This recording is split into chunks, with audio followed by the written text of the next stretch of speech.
I Also, you just have my hairstyle for some odd reason. Are you trying to be me? my bones are made of jellyfish. Last time we were in the sewers wrapping up some combat with the ninth house that Killian had investigated that led to a cloning facility for baby Tarrasques in simplest terms.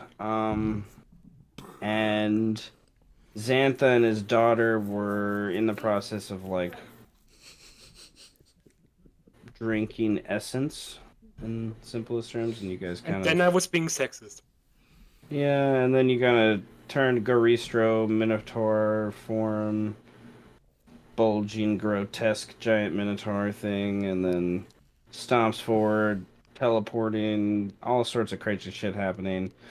It's just like, but you eventually pin Xantha and his daughter in like one position, and then the other side of the map across like the expanse of the cloning blood pool, you have Fawin and his sons facing off versus some monstrosities that are more or less pets, if you will, guards in a way of the place. Um, you guys dispatch all them and bind Xantha, keeping him alive to ensure the word of power is controlled from the ninth seal. And take time to dispose of the other bodies, grab cloning equipment and other things, loot stuff, and Tenebris kind of marks the area for return. There was some else. Yeah, you use Demiplane to put cloning equipment in, which is just like wizard stuff. Yeah, Fallen, bro. yeah, and then speaking of more wizard stuff, you travel to the other side of the continent, to New View, and Sorry procure about that. some. I had a phone call. You're You're good. You're good. good. Uh, procure some potions, from a city that's not like falling Under apart. siege. You're in the process of a major evacuation, so we then find ourselves kind of a little bit forward in time, reconvening back with Birdman, who has returned with this entity called Pocket, to and from with Mel after like just assassinating Setch. They're coming to the 11th house tower to meet with Fawin because Pocket wants to assassinate the Sith. Meeting outside the gates, Pocket remains hidden inside Birdman's literal pocket. And Fawin opens up the gates. The guardian dragons and his sons, his apprentice Tenebris, are all in attendance. And there's an odd sense with your son's true sights, mind, things they can do at will and whatnot, that they know there's like another entity, and also Birdman's hiding more than he's truly letting on to. There's some role play that kind of goes back and forth, an eventual discussion of Setch's death, the alliance that has happened and should continue to happen with Mel, kind of what needs to happen, sort of coming forward with the release of the seals and the words power and the whole hold that the Binder Lords hold have over the city of Salt. Um, Pocket at this in the middle of that conversation kind of struggles to be quiet, and he whispers first to kind of ask Birdman should he reveal himself to kind of further explain the point of view or whatnot. Birdman kind of says no, and There's some questionable alignment queries from Falwyn about Mel's intentions and how trust is not kind of going two ways right now between everyone. And trying to I think there was some discussion of trying to press upon like who really controls this city. And there was some Falwyn was in the process of giving one like this like monologue about this idea of like controlling the city and the binds and like not letting it happen without full control. And in the process of that, Pocket kind of floats out and he's invisible, but those that have true sight can see this just like weird tear of light that just floats in front of Birdman as he um still exists within the plane. He's just kind of bending light. And the Sons of Fallen, seeing him give information, and there's a quick like encircling around the Celestial from the Sons and Tenebrous and Fallen. And with that, the Celestial finally what kind of like gets out of his just amazement at like what's kind of being talked about. And he teleports away and gets away far enough away to have to run if he needs to and not be caught, at least in the initial position, and then begins to try to convince Farwin of a truce, of a bind for aid, of a trade of access and knowledge, basically. In that Pocket needs knowledge that Falwin has, and he's willing to trade access to things that Falwin wants. And Birdman just kind of loses his shit and gets angry at Pocket, screams. The Tarrasque kind of like wakes up a little bit because he has that strong connection to the beast more and more with each passing day. And Birdman clearly disagrees with Pocket and kind of like stomps off and goes to the beast itself. And standing in front of the giant maw of this Tarrasque, he tries to connect to it, and he kind of whispers, um, like a prayer, like begging for some insight in some ways, right? And the whispers that come back kind of are hinted at from the ravens and things nearby, and he just gets this intention that if he needs to connect viscerally to the beast. That's what this thing is. Like, you have to do something. You either need to drink more spinal fluid or you need to go inside to the beast and like put your hand on its like spinal column or something. Like, you need to do something like if you really want more insight with it.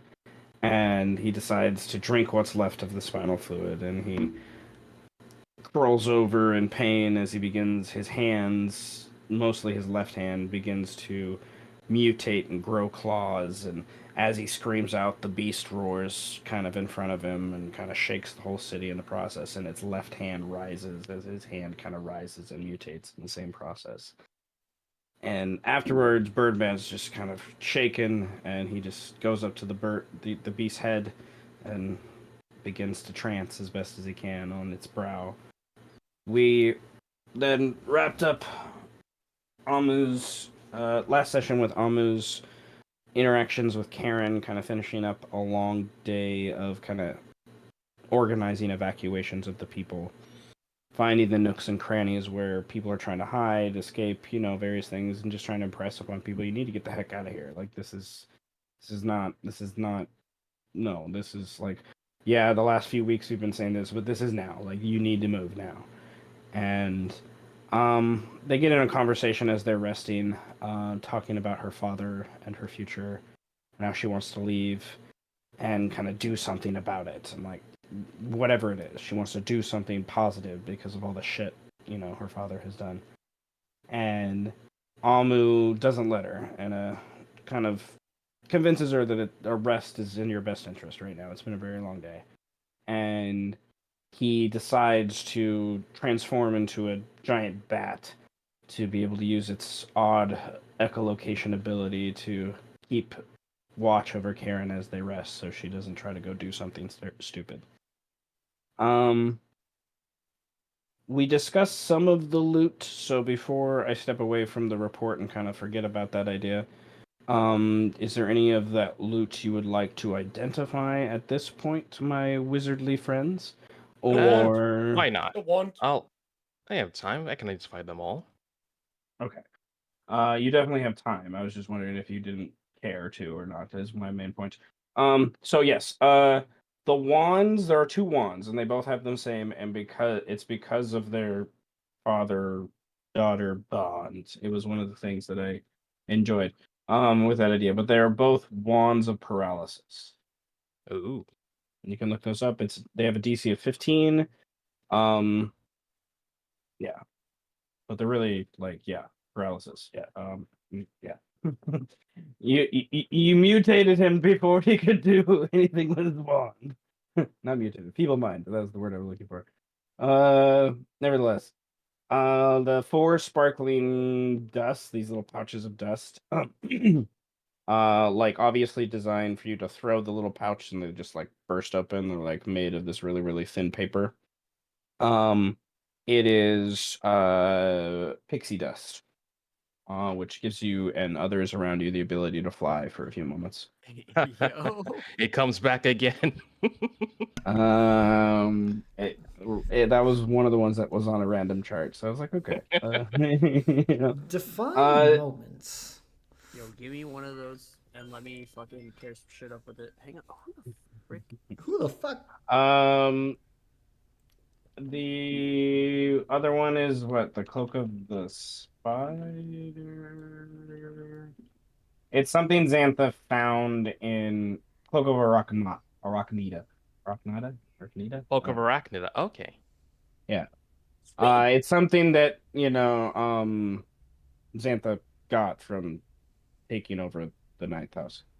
The ninth house taking over the former 12th house. So more or less. So yeah, it's pretty good. Resistance to poison, climbing speed equal to your walking speed, move up and down vertical spaces and upside down on ceilings without having to use your hands. So monks would be Webs. terrifying with this. Yes, basically. Webs don't affect you, and once a day you can cast web from it. Which web is a decent spell for control if you don't have anything else. Well, you can light it on fire. Nevertheless, it would be worth a decent chunk of change.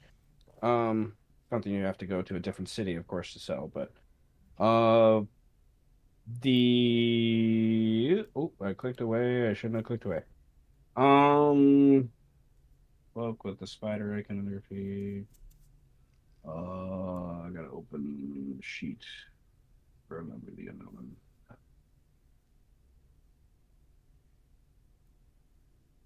Oh, good. I didn't want Speaking of going to a different city, there are still some potions I would like. So if I can go back, procure them, that would be great. Depends on what city you want to go to. You could also potentially craft your own, I guess. Potion of vitality would be, well, funnily enough, wise. Syth. Okay, let me finish this. And some berserker potions, if possible. Okay, let me finish this. Okay, the Draconic Eye Amulet, shaped in an eye. It's not an actual dragon eye, but it's shaped in the form of an eye. Well, maybe it was a dragon eye. Maybe it's like petrified. Because of what it does, it would make sense. Yeah, it's a petrified dragon eye. That's been transmuted to be gold. This is a golden amulet set that has a ruby transmute cut that's in the slit of the eye. And while worn and attuned to, it gives you dark vision to 120 and blind sense to 60. If the wearer of the dragon eye sleeps in the same location every night for at least a month, they can declare that location their quote unquote lair. The lair is an area of 300 What the feet in fuck? diameter, 150 feet in any direction from where the wearer sleeps, The We'll wearer get of the lair dragon. actions. This is how it Now, starts. Seth, where was The this? wa- Where was this item in our Sunday game? yeah, random things. The wearer of the dragon eye is always aware of when a creature enters or leaves its lair and senses hostility directed at them by anyone within the area. Of all the fucking items for the Sith to get, are you sure a robe of the Archmagi didn't drop there too? That's kind of No, I specifically said there wasn't a robe of the Archmagi for Xantha. So there's text for you. It's worth a decent chunk of change. This Too. would have been perfect for Icon and his horde, Seth. I know. It's one of those things I didn't find it until recently, so. But nevertheless, there's one more item, a As ring. many of these we could have made in the Dragonlands? God damn it. It's a Yes. dragon eye. Yes, you could have. Okay, the ring is probably what you guys are. I don't know. It's a precious thing. Most players are like, oh. So it's a +3 ring of protection. Holy It is shit. Xantha's family ring. Like what it is. It's like Oh. the sorcerer, the Elderock family ring. Like that's what this is. So this is like been passed down for over 300 years. Over 200 years. Hmm. Dear fucking gods. That one's not yours. You should give that one away. So it's Yeah, like yeah. Yeah. Clearly, Farwind doesn't need it. Bellis, I want my it. boy. Oh, you want it? It is attunement, to be sure, but yeah, +3 to AC and saves. It's like the only thing that was keeping Xantha alive. Well, And once you people minded him was It that. didn't keep So him smart. Nope, didn't help the smarts, but it did help like his AC. Actually, all my attunement slots are being used, so I can't really do without any of them. So, You know, fellas, you're lucky. It takes a short rest to change attunement, but do you I do could you? give it to one of my sons as well. That's true. That's true. They don't have any What's attunements. the chosen one? Yeah, Bellis is the chosen one. Bellis is the chosen one. Yeah, if you give that to, it would make sense for Thelis because he does have only like 36 50. HP? Yeah, like The most 36. important Yeah, question it's yet remains. Also, I have a second amulet of health if fellas wants He's it. 10 years old. an amulet with health. They would give him. I'll give him quite a bit of HP. Would fellas like that? Yeah. What is Thelis's? I forgot what his constitution score is. I think it's a Yeah. -3. Yeah, It's a fucking negative. low. So it would like almost triple your HP. For a child. It makes sense for a child. It does make Yeah. sense for a child to have that. Like if you think about it. So All the more so reason that- to give it to him. And there's also like I haven't done it in the background because busy things, but I do imagine Thelis has gained at least 1 or 2 levels by this point. With like the training he's going through with Awesome. Like- You got an additional 1 to 2 HP. Not even 1 or 2 HP. It could be a loss of HP. it could be a lot. Yeah, if you roll really bad. Which You know, is part of me like wants to see Bellis be this first ever Gestalt class of 20 levels in one and 20 levels in another. at some point. And also, every other city character died, and that's why playing new characters. But Bren was like, nope, back to Birdman. Nah, that's Okay. Those are those are all the items. There's the text for them. But you Alright. answered the most important question. That's the Dragon Eye Grand Lair actions. I think you need more dragon essence than a dragon eye to get that. Or more. Well, it's one of those things. Okay, let me put it this way. when you start gaining legendary actions and levels, which happens depends on how long the campaign continues. Well after level Like, 20. yeah, if we We start might to get get there. like because I am totally game for the idea that like I've said this in chat before and stuff like and in my Sunday game people are a little higher level than this game. But like we have a couple people already hitting level 20 in that game. So there's uh you keep gaining experience and when you hit the next level up or milestone, you gain a boon of your choice. I was just And gonna say a little you higher, know, bro. We're all like level 19. so it's like I don't know. My brain is like I want to expand on some of those ideas, but I've also discussed in my Sunday game more than this game the idea of like the next campaign where we come back to the high fantasy bar, which is not probably the next campaign after this. I want to go do something else for a little bit, but Mhm. whatever that campaign is, I may not be coming back to fifth edition to DM it. I may be using a different system. Just Yeah. because of it's getting much more complicated on the DM side and I just feel it's going to get more and more complicated as the time goes to like piece things together. Whatever And system I'm in, as long as you keep yeah, DMing, I'm gonna keep coming back. I mean, I'm not, I have no desire to buy the new system. I have no to buy the new system. I've looked it over and some of it's cool and I might adopt some things. Like that's where my brain is. Finish night? Either I'm going to take some time to make some weird amalgamation of something that I want to do, or we're going to try Pathfinder or 13th Age or Can't those are the you play something like Godric the those Grafted in Pathfinder? can you what? Play something like Godric the Grafted in Pathfinder, just like grab things onto yourself and become more powerful? Roger the Um Grafted. Graft I'm not. arms on yourself? I don't Yes! know. I don't know. That I've sounds like a played really fun through adventure.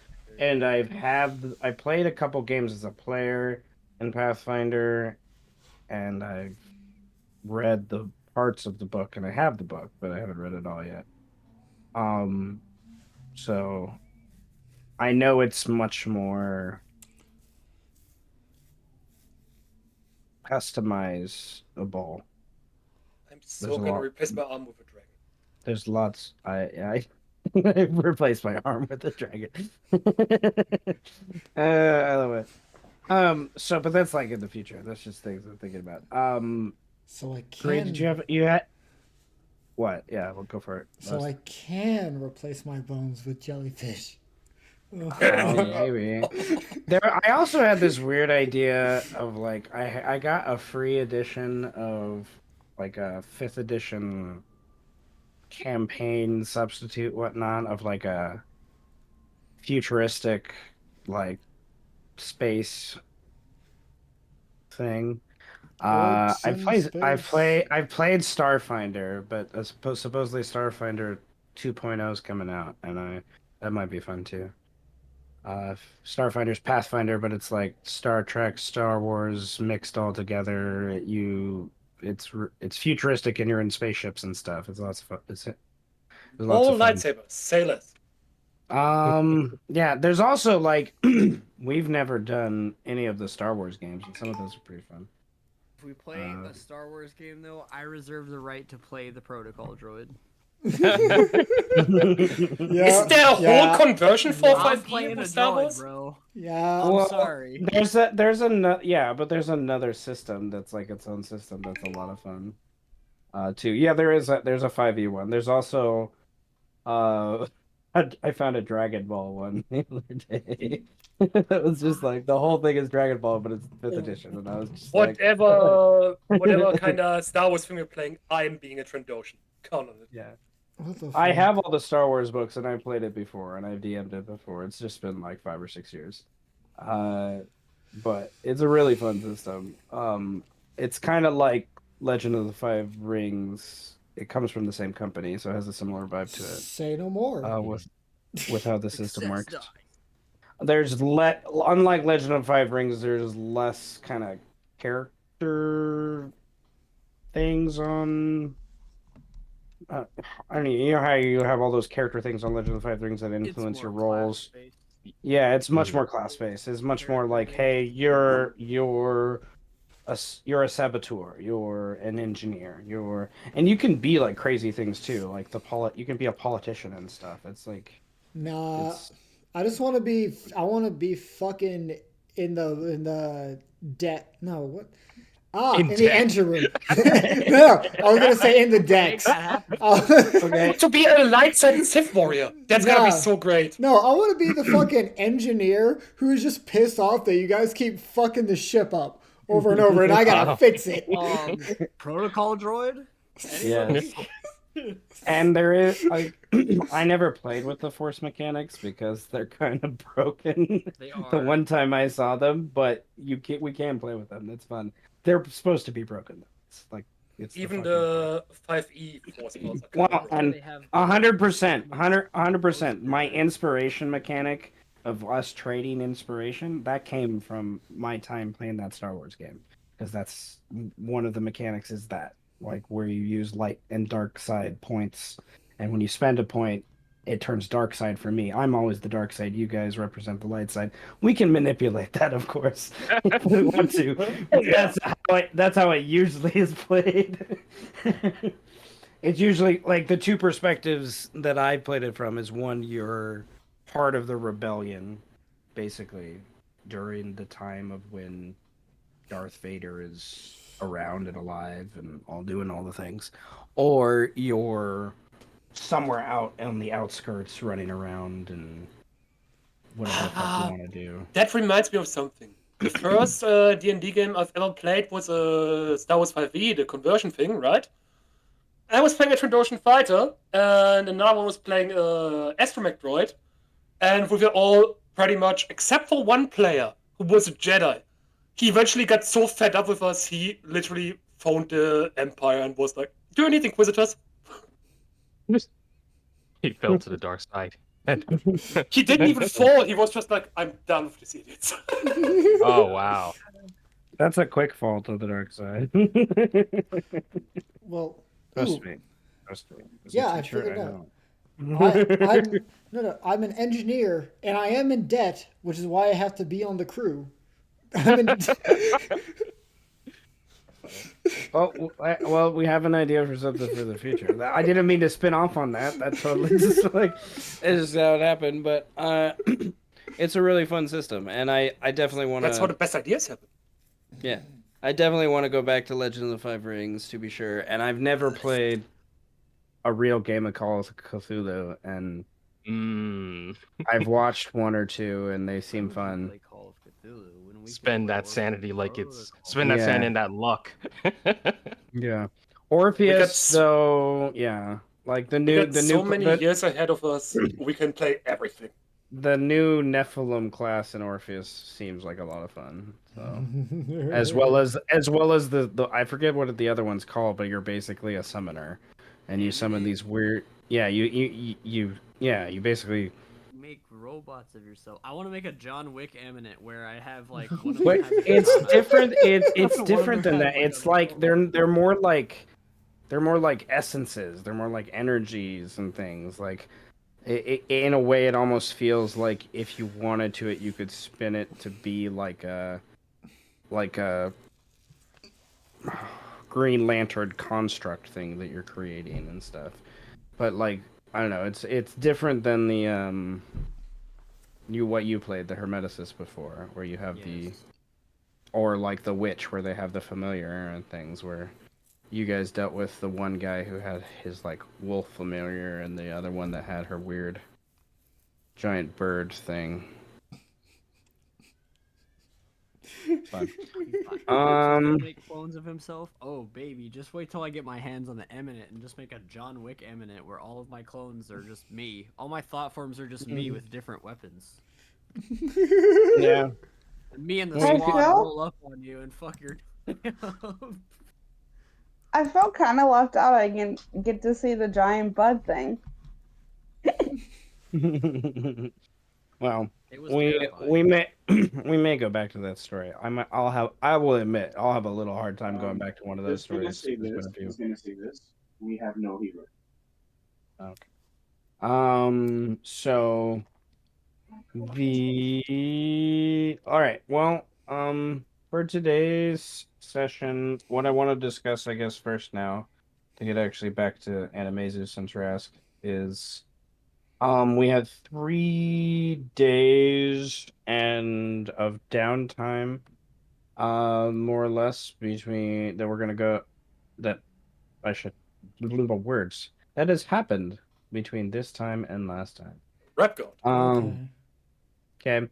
So if there's anything you would like to narrate for the group, or just to reiterate to make sure I'm aware, some of you have sent messages and things.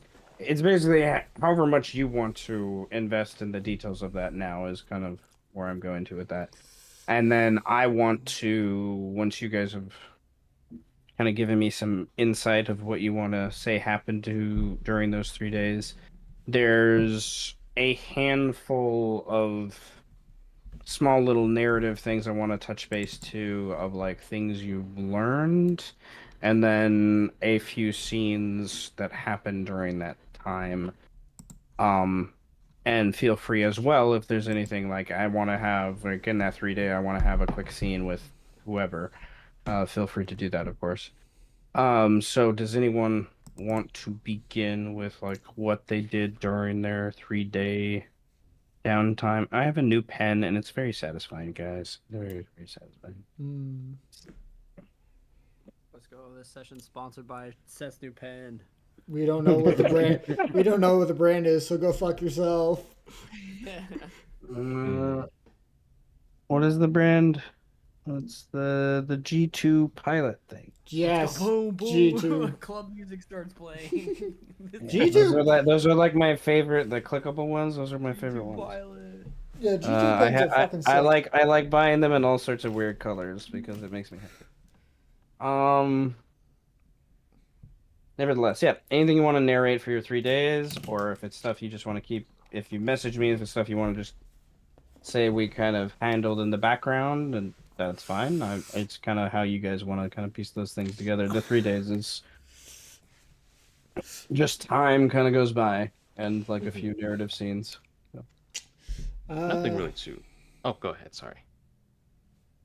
All right, I was. See, on the one hand, it's like I know something that I could do. Yeah, I'm just not. Okay, I'm not gonna get meta about it because I don't want to get meta about it.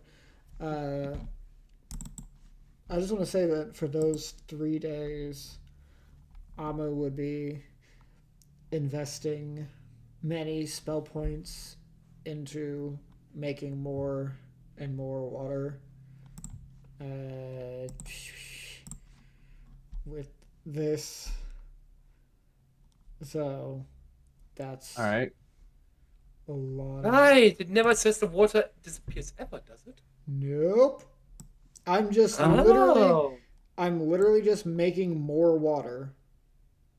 That's it. Oh, that's so many good uses for that. Why didn't we do it? It's not even transmutation. It's literally just conjuration because it's just what it is. Well, it's like you're transmuting air into water, maybe. You're a waterbender. Maybe. Oh, nevertheless, okay. Can you give me a roundabout gauge on how many gallons a day that would be? I don't have to give you a roundabout. Let me just give you a straight up answer of how many that'll be. Yeah, let's say doing. That's a lot. That's a decent amount because like the per D&D rules, the average medium character needs 1 gallon of water a day. But you think people are going to be average with the water, especially when there's a lot of it around? Exactly. People are desperate If I and selfish, spend- and there's rich people that are going to sequester resources. So there's gonna have to be some. You're gonna have some like the 6th house, the 1st house, And what's the other house that was helping with the evacuation? It'll come to me. There's gonna have to be some controlled rationing in some way. Oh yeah, there's gonna be rationings. I will cut a bitch with my fucking sunblade. I don't give Yeah, a fuck. especially the water, because until they get about 50 miles outside of the city, which is going to take 2 to 3 days, depending on how much people are lugging and things like that. They're not going to find clean water outside the city without, you know, other aid or things like that. So Um, spending all my spell slots from 3 and above, that's a total over the 3 days of 2,160 gallons of water. 2,160 gallons of water. That's a lot of water. That is a lot. That's a lot of water. Okay. I need a So, lot of flex tape to hold it back. okay.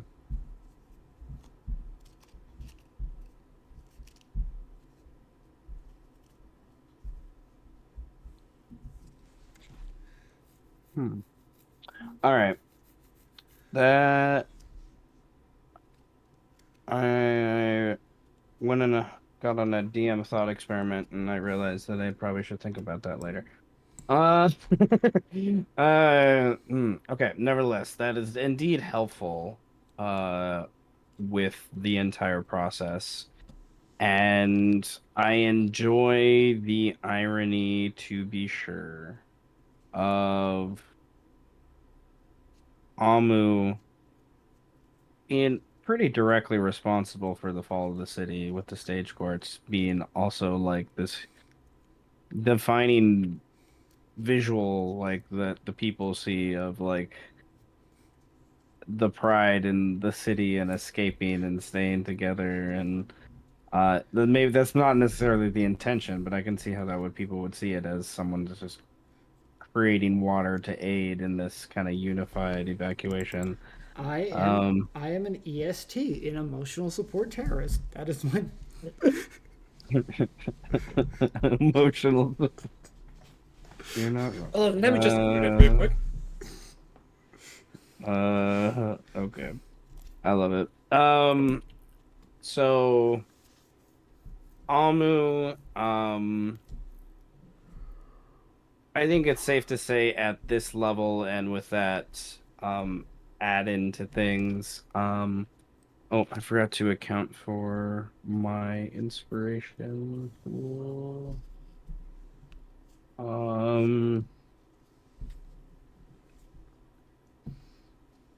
Yeah. So Amu, I think that is deserving of 2. No, it's 3 days. We'll say 3 inspiration. You have no idea what power you've given me now. I've made a judicious decision with the inspiration in these, in this ending arc to, be. Yeah, we're gonna have fun. We're gonna have fun. That's the point. So, nevertheless, Amu. Can I spend my 6 inspiration now? What the fuck are you gonna do? Something amazing. I don't. Yes. The answer is always yes to that question, Okay. unless someone else on the table disagrees. So- At the table. So, I don't think anyone's going to disagree with that. So, I want to spend 6 inspiration for the Birdman to have access to getting inside the Tarask safely. I tried to ask Syth about that. He said he would not. You already have like 2 gallons of spinal You fluid. What do you want in there? You two talked at once, so I didn't hear. We tend to do that. So, Birdman, what was that? I said he's gonna eat me.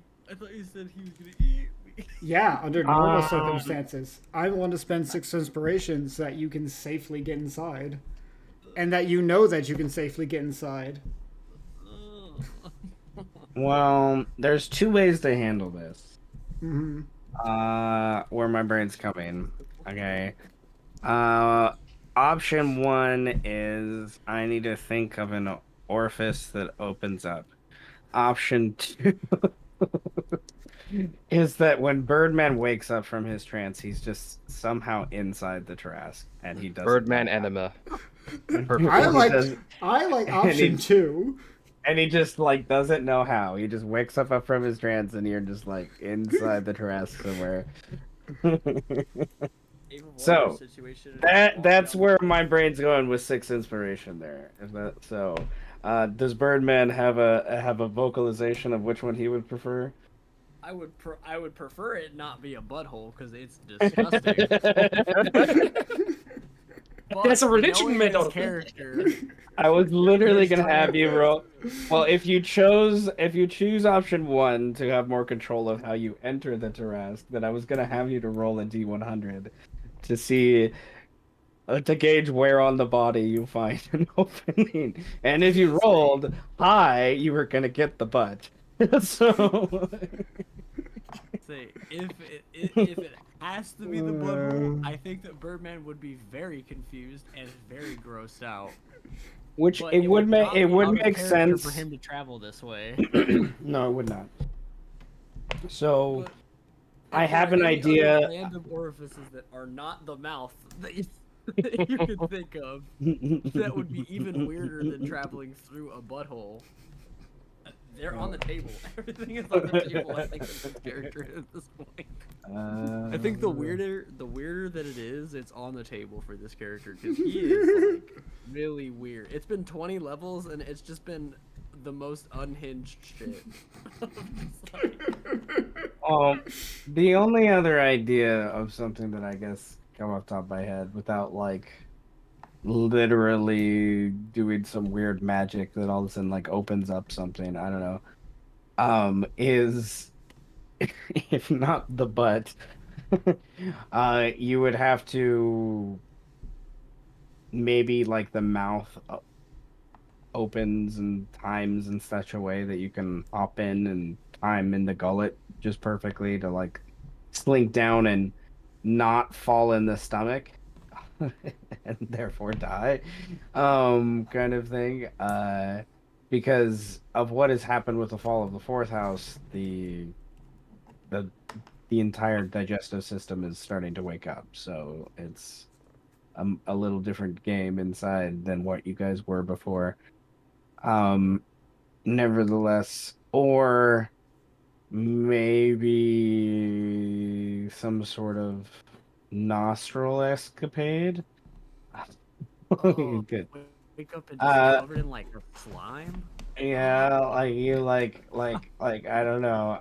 Or the old idea I have is like the urethra or something.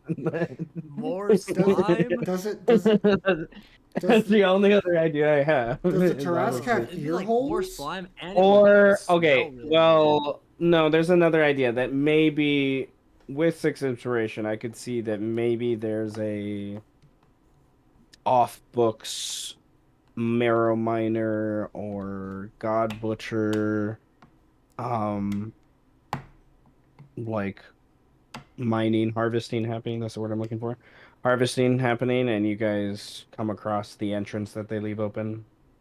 They kind of go inside wherever they're trying to go to. That they cut open. Like even Birdman, you could, I guess, if you could potentially cut open somewhere. I guess like you need to do a significant amount of damage, but you basically need to do you need to do enough damage to get past its regenerative property, to cut it open, which takes usually a group of guys hitting at the same time. Is usually how they do it with the God Butchers. Yeah, I think I'm taking my chances with the nostrils, man. I mean, option two is also you're just in there somehow. You don't know how. Option two, you're just in there. We just do a shadow, like literally, you just somehow. You don't Yeah. know where you are, but you're in there somewhere. I was like, Oh yeah, I don't option know, I one, you just- have control. Option two, No. Let fate decide. Okay, can we combine them and say I don't have control over how I get in there, and yet it is still the grossest thing he's ever done? So he just wakes up in his trance like, what the You wake fuck? up, you have a bottle of alcohol, you hear the cheers of the fucking seventh house from a weird I'm covered in distance. slime. Slime that smells gross, but you're where you Yeah. need to be. The shadow I'm birds covered are in ripping slime it. with a bottle of spine alcohol next to me. You're like, what the fuck? What Bloody kind of hell. bender did I go through to get Yeah, here? all- I I started meditating and all of a sudden I'm in here. What the fuck happened? Now you might be wondering how I got in this situation. I don't know either. Moving on. Character makes no sense. I love it. It's so funny. Yes. Yes. No control. End up covered in slime. Some mysterious viscous liquid. It's so gross. Serious viscous like liquid. All right. Oh I god. am so happy someone that had a lot more time on their hands than me made a map of the inside of the Jurassic. It just makes me oh, happy. how many adventures get swallowed by the thing? You probably imagine. Well, how many of them want to actually fight their way out? How many of them think they can fight their way out, you know? All right. Well, I didn't. Because the book kind of You implies... didn't what, Seth? You didn't expect this? I didn't. Well, I should have like planned that. You know, I didn't. We never For expect the so many things. most part, for the most part, this is going to be probably a skill challenge for Birdman. It is, yeah, it is really what it's going to be versus effects of like disease and poison and maybe exhaustion, depending on how severe things happen. For that, so okay, this is gonna happen at the end of the 3 days. We'll come to this. Okay. So Birdman inside Jurassic. Okay. There are a few. I have a few things. Only 10 minutes into the official session, and I've already flabberflucked the god. Flabberflux. Yeah, Adding to clever. my- What do? I don't know how the fuck I got here. Discombobulated. Flabberflucted, dude. Activated my trap card. I don't even know how- I don't think he was prepared for this tomfoolery. No, Fuck, it was get not. here. Oh, welcome to the club. Okay.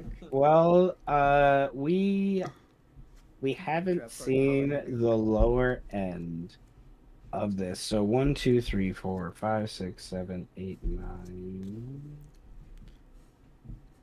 We've seen what comes out of the lower end. Yeah, 10. 10. Okay. Birdman, I don't think any of these 10 places are going to be very nice. So roll me a 1d10. Sure thing. Hang on. I'm One- finishing a joke. Cover. The lower the number, the closer to the anus. Oh. The lower the number, the closer to the anus. Okay. Thank God. 1, 2, 3, 4, 5, 6. Okay, You 9. crawl under a fingernail, huh? Okay, so Birdman.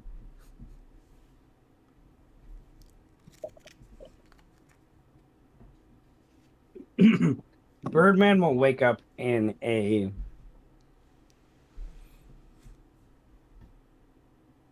I don't know. Birdman, your nature's pretty high.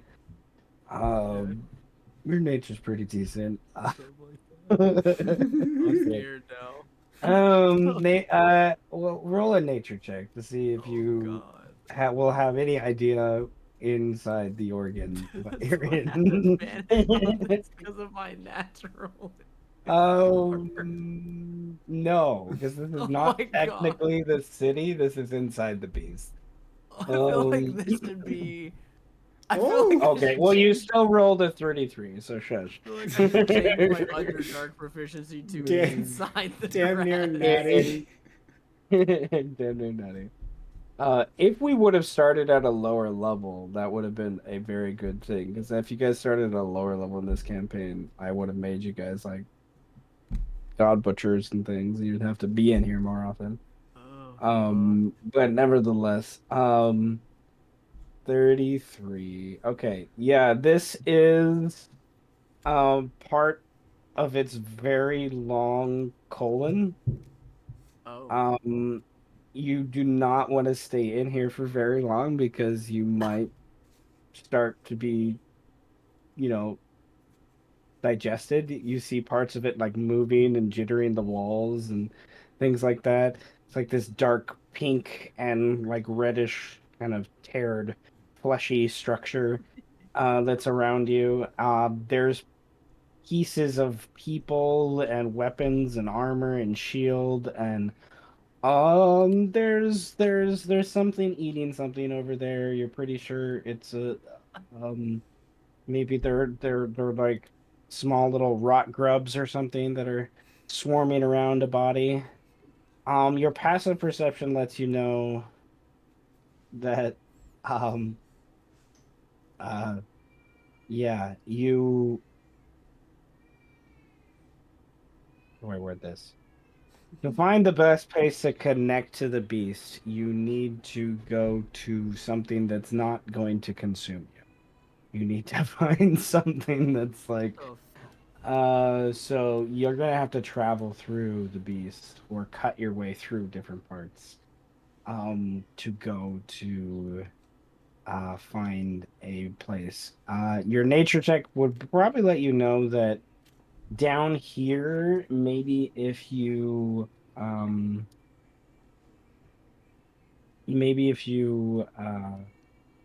found the kidneys or the spleen,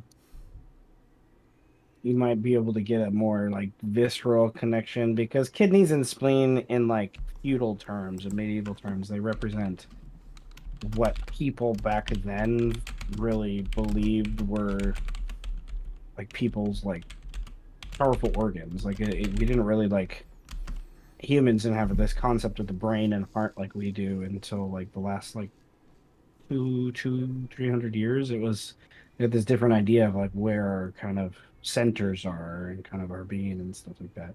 So there, I think there would be some sort, and it's also because those organs represent like a big part of our, our circulatory system and cleansing our body and kind of making sure our blood and everything that is, a big representation of what is life is that, idea to the ancient people is blood represents life, kind of thing. So there could be that, or you would need to transverse throughout the circulatory system.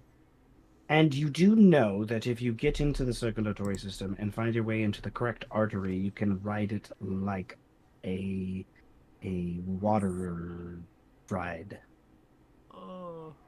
And you could transverse quicker too, but the problem is that you might be squashed by the heart when you arrive at the heart. You gotta be careful. That sounds painful. So let me get this straight. At the beginning of this 4-hour trek, I began on the top of the Tarask head, and I suddenly jolt awake Inside its its big colon. fleshy colon, Yes. probably covered in some nasty shit. I don't know how I got here. All my spinal fluid is gone. You have a weird mutated hand that hurts. You kind of remember that happening I'm like, from last night, from before your trance. Yeah.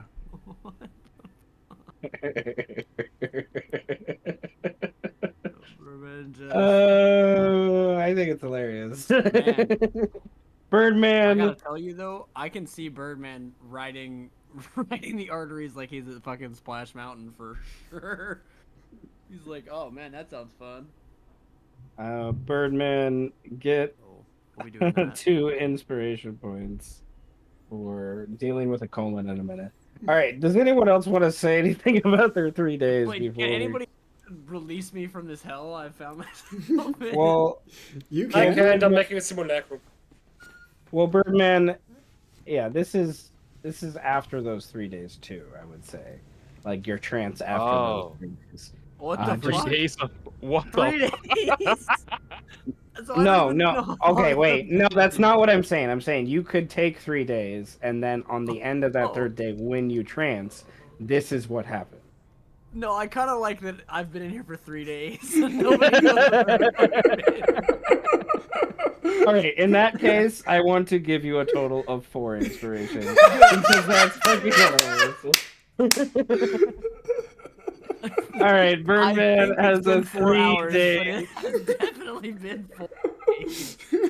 like 3 days and 4 hours. You've been like asleep inside the Trask, and no one knows where you've been.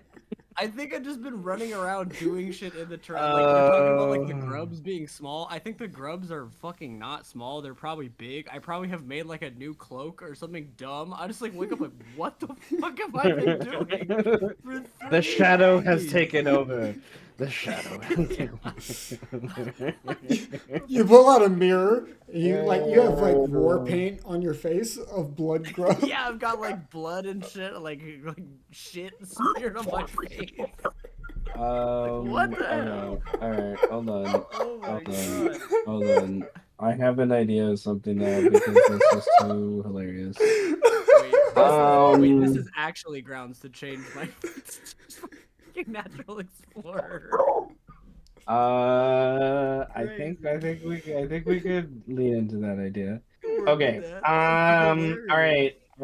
So I had this weird idea of something earlier that now this connects to that I think is hilarious. And we're gonna do it because it's hilarious.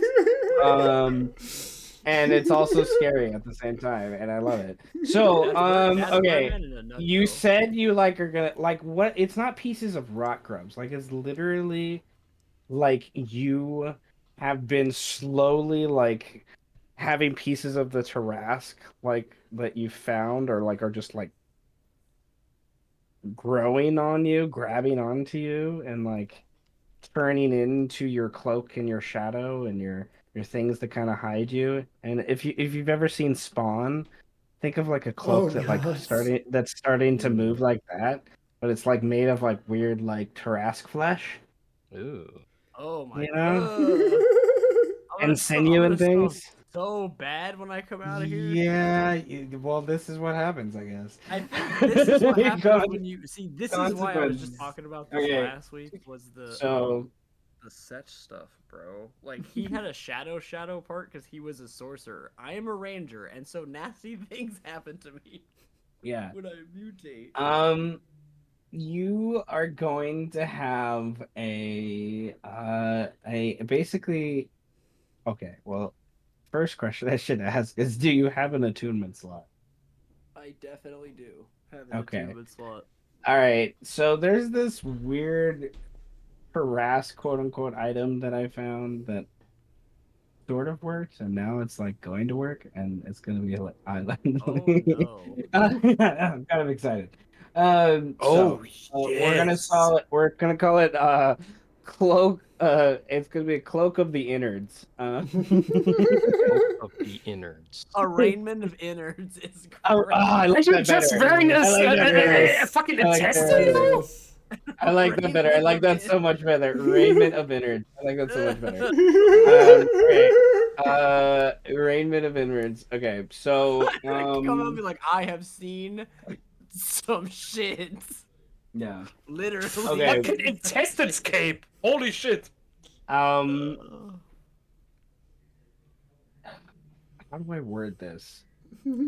This may matter in future sessions more than it matters now with what I'm about to kind of describe. Okay.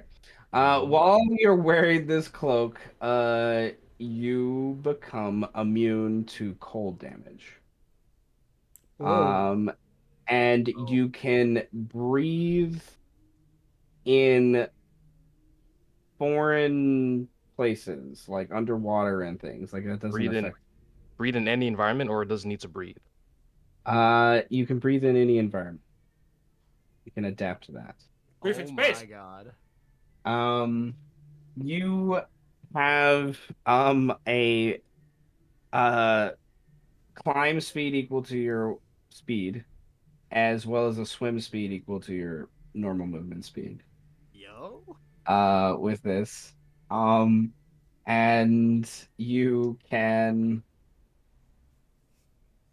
um.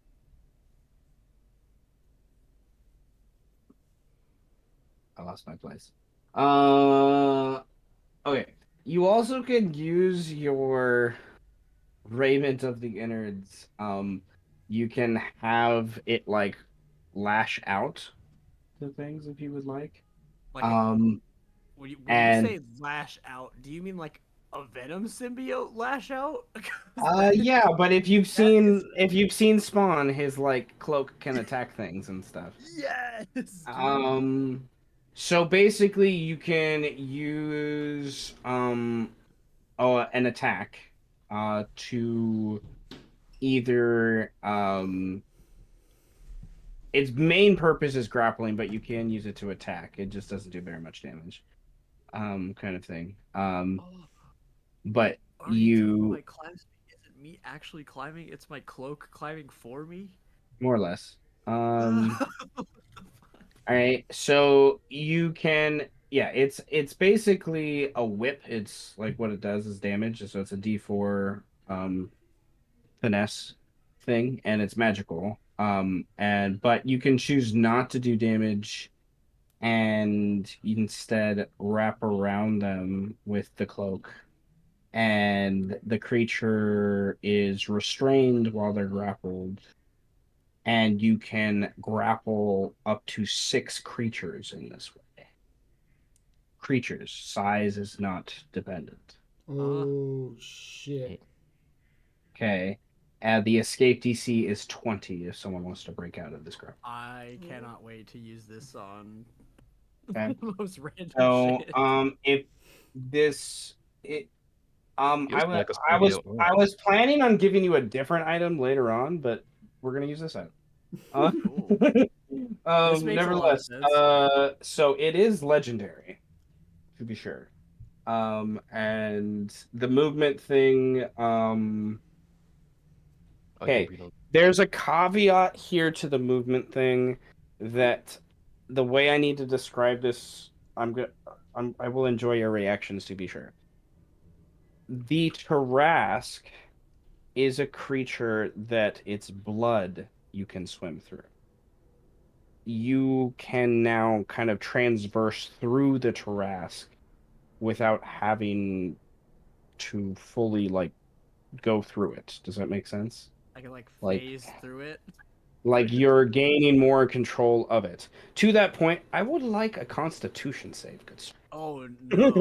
I think it's more than fair by this point, and maybe a sanity save if you think it's warranted. Yeah. No con save. The con save will You be a have to. You fail. have I to. guarantee you. You have to roll again because you're overcapped on your inspiration. Oh, that's Yeah, right. yeah. So you are You're so automatically rolling at advantage. So Wait, where am I? Because you got 4, so you were at 7. I'm at 7. You're so right. Oh god. Okay, so I'll just make another normal roll for that. Then that's the sanity. My bad. I rolled the sanity. okay, so sanity, you're fine. This is fucking crazy though, but like you've Just to see if it was better. Don't worry about that. And then, okay, so it's a 13, not a 7. Got it. 13, not a 7. Well, 13 is better than 7, but it's not enough. So I would like you to roll a D100. Oh god, not again. Yep, again. Not again. You're at the point, man, where it's Oh, kind of just that like doesn't seem good. This one seems like it No. might be kind of bad. This. I am at the is point where bad. everything that has to do with this creature will mutate me, but at some Okay. point, nothing I mean, will be you able c- to be mutated. No, You can I would keep- like you to roll a D. A D10. You have a lot of inspiration you could be working with. You I was could gonna say- too. And I am totally game with you using the +3 rule to add to a luck roll as well to give you +20. Okay. You said a D10? Roll a D10, yes. 7. Okay. So, before I say anything else, are you doing anything about either of those 2 rolls?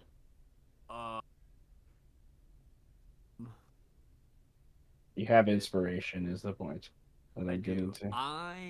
Can I re-roll the luck? Yes. Okay, I will do that. I will re-roll the D100. Nice.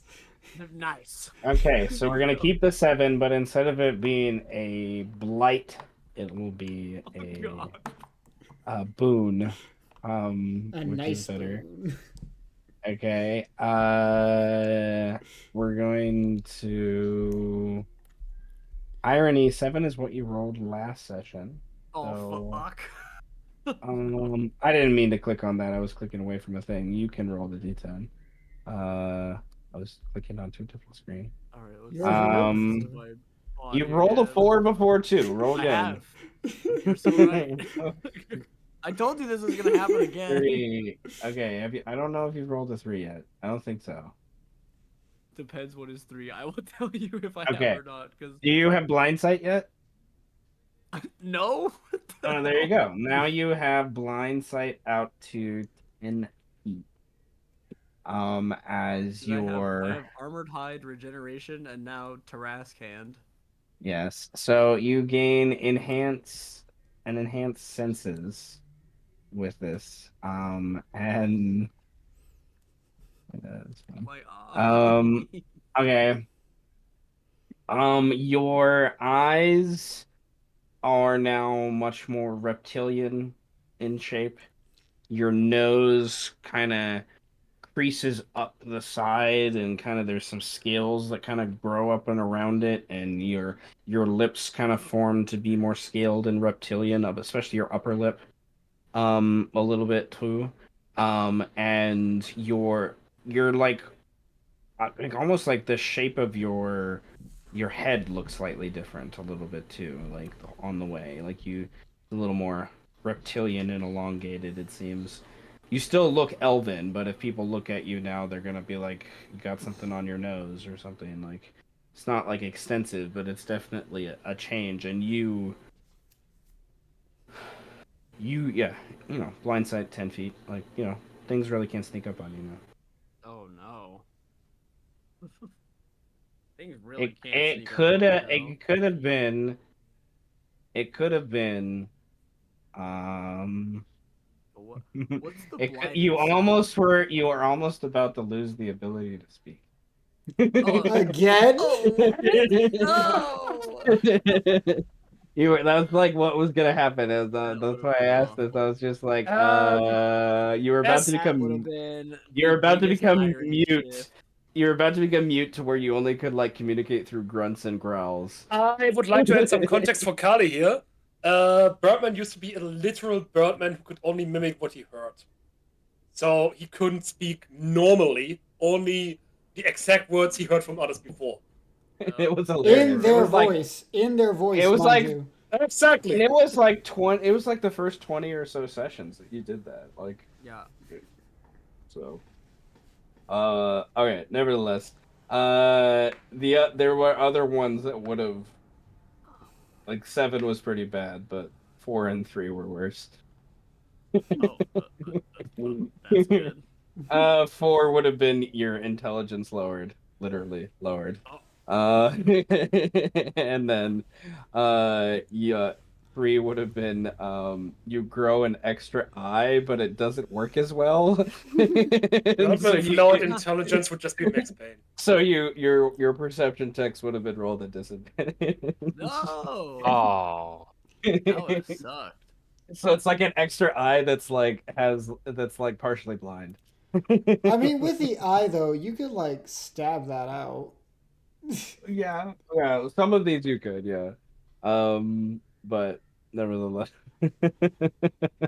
Wow. Holy. All right. So Birdman, raiment of the innards. And I can't a wait to see. I can't wait to go find Messinifex and then him just be like, "What the fuck happened to you, bro?" You know how Setch came out the mouth from it puking? Birdman's gonna come out the ass. Ugh. Yeah. I'm gonna slip out on the. I'm just gonna slip out off the tongue, like, "What's up?" What the heck? That's funny. All right. Well, that took longer to describe than I thought it was going to. But does anyone Well, that want kind to of do anything clears up else? my 3 days of shit. Yeah, that's your 3 days. Like you had innards grow on you and turn into this raiment, Yeah, hell yeah. and you Now you're just in the Tarrasque. you're in the Tarrasque to buy one, maybe. All right. So anyone else have a 3-day escapade? I want to narrate real quick. Just what I sent you already. I'm making a Uh, simulacrum of myself. The simulacrum makes a simulacrum of me. Sith alchemy. I probably gotta roll for that.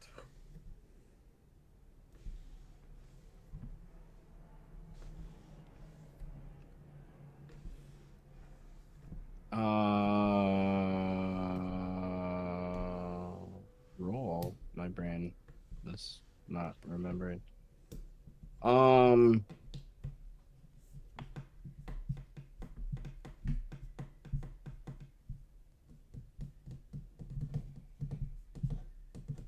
What? I am reading. Okay. Reminding myself of things. Okay, so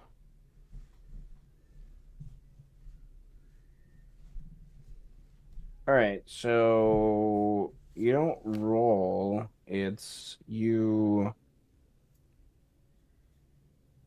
are, I guess, trying to commune with the physical, mental, and or spiritual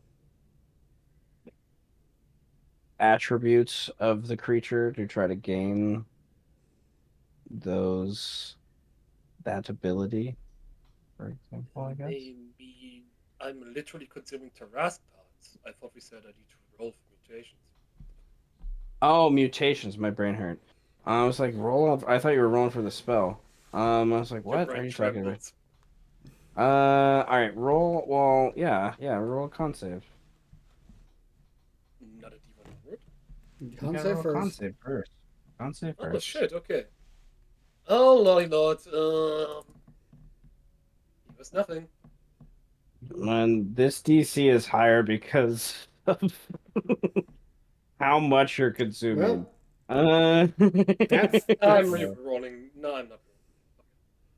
You're not? You're gonna keep it? I have 3 days. I'll be fine. Okay. Roll a D100. Re-rolling. mm-hmm. Perfect. Okay. Roll a D10. 6. Whoops, I didn't. I was gonna say it'd be funny if Tenebris just gets mutated in the worst way possible. Yes. Okay, this is one of the better ones. I modified this earlier. For It's meant to be. you when Birdman and Setch for strength is final fluid. But that was a different stage than I guess we're at now in some ways. So um yeah, I'll just copy it. You gain better deals at your local fleece market. Do I also gain better deals on flex tape? Well, yeah, like 10% off. That's a fortune. What a Brain. steal. Okay. Okay. So You can ride any boat now. I am apprehensive to say this, but I'm gonna say it. Huh? Oh shit. All right. You gain a regeneration quality that you can use once per long rest. That as a bonus action or even reaction, you can mutate to regain 5 hit points at the start of your turn for basically a minute. So the equivalent of 50 HP. So in total. What is the feature called? I just put it in chat and roll 20. Regeneration. Okay, just regeneration. Yes. So Amazing.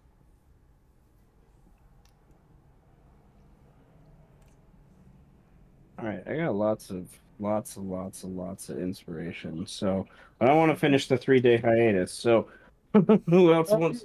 For the record, I want to only consume and cast a spell after my simulacrum has been created. And then after that, take a long rest, foresight, another long rest, and then go straight for the paladin. This has been laid out pretty much last week. Okay. So by that description, you may not be waiting the full 3 days. You may just No. It must be within 24 hours.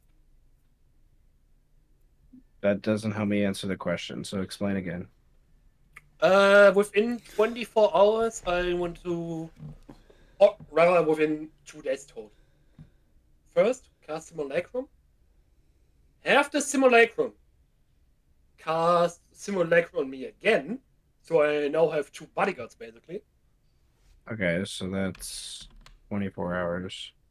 Yeah. Then I cast Syth Alchemy. That's when I gain regeneration. Then I immediately take a long rest. After that, I don't know, do some stuff. Learn some new spells, like pretty much copying from Fallen, Heightened Senses, and finishing up my own spells.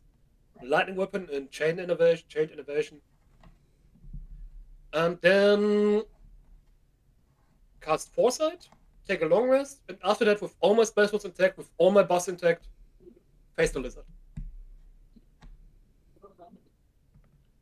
I think then to answer your question, Seth, because you're trying to figure out if he's trying to do this earlier than 2 days, I think all of this will take the entirety of his downtime. So by the time the downtime's done, he's buffed and ready, so he can just do his fight Okay. with Master Strasser. Thank you. You're better at explaining things than I am. Okay, there's just the way that the numbers were working in my poor brain was that sounded like more like 2 days than 3 days, but that's fine. Okay. So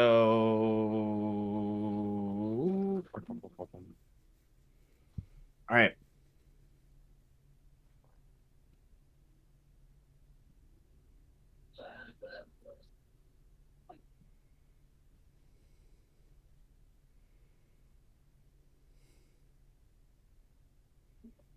All right. Now, 300. to be clear, the regeneration comes from you consuming Tarrasque flesh. Your Sith alchemy gains the boon of your the boon Yes. basically you show it. You And I'm, choose. of course, taking 30 Constitution, Reflective Carapace, and the Fear thing. You only can take one. You don't get all three. Let me double check.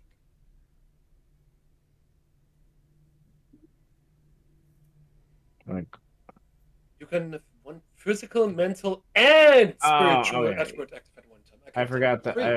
I just looked at one time. So yeah. Okay, that's fine. I was gonna say, like, I didn't misremember it. Like, I read it through so many times, no way I get it wrong. No, I read it wrong. Okay. My brother in So Christ who made it.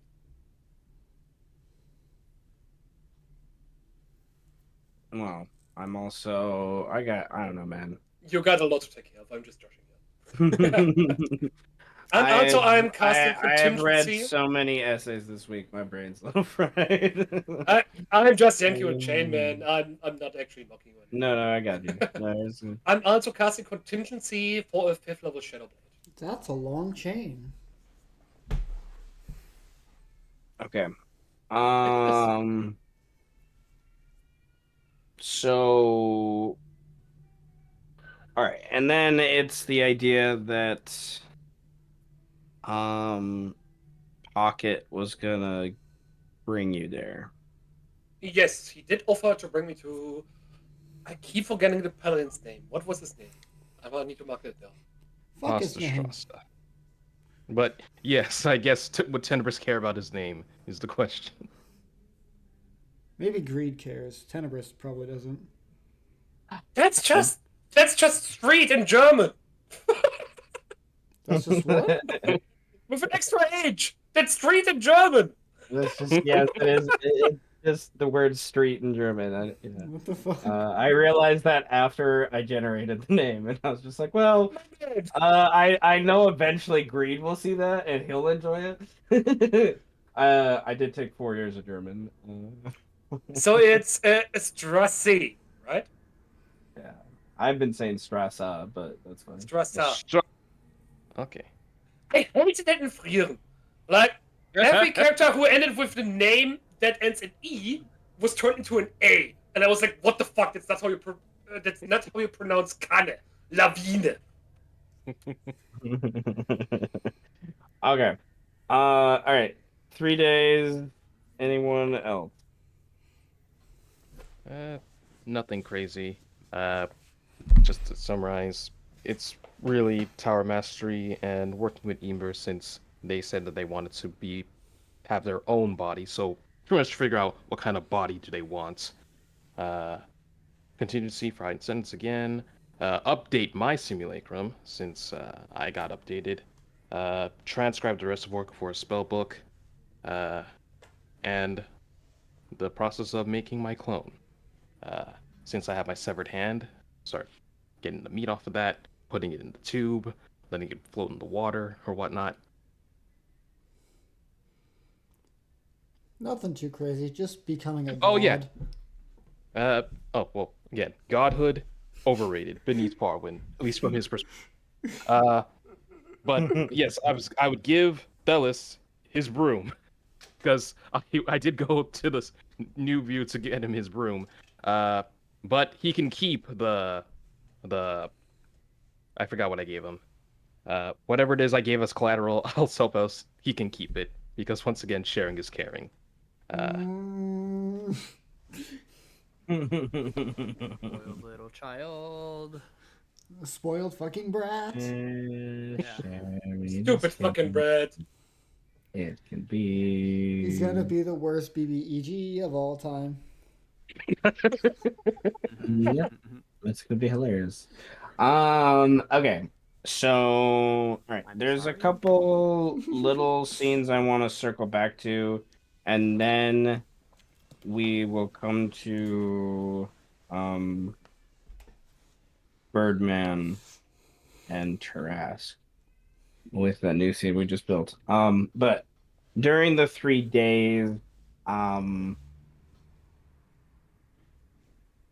of you are within the city. Birdman would be the only one not aware of these things, apparently. So there's that. But the rest of you would be aware of these things, at least as far as your character cares about things. I imagine Falwyn and Tenebris care a lot more about these political things that are going on than Amu does, but Amu would be brought into it because of Pio. So to be sure, because Pio would return and this time, and the militia has been waylaid of the Mustellan folk, and things, but it's still like nearby and on guard within a day or so to come in if they need, more or less. There's still rumors and things coming in from these characters' perspectives of what's happening to the south and west with the Jorvians and the Lapids. during these 3 days is about when you guys are going through the assassination that you went through, of the leaders and things, with your other characters, just about the same amount of time and getting ready for the first kind of battle of that war. And the first house is mostly displaced and distracted by the evacuations. For these 3 days, they are in and around the city, but the city as a whole is very even more stark and ominous than before because of the lack of people and just this constant building of this rhythmic breathing and occasional flagellance that comes from the beast Oh. um during this time. So it's really just like lots of bodily noises that happen, and then people are vacating and leaving. um the third house is the main producer of food from the Tarrasque, so they've lost quite a bit of their connections to things and stuff. So there is a rumors going on that Fawin would mostly be aware of, and I think Amu would eventually piece together towards the end of these 3 days that the third house are directing like an underground um transport, an underground can't think of the word, exodus of their own, using different means like the old Testadine tunnels and stuff to kind of get out of the city, um, and taking what resources they can like along the way. They're being greedy, is to be sure. The fourth house has left the city after its fall. What's left of them, mostly the Ratus, and have gone to. Rumors are that they've traveled to the forests in the northern areas of beyond the swamps, the reaches of the swamps around the city. Um, and there are Falwyn would understand that that would create key political pressures with the dwarves and the Fae and even the Lupin that reside there and have for the last few centuries. There's now more people being involved, and the fourth house are probably going to eventually lay claim to establish some sort of adventurers guild or little township of their own. Kind of seems. They were one of the first people to leave, that you've learned in rumors, since the fall of their seal. Like what's left of them, they kind of vacated pretty quickly. Fifth house, Anton is in his house is one of the few that has refused to move. They refused to evacuate. They are staying here, and that's what they're doing. Falwyn knows that Anton's working on something. Ooh. There are plans in play. There are things that hint to the fifth house gathering large quantities of iron in the last few weeks. Iron without. Hey, red. There's also Falwyn would hear rumors because of connections with your sons and other things like that that they've learned, and abilities to hear things that you can't and stuff like that, of course. Anton has lost two of his key members, two of his key people that are part of his entourage. Newell has completely left the fifth house, and as a druid, he has left the city. It seems he's done with everything that's going on, and he has been Anton's seeker for more than 150 years. And then his main kind of muscle man, if you will, Clom, who Tenebris faced those weeks ago in game. Clom has left. Clom has been seen drunkenly going around the Beast Crown to what little taverns are left, trying to make a buck here and there, and he is looking for a Pumthera that doesn't exist. he is in shambles. The love of his life was killed. You know. Damn. Oh. And nevertheless, the sixth house seems to be doing a joint effort with both the third house and the first house to both aid the first house with evacuation efforts, but also make sure they have a presence here with the third house with whatever they're establishing in the tunnels below. This is in competition to what Mel wants, to be sure. Like the third and sixth house will be in direct competition with what Mel's trying to establish with this quote-unquote undercity.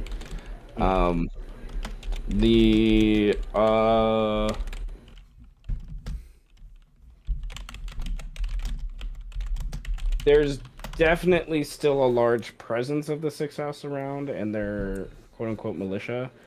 This is the city. Like, this is still theirs. Like, there's still stragglers, I guess is the word I'm looking for. There's still not, and a good number of them are hanging from the third and sixth house. Macinefex is another one. The seventh house has created a giant bonfire, like ritualistic situation behind the Tarrasque to be able to literally feel the farts on their faces. They are praying night and day. If anyone falls and collapses and doesn't mutate, they are thrown aside and said they're not worthy to feel the breath of the beast. The Macinefex, it is like insane down there near the asshole. Like there is like I was gonna describe that to Birdman, but then Birdman just it doesn't matter right now. So Even a more eloquent description, just the asshole. Like said, every time you describe more Macinefex's seventh house and the cult around the black hole, I'm always thinking Farron's head. This would not be the first time I conduct an active religious persecution. I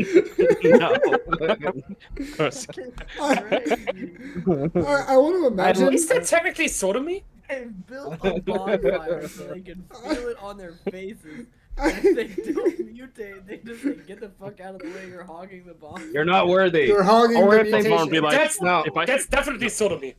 There's also Like, this weird thing that they like can't pass out that's going on. There's like they're going through this like marathon of like chanting and dancing, and whoever does it the longest. And literally, Macinefex has been purportedly awake for 3 days straight. That is Freaks. I And want- that's not me saying it, that's Tenebris saying it. I want to imagine Birdman has a slight suspicion about this. Just during his trance, while whatever was happening, he just kind of knows. He's just like, Macinefex is doing some fucking weird shit right now, and I don't know I why. don't think Birdman can judge anybody for doing weird shit right now. I'm literally getting pieces of flesh like fucking grafted onto me. The only other layer I want to add to some of the background things you'd hear as rumors is through Amu. Amu would know that Pio has arranged connections with like powerful members of the fourth, sixth, and third house to finish off what's left of the ninth house in the Undercity and beyond, and kind of take back control over what's left of the city, so to speak. And the sixth house and the third house, sixth house especially, there's going to be like definitely this movement of like trying to bring it back to a natural form to try to like they want to take back the land and bring it back to what it was centuries ago. There's definitely that vibe going on. And Fawin and Pio Fawin would know through his insights with the tower and Imber, and Amu would learn through Pio that Mel's 12th house has already had a few skirmishes with the 4th, the 6th, and the 3rd house in the tunnels. As they're starting to claim territory, basically, in the Undercity of, kind of what's left. There is a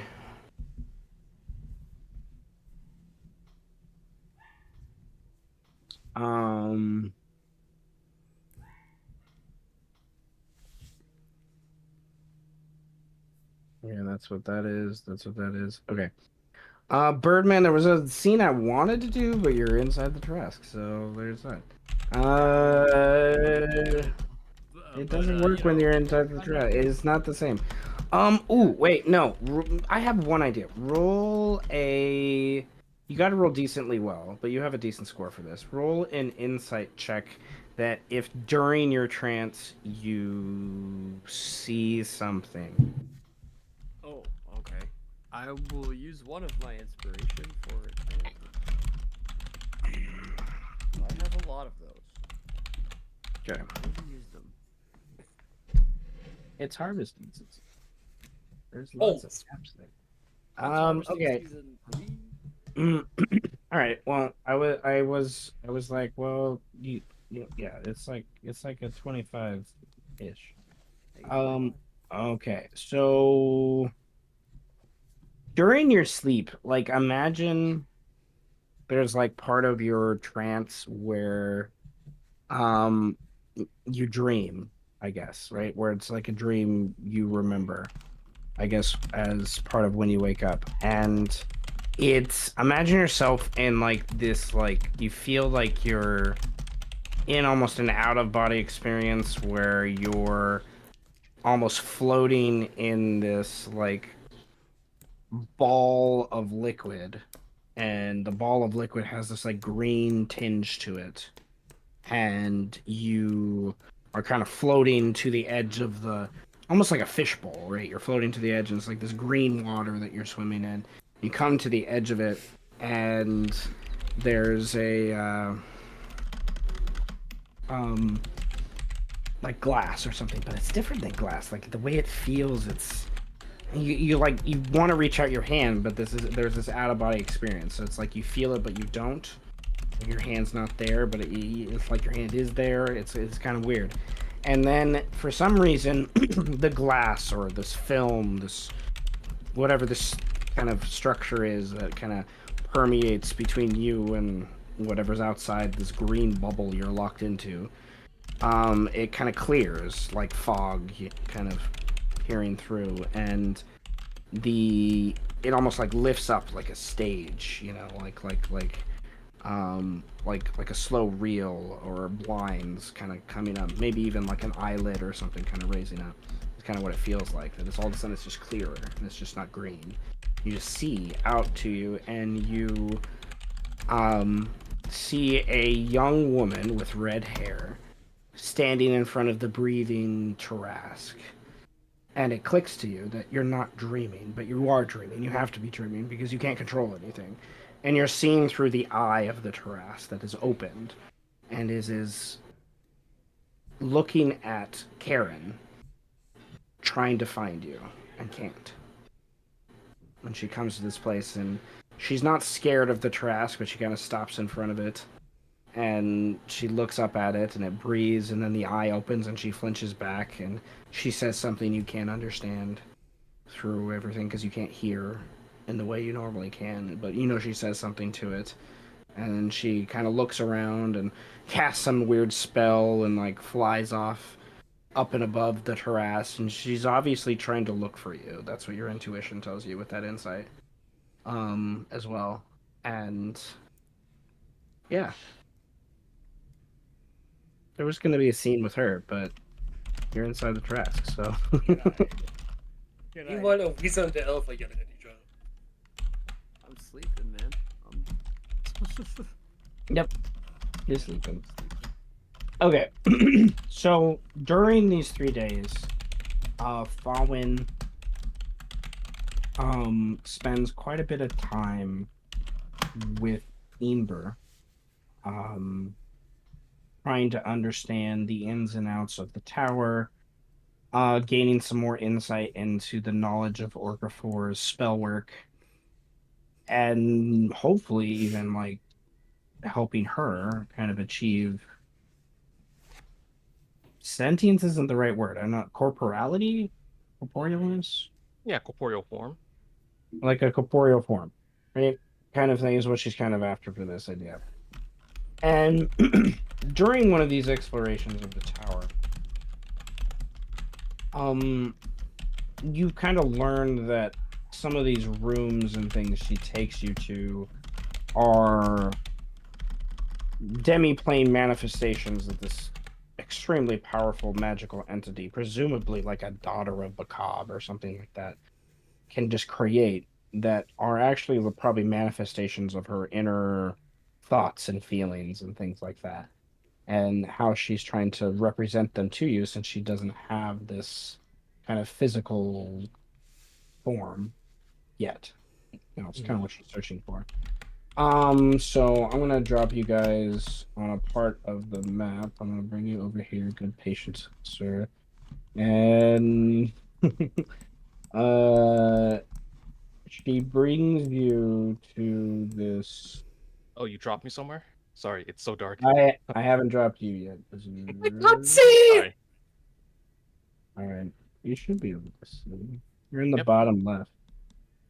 Oh. Of the map. You come to this room that is similar to the other rooms you've been in that had these levels to the tower, like when you met Bakab those few sessions back. Yes. And there is I imagine you like come through this door and kind of walk up these steps, and then you start to see dried blood splattered around the ground, smeared across this giant treasure chest. And the Ember has the possibility to come through these torches you've seen before throughout the levels of this tower, but she doesn't seem to be at this point. It's kind of one of those things that it's obvious you need to kind of figure out something, and that is how she knows she can trust you with certain knowledge and things like that, and access to certain things. So, the perception check, or it's blood. You could roll medicine check if you prefer, to try to discern information about that. Other than that, what would you like to do? Well, bloody chest here. Yeah. Is it humanoid blood? Roll perception, you said? Yep, or medicine. I could make myself proficient in medicine. It would just It be wouldn't give you any different information. Okay. Then I guess I'll do perception for ease. Yeah. It is not humanoid blood, you're pretty sure, but other than that, you're not too sure. And Ember is not able to manifest themselves in this room. It seems not. No. All right. And well, why not? Using telekinesis, I'm going to open the chest from a distance. If it's locked, the telekinesis can manipulate small parts, so it could pretty much unlock a lock. I mean, if you want me to make a check, I can still do a check for it if you want. No. You use telekinesis, and all that kind of happens is you, like, shake the chest. Your gut is telling you now that this requires some sort of magical... It's not physical to open this. So, when you say needs magic to open it, what would you... Like, do you want me to command the chest to open? Basically, that's where my brain was going. And so it's sort of, you need to roll an Arcana check to figure out the magical components and activate them to open this chest. It's not something physical you can actually... You could lift this up and break... You could try to break it. You don't think you actually could break it the more you use the telekinesis on it. It is something that is perhaps made from magic itself. Not even actually... What manner of object are you? notice something with some of the runes on it, and your curiosity almost takes hold, and you start to walk forward, and you you're unsure, but you're like there is a key tone or something. Like each of these runes represent almost like a button or something, you feel. And you're pretty sure the order you need to do is just do you do it? Hell yeah. It's like a tone. All right, let's play some music. Hmm, Um and do you speak celestial? yes. Okay. Then you hear tones in celestial that would be the equivalent of um give me a sec to type it out, these letters. Okay, I was like these letters. I looked at chat. I was like, "What the fuck?" It's a very kinky mimic run. I was like, "Last warning before death." That is not where I was going. It would be surprising at this point, let's be honest. That's hilarious. That's hilarious. Okay. So they're not in that order, but that's the order you do, and it's basically like a voice sings Ava u e kapa o, and then like ha Hmm. kind of thing, and that's what it does. And the chest kind of does a weird magical purse opening. There's like this little escape of air, and it just like flips open really quickly, and you like grab at your sword, aren't sure what to do for a second, and waiting for something to happen, and then your ears hear before your eyes register what is coming from the chest, and you hear this thumping. A heartbeat is quite clear to your ears before your eyes readjust to the darkness within the chest, and there is in simplest terms, you have found a reagent you possibly could use for a spell. Um, that Ember is gifting to you, it seems. This is a beating heart, alive, and with magic, it seems. A beating heart of a young Tarask. I would like you to roll a nature or medicine check. The number you are trying to reach is unavailable.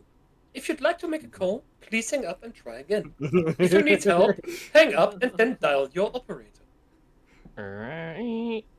Well, let's do nature. Okay. The 20, you were able to discern that you just broke down 3 Tarask cloning facilities in the depths of the city. And Uh-huh. this heart, you've harvested a Tarask that rose up from the stage courts. Like, this heart is not that. There's something about this that is not one of those cloned things. Like, it makes you think there's more. It's more original, more natural. It's not something that's been crafted artificially, so to speak. And you're not sure what makes you think that. It maybe the way the heart is beating and that magical is there. And um the 20 lets me want to say I need you to roll an insight check. Insight check. Eh. Where is? Oh, there it is. Oh. Oh. You have gained full access to the seal of the 11th house tower. The seal of the 11th house tower literally waylays the heart from waking up. This is the metaphysical control that the tower will possess. That is now something you can literally, by thinking to Ember, activate, or thinking to the tower to activate, destroying the seal. Like, you have Ember trusts you well enough to actually. You thought you had the control of this. You did not. Ember did the whole time. Ember's not in the room, so I can't have a conversation. Goddamn. No. And she obviously did that on purpose. She very obviously did that on purpose. Do you go upstairs? You feel like you've done everything you can do in this room. The Tarrasque heart beats and then slowly dissipates, and it's just you hear the heartbeat. If you listen hard enough inside your own brain, right, you'll hear the heartbeat, and it's basically that's just part of you now, kind of thing, until you're no longer in control of that word of power. I see. Fallen would like place a hand on the lid and just close it and seal it. As you seal it, another realization comes to you. And you're not sure what makes you think this. Maybe it's one of the symbols. It's the symbol that represents K, which is the symbol of protection. And you feel you've seen the symbol before, and you've seen this here and there in this tower and stuff before. And you're 90% sure that Ember is a sibling or a cousin to the Tarrasque. Like they're born of a similar time, of a similar place. And this realization, like, that's why she controlled it. Like, that's why she had power over it, is because she is of a similar place in time. And has been kind of waylaid out of time because of that. Your Arcana check, I say, is high enough for me to also say you remember the stories of the fall of the Tarrasque and its rise 270 some odd years ago. And one of the things that was an initial control, but then no one really knows what happened to it, of the beast until the full war kind of broke out and it just was chaos. There was something similar to what Birdman may have described, but it wasn't called a shadow. There were these 4 quote-unquote ring bearers that had these elemental rings that seemed to have an ability to kind of guide and control the Tarrasque, but then someone destroyed the ring, and purportedly the first ring that was destroyed was the Ring of Fire. I fell into a burning ring of fire. All right. But it burns, You're thinking about burns, that, The and ring I of like fire. I like to think that Falwyn almost absent-mindedly as he's thinking, like almost the tower's directing you, like mentally more than physically. Kind of, you begin to rise up to the second floor, and you're just kind of there, and you see this table of sprawled out notes and different things, and they are mostly written in Common. Some seem to be in Gnomish, some in Dwarvish, but vast majority in Common. And they are annotations from Orcafor, of his previous connections with different houses and things like that. You can roll an investigation check if you would like to piece together any of this information, or Yeah, you could what are these correspondence? go upstairs. Okay. You see easily enough some key names, hinting to some things you've already seen played out of the civil war that's been building between the Fourth House, between the Ratus and the Goblins. Xantha's experiments with his daughters and how he's stealing information from the Fifth House. Like, this implies that his daughters were cloning experiments. Some of them were. Is what, like, Orcafor's kind of theorizing. And how Veer is purportedly a descendant of one of the main walkers that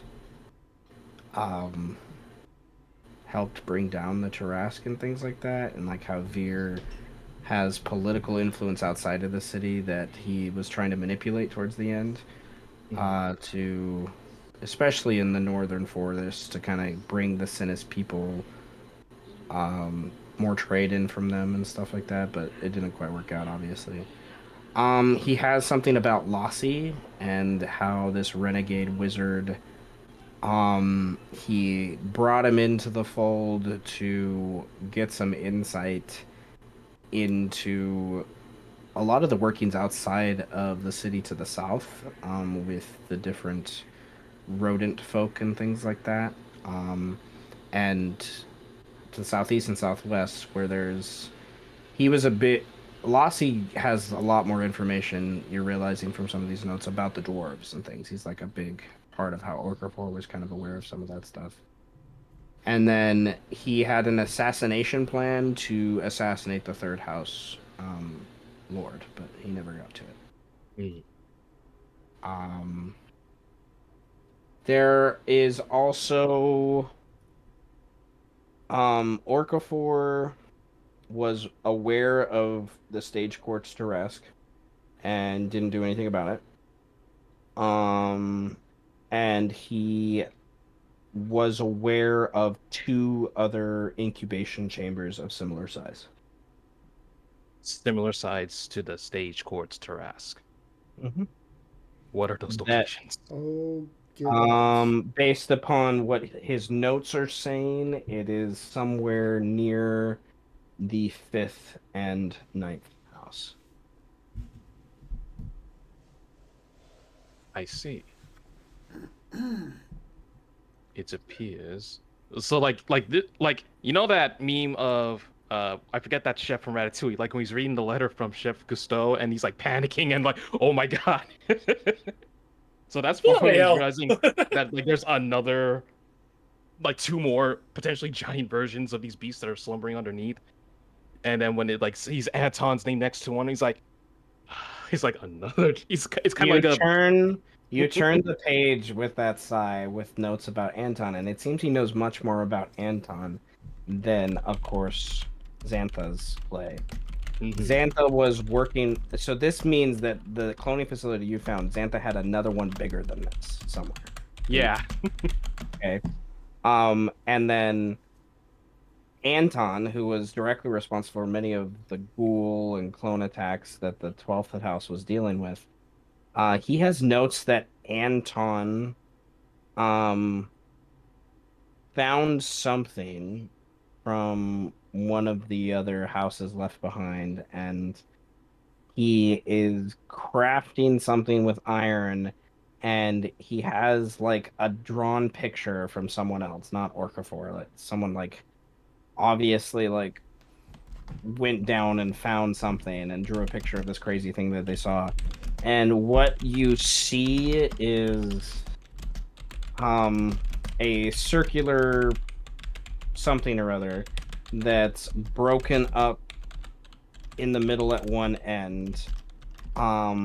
It looks like it's attached on the other end where like directly kind of parallel to where it's broken up. And your brain starts to think it looks like a giant clamp or something. Is what it looks like. Lamp. Mm-hmm. I guess it's one of those things that you kind of have to see in person. Let me see. Let me see if I can bring up a better picture without revealing too.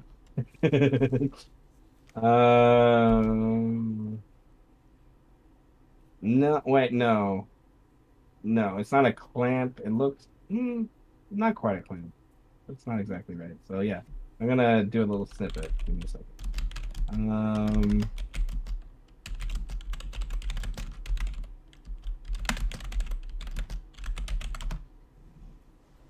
So imagine this is like a drawing of like charcoal, like really quick, like sketch, you know? And it looks like it's from the perspective of someone looking down a tunnel into like a more open kind of cave thing. And there's like light going from the left to the right to kind of bear light onto this weird kind of structure. And the clamp was totally the wrong word because I was thinking of a different idea. So I'm glad I remembered. Nevertheless, where did it go to?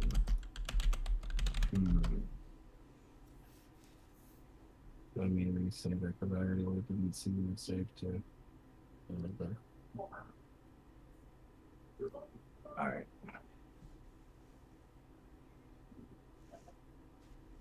All right.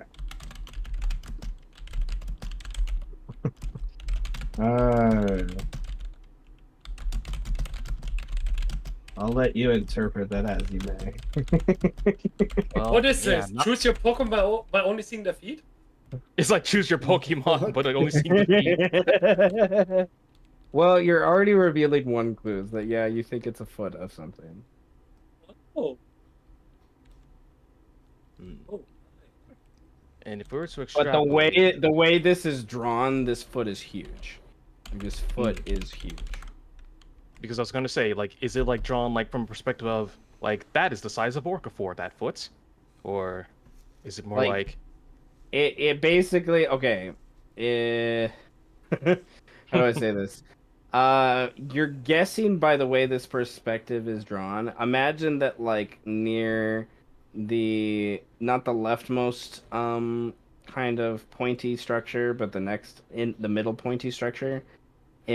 Imagine that there's like the sketch artist is just kind of muddled, right? There's this little like erase point or mud smudge point that when you look at it, it looks to be like a little stick figure, right?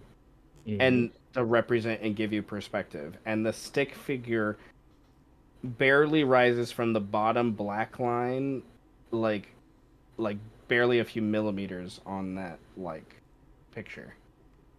Like a Mm. normal size humanoid is teeny compared to this foot. Like teeny tiny. So not quite as big as the true Tarrasque, but fucking big. Mm. Iron within and iron without? And you would easily think this is something Anton has been working on for hundreds of years. Mhm. Like hundreds. Like he's had this idea kind of going on. So I will say one more thing. From a DM point of view, giant lasers are fun. Yep, I imagine so. While the rest of the houses are squabbling under turf, Anton is making a siege weapon.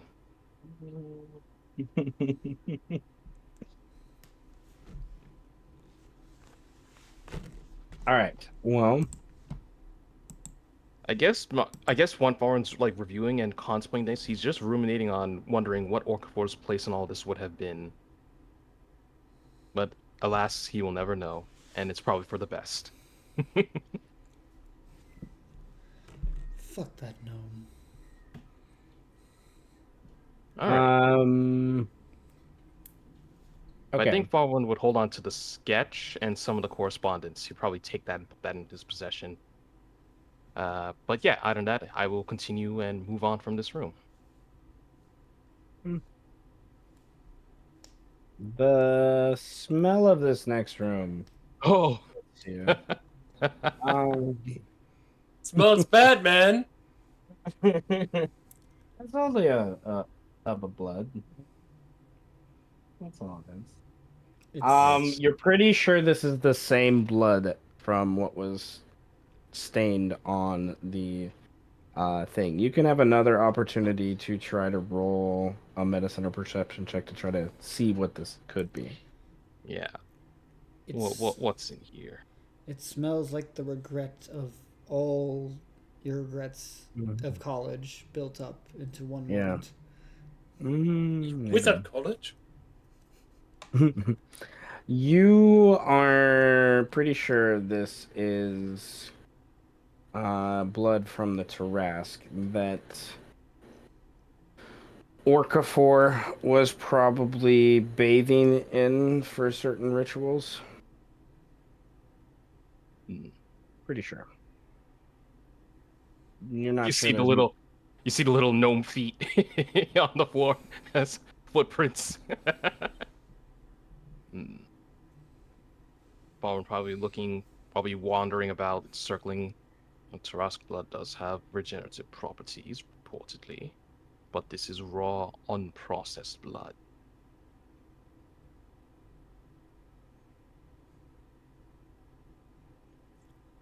And as I look at the blood, it doesn't congeal, like it's actually like still like preserved, it's being Mhm. exposed and all. Interesting. Um, roll another Arcana check. Arcana, Ask Arcana, yourself, Arcana. what would Birdman do?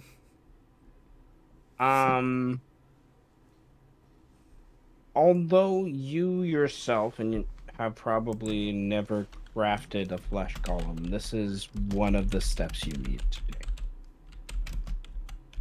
So he probably was using it for his own purposes, but he could have been crafting a flesh golem.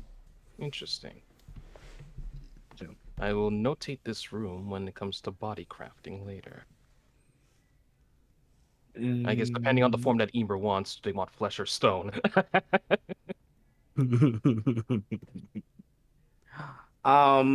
you get the impression that's all you really can glean from this room. Okay. But yes, good to note. I will continue on. We can pull Alright. this room for resources for making people. Um,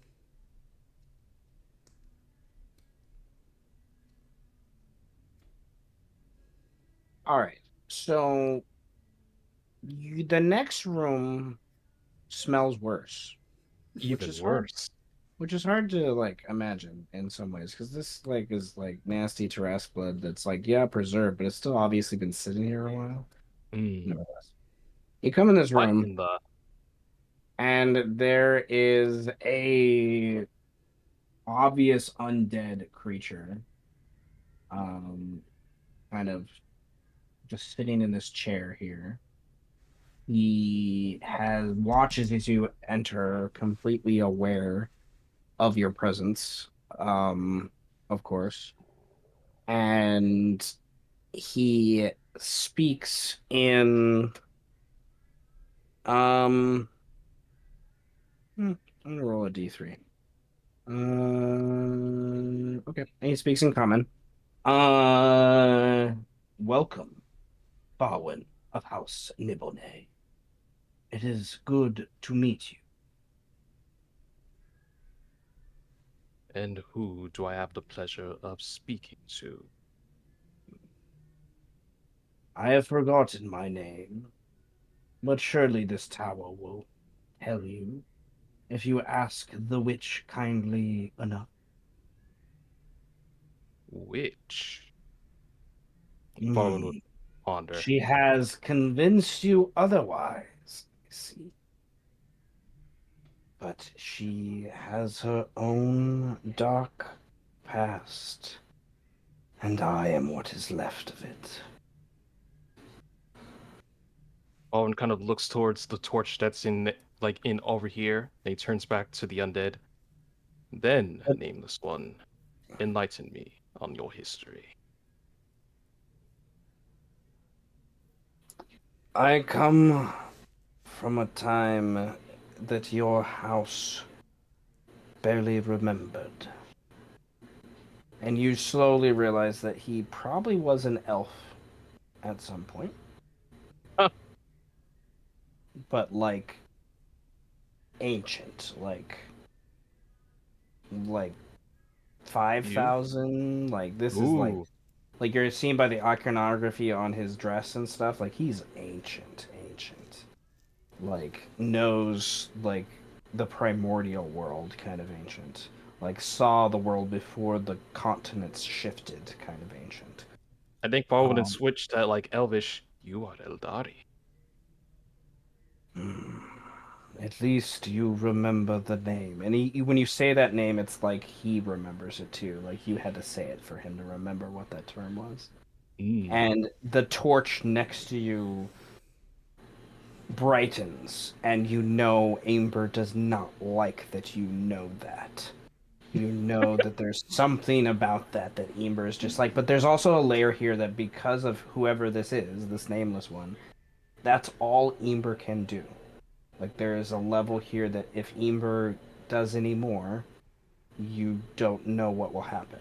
Like, and you generally get the impression like this is a lich, like hands down. Yep. Like there's not like you don't have to think much harder about it by this point. But it's a lich that Ember is keeping hidden away for some reason, and you generally get the impression you weren't supposed to find this room. What the fuck?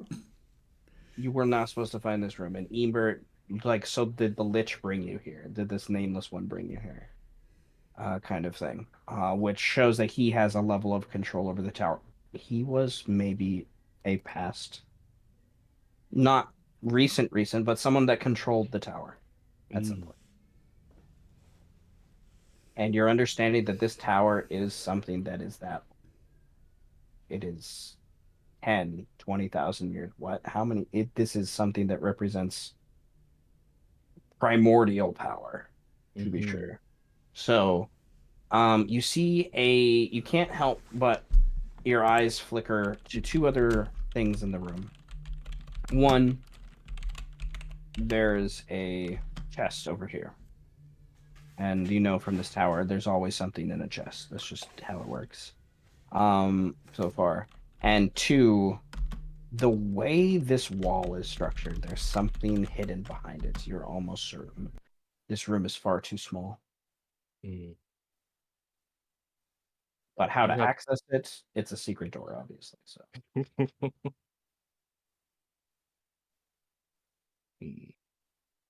You have forgotten your name. What remnants of your past do you remember, nameless one?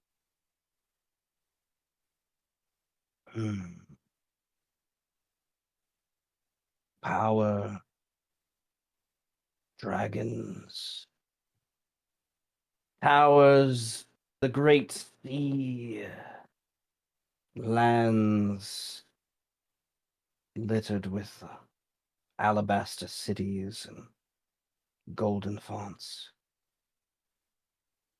The time before the dragons really Burned us in dragon fire. We trusted their kin, their Yuan-Ti, their honor art, we called them. They were a different essence than what your mind is showing me now. They have been watered down, these squamata. Not much has changed. I would like you to roll an insight check. Insight. That is, you know what? Make spend one. Yeah, spend one to break the tie. I was about to say, man. I was about to say. Guess this is like one of those things. Okay, it's like nearly impossible. His iconography on him, yes, is from this ancient time, and his iconography hints to a being that no one knows about anymore, other than people like you that have been around for more than 3 centuries. He is one of the last. He's undead. He's a lich, but he's one of the last followers of the god Hod. And you're wondering something right now. If the way he just said not much has changed, you're wondering if this is how Hod has been allowed to stay. Like, there's a vestige of him in this creature. There's something about this. Like, you're generally getting the impression that your ancestors would have killed him straight out for what he has done. Yeah. But there's something about... You'd also know that he knows things that if you had time to talk to him, you could learn so much more than Orcafor's spell book. So much more. Like, this is me, DM, talking to player here. This is one of the people that could give you access to, like, regaining knowledge for things like Wish and stuff like that. Dear gods, what have you done? Yeah. But the caveat here is if you do that, Ember, you generally get the impression, will not trust you. She does not trust this figure at all. which makes you almost confirm even more that there is something of Hod still in this lich. Hod is still here somehow after everything.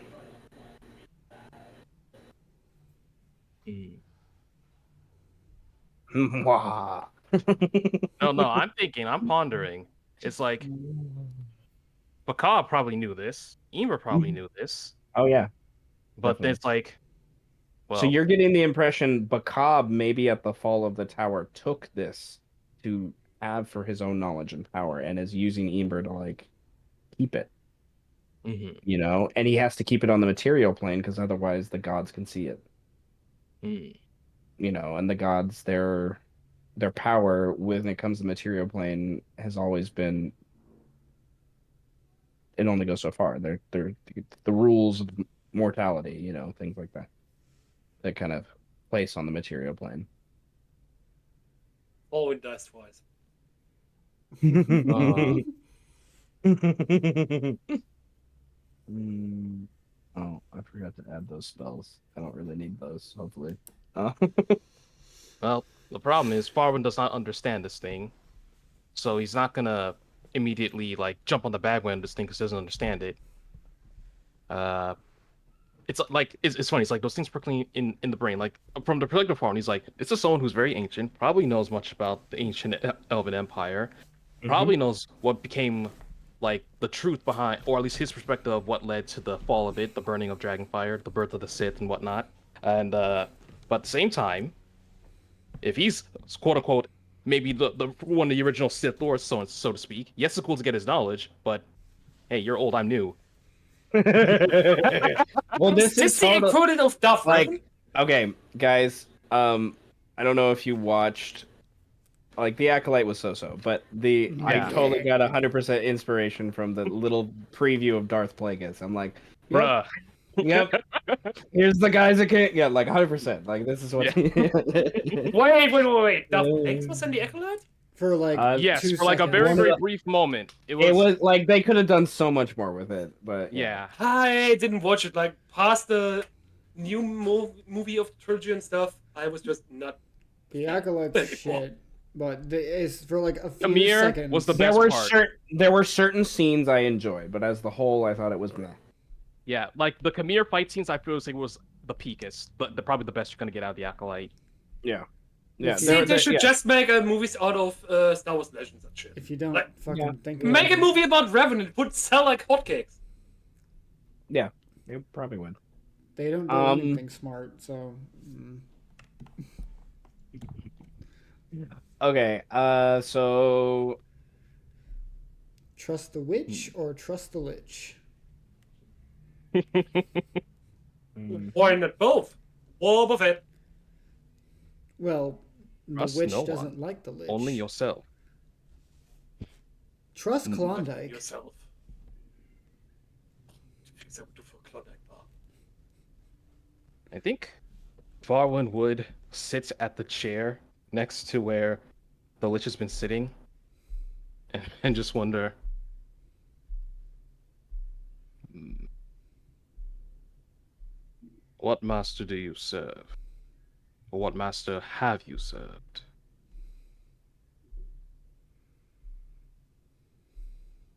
he takes a deep breath in as he looks over at you, kind of pondering, and obviously gets lost in whatever's left of his ancient brain. And you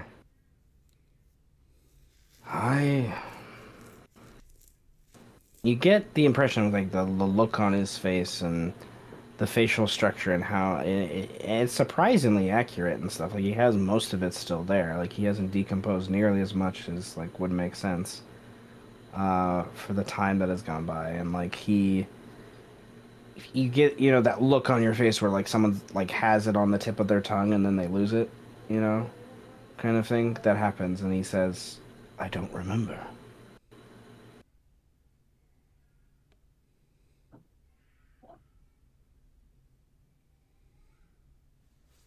Is that shocking or liberating? I don't know I understand what liberation feels like anymore. It has been, what, a few centuries outside, but in here, time is stretched thin.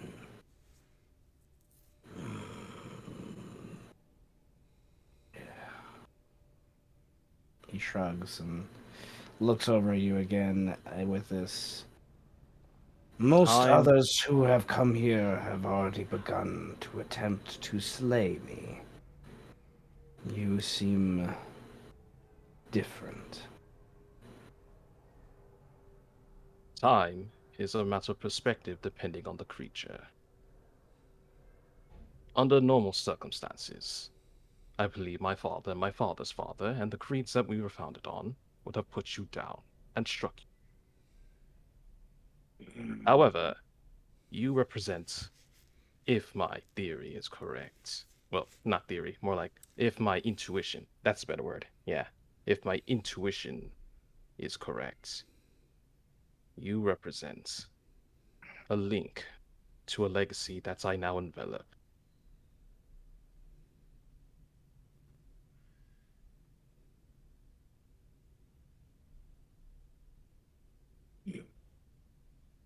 Well, I do remember this. You have a choice. I know that much. The witch will not let me leave. Not unless someone can aid her with something she would not do. And the gnome was unwilling to do it. He and I shared many conversations. And I learned much about the city and its beast. And he has this, like, hunger when he says it that you know if he ever got out, he would, like, he would use every advantage he could to, like, gain the power of, like, the city and everything. Like, he's fascinated by the idea of what this has become, kind of thing.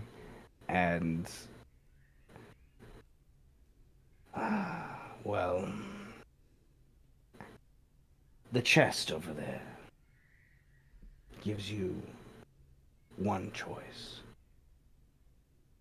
The other choice is I can show you, and he kind of rises, and he goes to this bookshelf, and he draws a spell book of sorts, and it opens this kind of whole structure. And I'm sorry. I don't know if anyone else can you see that, but you don't know whose blood that is or who wrote that, but yeah. it's there. It's definitely there, and he doesn't flinch by it. You generally get the impression that most people have chosen to stay here, and if you choose to stay here, he's eventually probably gonna paralyze you or do something to you, and eat you or consume you or use your knowledge, and I don't know, like. But you also get the impression that Eamber can't do more than keep him here. Um, so do you go to the chest and see what the other option is? And So if you one option. do, do note he's probably going to start to attack you. You generally get the impression if like you move towards the chest at all right now, like you make your choice. Like he sees that I as your see. choice. Our creed was founded to liberate ourselves from antediluvian ignorance and the subjugation of capricious gods. We were betrayed. They betrayed all of us. The Innards, the dwarves of old, the dragons. Our enemies feared our potential, lied to their neighbors and burned us in dragon fire, leveraging divine power from the gods to bring our age, our Eldar Dominari to. You are a living legacy of this. If you would see what And has become of us now, we are like mere ants to a raging storm, helpless, lost. then the choice is plain. You may continue to rise the steps, but do return, and I will show you the secrets of our people.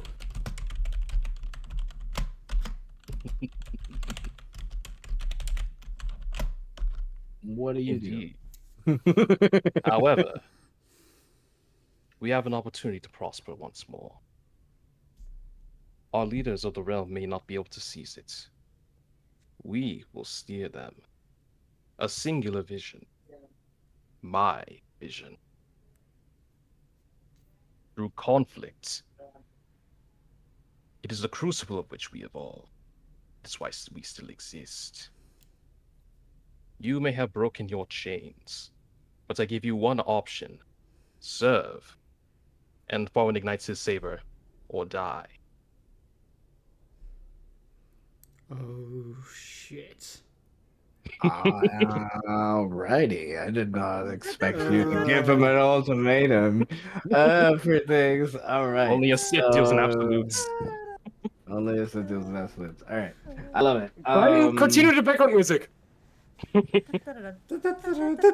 right, so I definitely think you've already gained some momentum points with being an elf, for one. Being an elf that comes from a place he's from, for two. And then three, sitting down with him and not immediately going to the dagger that's in the chest. Just so you know, there's a dagger that's in the chest. And then four, you make an argument of basically his freedom, but the freedom is contingent on him serving you. So, that's 4 momentum points. You almost have all the momentum points you need to convince him of this. So, we can handle this in one of two ways. Either you can roll a persuasion check, Ooh. or he can roll an insight check. Ooh. Versus your passive. So it's either you roll versus his passive insight, or he rolls versus your passive persuasion. It's like it doesn't matter either or, but I feel like what method would Farben do? Well, he's not really trying to lie to the guy. He's No. kind of more like, so yeah, it's like serve me as the new Lord of the Sith. All right, I'll do the persuasion angle, and all right, persuasion. I am a politician. Wait. It's like I roll persuasion or he rolls insight versus my passive persuasion. Yes. Oh yeah. All right. I will spend one to make it a 25. Or unless someone wants to give me an inspo and I can make it +3. I could do that. I have 4. I'll give you one. Hell yeah. Then I will 3 give to make you it a 44. Appreciate it, Brandon. Okay, well, with the 44, that's enough to get the total momentum instead of just 1 point. Because I usually rule 10 or higher. His DC was a 19, so it was pretty decent. For things. Nevertheless, getting that nearly double the whole thing, he kind of... There's a brief pause. And you think he's going to, like, attack you for the briefest moment. But the flourish that he does is him bending a knee. Getting out of right in front of the bookcase. And saying, Lord Farwin of House Nibene, may I serve you in all your ventures to come. Indeed. But Farwin of House Nibini, for our mutual relationship, you refer to me as Lord Gravitas. Is that the thing? Lord Gravitas. What I unfortunately do not remember much of those key terms. What would you have me called? It's henceforth, I will refer to you as Lord. What's next? Lord Nex. Nex? NEX. Lord Nex. He bows even deeper to that as you've locked on to like this sense of duty from his past that he's obviously kind of lost in this connection. And okay. Well, you just got a lich in your back pocket. Sweet. Australia, here we come. Remember, Like Ember is obviously going to be upset by this, but I don't know. You just gain access to over 5,000 years of knowledge, hmm right? Kind of thing. So, If I were to explain, it's because we have a pocket. there you go. Do you continue upstairs? I do. Okay. Going to the next floor, you find torches of Ember, and she's present and in the room, igniting the room, bathing it in light. And she like curses at you in primordial, obviously. Oh, he is not to be trusted, this Lord Nex you have named. His name should You- not even be remembered beyond that. You withheld this information. Why? Well, Why did you? No. Why did Lord Bakar withhold this from me? I know only my reasons were to serve my Lord Bakab. He asked this of me. To keep him here, keep him quiet, keep him safe, keep him away from the eyes of the Animaesus who pray to their lords and fear the darkness, not understanding that the darkness needs to be there in order for there to be light. Balvin kind of smiles at that. I appreciate this. But then, like, Balvin kind of switches to sending. Can he hear our conversation? Not outside of that room. Then you ought to ensure that he remains there. Your Yes. duty will still be bound. Yes. And the torch kind of disperses, and you're left in this room with these cages filled with bones. Loosely looking at the bones, they're amalgamations of creatures, or nothing you've seen before that makes any anatomical sense. You can roll a nature check, or you can move on. There's not really much in this room other than that. There's bones of different types of creatures. But like creatures that are like obviously chimera hybrid things. Ah. Not a nature, sorry. Roll an insight check. Why not? Insight. Okay, 26 is enough. With Ember's control of this room and her anger and everything like this, you are generally getting the impression this is a room that Ember has used to attempt to craft things that she could embody and has failed. She can't do it herself.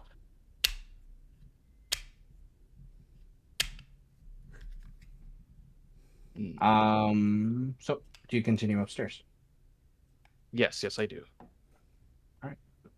Going up to the next floor, there's this greenish light that kind of takes over in a larger ensconced brazier where obviously Ember would be. and located, and she's there, and it's the strongest form you've seen of her yet that's in this room. And there's these two sentinels, these two animated armor that are obviously here as some sort of conduit for her. Perhaps with perhaps the if anything she could you these suits of armor are something she could embody if she needs to, but it's something that you get the impression would put detriment on the whole tower and things like that if she did this. It's kind of like you're seeing this is like one of the crux rooms that controls kind of Ember's connection to the tower, and your access to it seems to come from beyond her. It seems to be like you're not sure you were supposed to find this room. This was not Ember's intent when she first brought you here. So you're wondering if Bacab's at play, trying to show you things, kind of stuff. But you generally, not generally, you're looking over, and there's this room, and then from the stairs that lead up, you hear, like you can see Ember's face here looking at you in that sconce in the middle and kind of watching you, but she's not speaking to you. She mostly probably because she's angry with you, but you hear her voice displaced, kind of yelling and screaming from upstairs on the next floor above. Fallen ignites his saber and he just marches upstairs and find out what's going on. As you march upstairs, you're blinded by the light that comes from this room. Initially, it's not a a blind that stays for an extended period of time, but it is initially you're kind of blocking your eyes and things like that, and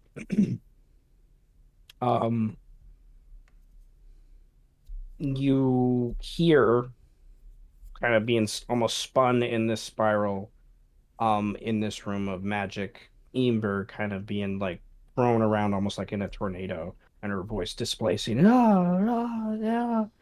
and you're confused because you see the torches in the four corners, and she's there and she's watching you with earnest curiosity, but then her voice is here screaming and just being torn around. You're not exactly sure what she wants to tell you because you get the impression she can't tell you what to do. But you do get the impression this is her. This is, in whatever way, this is what she is, and of what you'll be able to understand that she is. That she is power, she is entity, she is magic in and of itself. And there is an inkling of understanding. You know where Orca 4 connected to a font. This is where. Like, Ember is a connection to a direct font, is what she is. And I would like you to roll an Arcana check, and this is a DC 30. No pressure. You got advantage, remember? Yes, I do, but You also spent all the inspiration that you had. yeah, I was about to say I spent all my inspo. You would have had 2 more. I would have given it. Alright, well, 31 is enough. Other than the access to the font that this presents, this tower, which I've hinted to so far in your escapade with it, but it's confirmed now, is the tower was crafted from what fell from Hod's tower that was defeated. And that tower has a connection and was crafted during the primordial world and has a connection to minerals and resources. It's made from things that don't come from the material. Like it's not it's basically what I see dragon glass as. It's something that was brought from another plane and kind of into here, but nevertheless, you have direct access to the tower, to do what you will with it. You can teleport. You can, but it is dependent upon Ember and her, in simplest terms, her spell slots. For things is what determines this. But you know from this access that Ember is the equivalent, like the tower itself is the equivalent of a 20th level caster. Ember is. She has all those spell slots, and she doesn't have a spell list. Like, she literally can just tap into whatever spell she wants. At will, kind of thing. And you're wondering what that really means, and you can ponder at your will as I further explain. But nevertheless, you see another option though here with your Arcana check being successful. That you could use the remnants of the magical weave that kind of entraps Ember here from Bob Bacob's obvious conjuration and transmutation he used to make this tower and kind of solidify her as its spirit. You could use that whole kind of control over it to transfer the control to someone else. It doesn't seem like it would be too powerful. You just need someone that could bear the weight of the magic, and you are definitely someone as a 20th level wizard that could do that. It would mean Fallen probably could not leave the tower. It would mean that you could leave it, but you couldn't leave the material plane. You're kind of like stuck there. Oops. Oh, Right. that's Oopsie hilarious. Oopsie daisy. All right. You're bound to this plane. Are you dead Okay. ass? Planar bound now. Now, if you do that, you could allow Ember to. This is what you've learned, and this is why Ember is watching you so closely. Mhm. You have the choice to release her and give her the real chance to exist with this. So, on one choice, you basically stay as is and keep it the status quo, but the tower, quote unquote, Ember, is probably not going to like you even more because you're not going to be able to follow through with your promise and keep her those things. And then, option 2, you let her walk, you let her go free, but that is, as you bear the weight of that is definitely a sanity save coming at you. Fair. And in order to transfer this power, you may not have. Let me look at your sheet real quick before I make that claim. I'm gonna click on your stuff. Oh, okay. You technically do. Okay. In order to make this transfer of power, it would require your 8th and 9th level spell slot. Ah. Okay. In Well- simpler terms, you need 2 spell slots of 8 or higher to do it. So. I see. Okay. So then in that instance. Well, yeah, like Farwan said.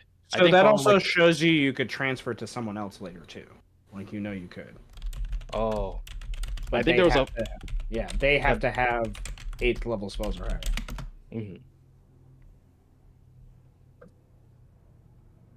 This is what it means to seek unlimited power. All right. Well, yeah, Quote unquote. Yeah. Unlimited power. like we're looking at the equivalent of a proto font, like the materials that, of course you probably need like a primordial deity to kind of refine this to be a font itself. But yeah. Farwan's gonna release Ember of her imprisonments. I think like Farwan's reciting literally the Sith code at the same Okay. time. Okay. Now, one more thing I want to say about that, that your Arcana check would let you know, is that would also mean that the pressure to keep Lich Boy contained now falls to you. I said, serve or die. He Okay. shall serve. Farwin is Okay. that prideful. And Okay. again, I want you to see, Seth. I think I literally put it. My overconfidence is my weakness. Yeah. Like Farwin sees himself as the last line of an age of Sith. And if this guy is probably old and ancient, but still, I'm new. He's old. I'm the culmination of all the strength that has come before me. Well, I enjoy the kind of like backdrop realization of some of those pieces of imagery as you like step forward and kind of get enveloped in this magical font tornado, and it begins to pick you up off the ground, and you just kind of embrace it and let it hold, for the briefest moment, fearing it's just going to fling you against a wall or something because it's that powerful, and you just kind of get absorbed in it. And do you release your magic into the torrent? All right, then I would like you to roll a sanity save. Sorry for interrupting you. No problem. It's like through power, your chains are broken, Imber. And sanity save. Here we go. Hell yeah! Oh, hell yeah, Buster Brown. Oh All my right. God. I'm gonna say because of the flux of what this represents, the irony of you getting a nat 20, you in fact gain 2 sanity from doing this because it confirms that much about what you believe in this world. Um, and uh, all right. The torrent of magic kind of flutters around you and gravitates, and you kind of are holding it as hard as you can, and it eventually just releases you, and you fall like heavier than you should weigh, and you hit really hard, and it you're on your knees and elbows almost, and you're kind of rising to try to get up, and Probably you suffering from X levels of exhaustion. yeah, the torrent slowly disperses, and then there's just this like Ooh. little like glass, like it's almost like laid into glass underneath you, kind of thing, this like spectral crystal, and you through the reflection of it is when you first see um Ember, and I've yet to find an image I really like to represent her. So I'm gonna describe something, and then maybe I'll find something later on, or if one of you search for something and find something, maybe I don't know. But I've yet to find something Describe it. really I really like have in my mind is for her. She is an amalgamation of the 4 main elements that represent earth, fire, air, Ooh. water. There's a And creature from RuneScape. That I think Yo. I'm trying to remember what it was because it's been so long. And it always came with like it was a meme because like every time it's Steam played, I mean it's like a major world event would come on. Uh, what's it? Mental. I'm gonna find you that image. I'll send it to you separately, Seth. But like when you said like okay, what's but, yeah, yeah. okay, okay, cool. Ooh, I found it. Balance Um, elemental. Hold on. Let me open image. This is small. I'll find a better image. But yeah, sorry, continue, Seth. Sorry. no, no, that's good. That's good. Thank you. So she is small in form, like the size of a parrot, if you will. Mm. Not very big by any means, but the amount of power and energy that kind of erupts off her is intense. You can like you literally could use her as like a heating device if you're in like a cold situation. Like you can feel that kind of level of pressure. And there's an immediate just yippee, like, oh my God. And she's zooming around the room, flying, hovering off the ground at a speed that your eyes can, only because they're your eyes can keep trained and track of. Like, it's one of those things. She's moving so quickly, excitedly around the room, and she eventually stops right in front of you, and you can see like this weird amalgamation of forms, and I want to see what the imagery is before I continue. Yeah, yeah, something very similar to this idea where there's you know, like my initial inspiration came from Avatar: The Last Airbender when he finally gains the true Avastar state and like fights the Fire Lord, and he has all these things floating around him and all that shit, right? Yeah. That was kind of where part of my idea goes, but very similar to this, but there's, she has like arms that are fire, and then they switch, and her head turns into fire, and then her arms re-gravitate, and they start to sizzle as the water kind of coalesces around her, and then air wraps up and picks up these little tiny, tiny feet that disperse and go away. You're not sure what's holding these four elements together other than her and this light that seems to be erupting around her. She is, yeah, she's a, I guess what I would call her is like a true elemental, like kind of thing, I guess, in some ways.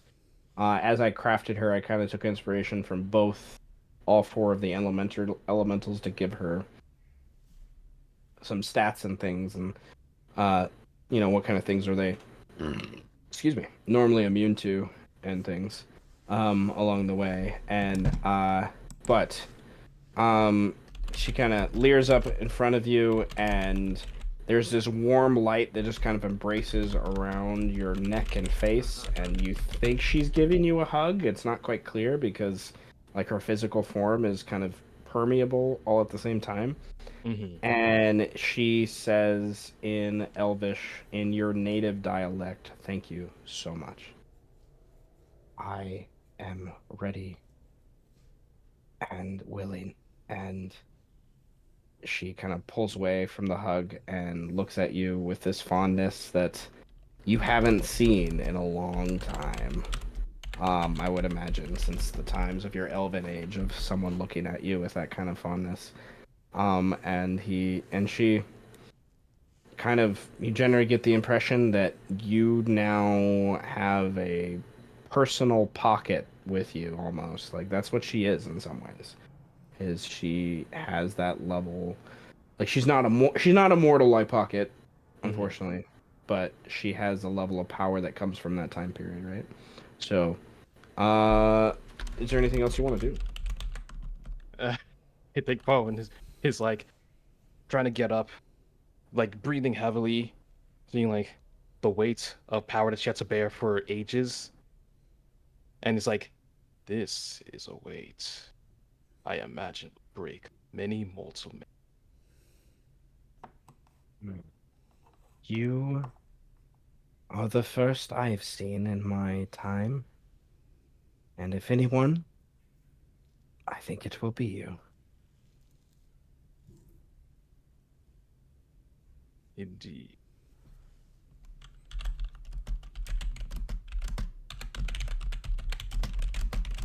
Feel free to live your life as you please by your own means. I have my ambitions. I presume you had yours. You mean this? The power of this tower. The power to enact my goals. To keep Lord Nex under my purview. And the favors I owe Bakab, along with other gods. That is my burden to bear, as is the burden of those bestowed with great power. You have been freed from this chain. She is obviously a little stunned at this idea, and kind of hovers down a foot or two as she processes, and kind of brings her what makes up her hands together to kind of use them almost as like she's understanding she can do that and touch. And then you're giving the idea of like this true idea of freedom, not just like you freed me from this imprisonment, this idea that you give me the access to like do what I want to do, right? And there's this like she just ignites and just illuminates the entire air just brightly, and there's a blink, and you hear in your mind's eye she gives you a sending spell and says, "Call upon me if you need me, and I will be there." But she just teleported to wherever she wants to go to. And Eva is so precious. an entire village was burned down that night. With a dragon. You know what? You know, at D100. That's kind of funny.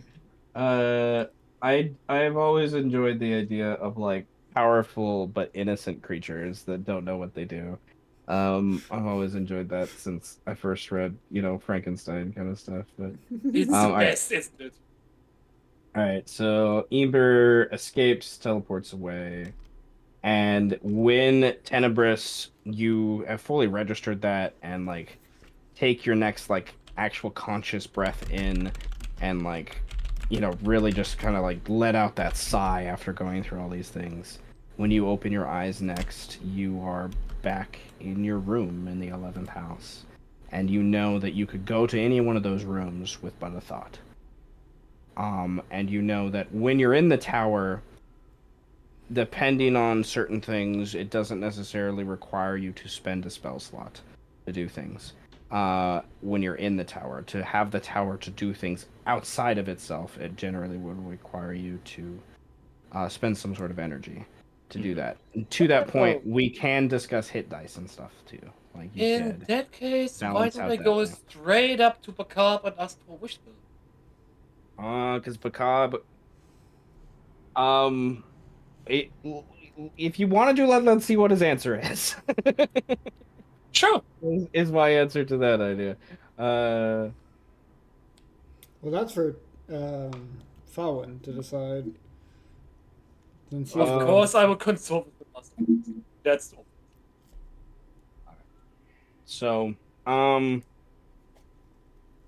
at this point, I would like to give, um, I'm gonna give 5 inspiration to Falwyn Jesus, for what the fuck? releasing Ember.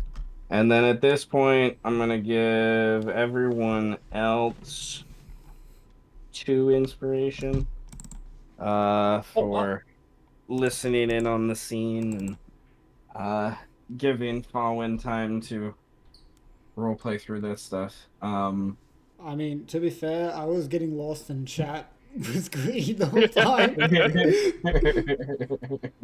Same.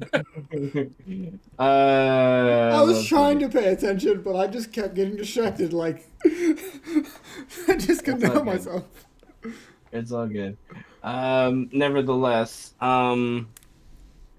Falwyn is nearly a true elven lord. He has his uh the only reason Yeah, I say not fully yet is because your lands that you control are technically not elvish lands. So, Did he beat Godfrey? he's still uh, maidenless. God damn Oh, it. shit, true. He's got many sons, but he's still maidenless. That's funny. The ultimate roast. Uh, You, however, Counterpoint, are you're maidenless. maidenless.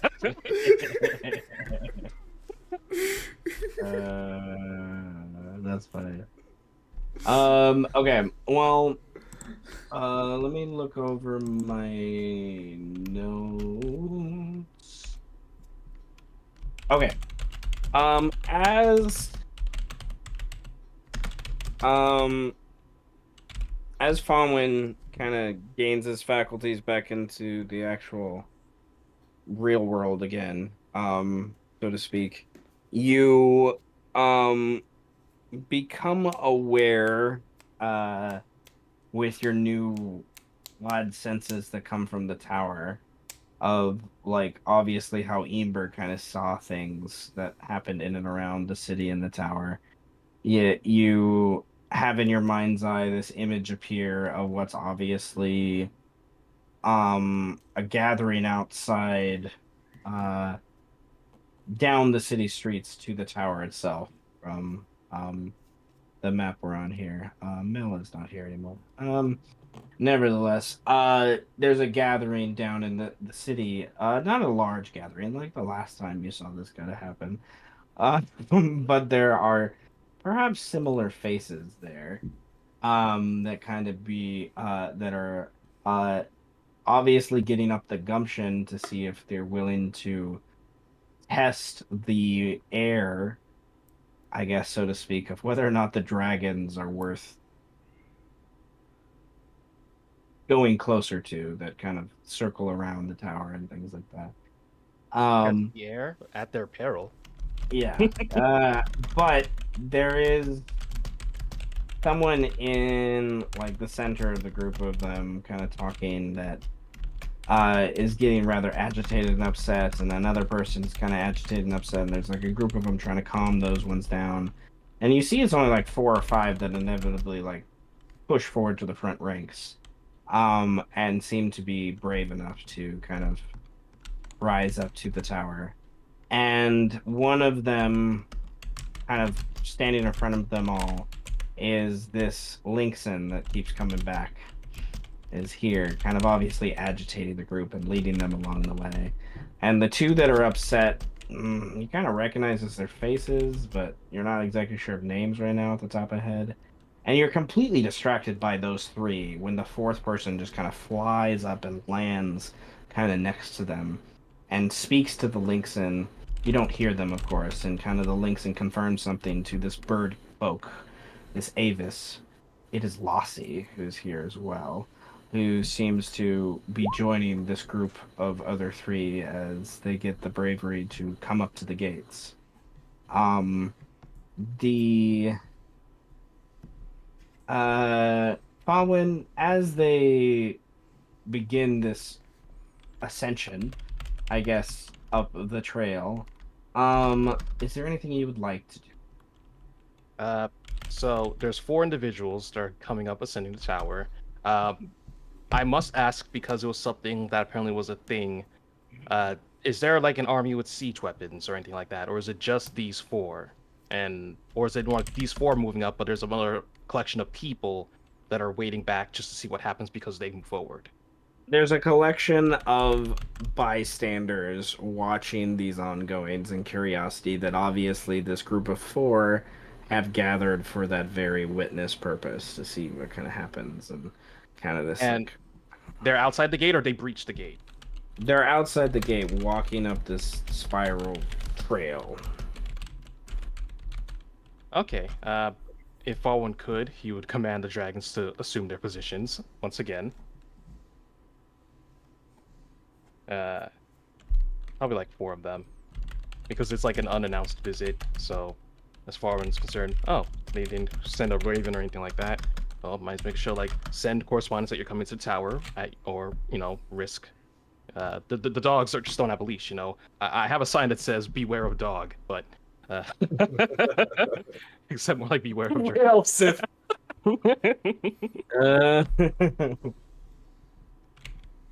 Uh, that's funny. Okay. And then let me I think do from the thing. there. Let me do the thing.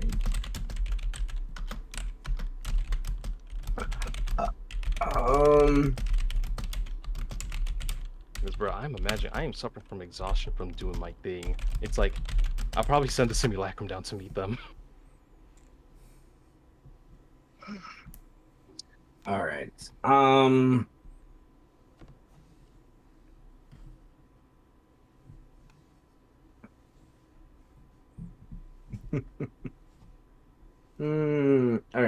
Okay. Now Before I forget, the, Syth, can you give the me a second version of my simulacrum sheet?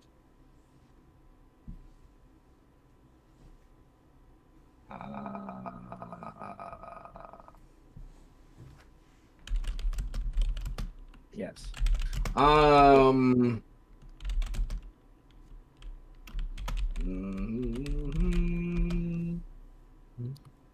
I gotta remember well, that's where I put it. Okay. Lord Venator, that's what it's called.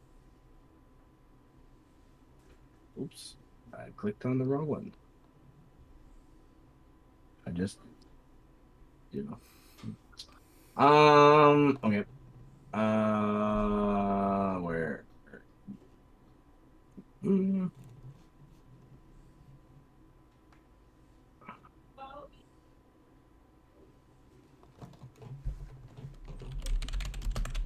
All right. So the dragons are just floating around. What are they doing exactly? So, when someone approaches the gate, they assume the position of standing on the gate, like two on one side, two on the other side, kind of like gargoyles. Hell yeah. As the Lord descends down to the tower. Screw it, I'll probably make it my actual self. The fuck you peasants want? Where have you, foul beggar? More or less, More or less. Okay. It's you and the dragons and Yeah, why not get my sons?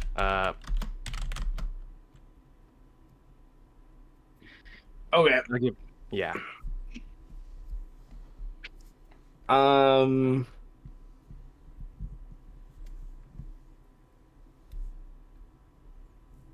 Okay. Let me look at my note real quick.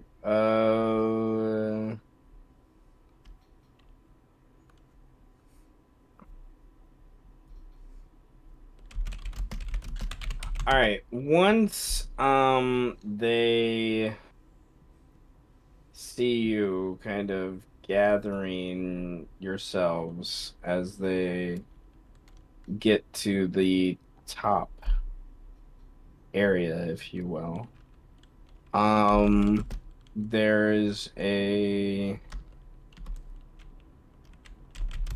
one of the four is a woman that kind of breaks away and kind of begins to run up hill very quickly and breaks away from the others, and it seems like Lossie tries to keep up with her by flying and tries to waylay her a little bit, and she blows him off, and she continues to run up to the gate. And the dragons don't like this idea, like, at all. So unless you order them otherwise, they're gonna pounce on this woman. Do you let them do that? So I'm down there. The dragons are. Wait, am I already down there, or am I still on my way coming down there? But I can sense the dragons are about to pounce. I imagine with that description I just gave, like, you're, like, not at the gate, but you're outside now. And this woman is brazenly running towards the gate. Mm-hmm. Is Bora there? Nope. Ah, okay, good. Well, good / not good. Not good that I can't have Bora tell her to stop running, but good in the sense that he won't be caught in any crossfire if things go bad. Dragon's gonna dragon. You've got to learn not to. Yeah, let the dragon do the dragon thing, and then when Farwin gets down there, then he'll be like, "Stop, return." All right. Well, dragon's gonna dragon. You said. Wouldn't that be so cool if you could cast Disintegrate via the tower onto someone just outside the gates? It's like a beam of light shoots out from like the top of the tower and just murks somebody.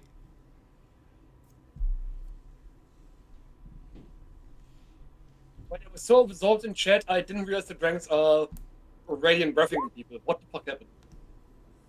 Someone decided to run up to the gate aggressively. I'm not down there yet. Dragon wants to pounce. Part of me's like, let them pounce. But when I finally get down there, I'm gonna tell Dragon to stop. You shouldn't run up to the tower like. You're right. They really shouldn't run up like that. There are 7 dragons patrolling the tower. What the fuck do they expect? See, if you look at this chart here, you are here on the fuck around axis, and that has resulted You in just you crossed finding the out. find out part. Slowly keep finding out. I love it. Section. Okay. So the dragons come down and they have this like ray breath that they do and they right in front of her and she dodges and weaves. She gets hit a little bit by it, but she avoids like a good chunk of it. And in the process, she like stops for a second, it seems, after she gets hit and like rises from her tumble and she pulls out something from a little pouch on her hip and she you can see two of the people climbing up kind of like yelling at her like something like they don't agree with what she's doing. It's quite obvious. And she is going to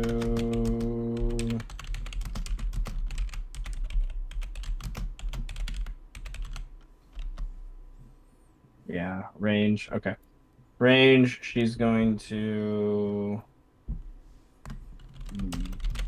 yeah, that's fine. She does obviously some sort of spell or something. By how she stops and the way her hands are moving with the thing in her hand. And she has I'm going to spend 2 inspiration points, give them to Lust and Brandon Oh. as I Hmm. basically turn the dragon's magic resistance into a normal roll. For this. And the Wait, hold on, the implications. Can we do that too? we've had this discussion. You're the one that did this. Wait, I did It's this? your fault. Okay, how drunk was I that I don't even remember it? You're the one that did this like 2 sessions ago where we I need a reminder, please. I was very drunk. Nevertheless, I'm gonna say we're just gonna move on with that because here you go. One of them fails the DC, the other one does not. And the young woman continues to like run forward past this dragon that gets kind of like frozen in space and kind of crumples to the ground. The other one kind of pivots and tries to spin to see if they could grab at her, but she dodges and weaves away from it. And she gets to the gate and she takes her big 2-handed axe that she has, resituated it now in 2 hands, I should say, and just big overhand, just it clangs against the gate, does nothing.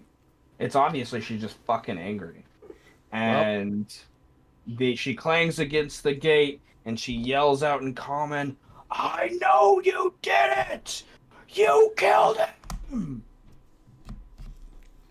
Do you know how little that narrows it down? I was gonna say. Can I just send the simulacrum out? That's not the point of what's going on here, but I love you. And she's gone. Fucking, I love you too, we God. just were selling her on staying, and now she's gone. All right.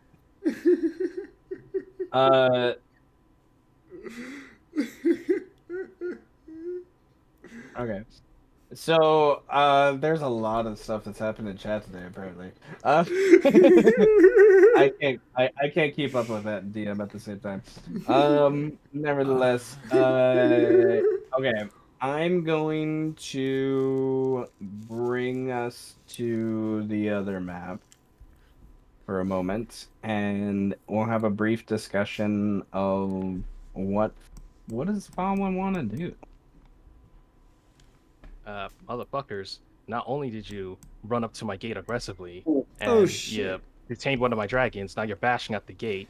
I'm gonna plead self-defense and take care of this threat, and then address the others and be like, anyone else? You mean my dragons? I'm running right up an attack. All right, you can roll initiative before you run up. Yeah. It's Kevin. It's that bird Plus asshole. 1d8.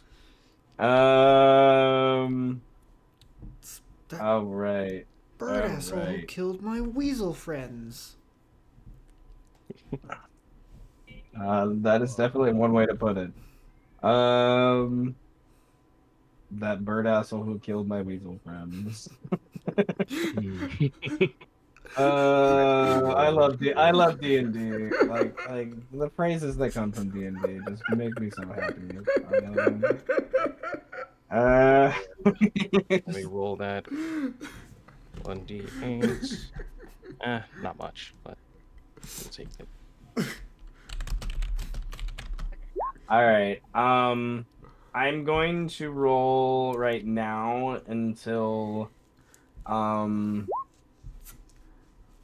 more. Well, no, I'll do it. Yeah, we'll do it for all of them. Because they should be separate. Because they're fucking big.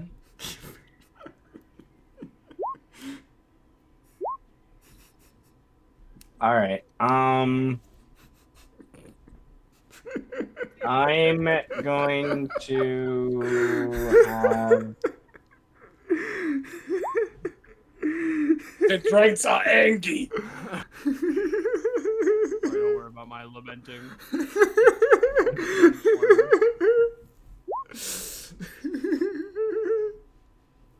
You've gotta get to a turn before she's just fucking mauled. I don't know. She hasn't rolled yet. So, you know. I didn't roll for her yet? Okay. I thought I did. This is what happens when there's 7 sons of 7 sons. Yeah, you didn't She's give them gotta go after names. Fallen. You should have given them names, Seth, on their sheets. I did. Their names on their big sheet, not inside. Did you say Honda sheet? Yes. On their sheets. On their sheet. See, We should not be gonna be Honda. Miss Cinefex is taking a wonder sheet right now. Fuck you. Right. Fine, Colin. I love you for this. Okay. It's his version of Wonder Bread.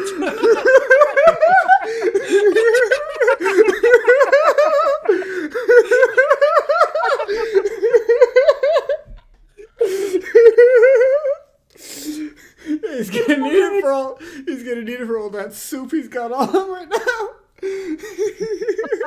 So much Shara's soup!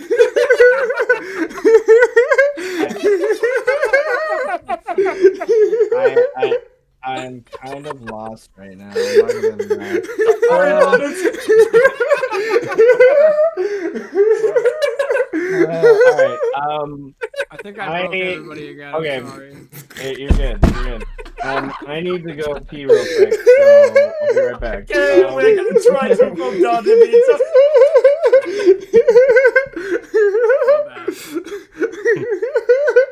I do want it back though. I fucking Wonder Bread. Give it.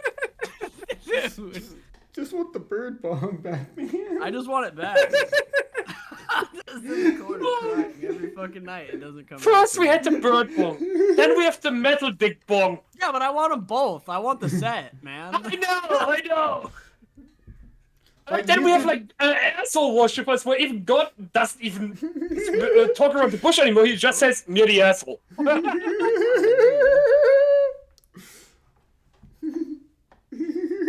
And now he's having wonder soup. What the fuck?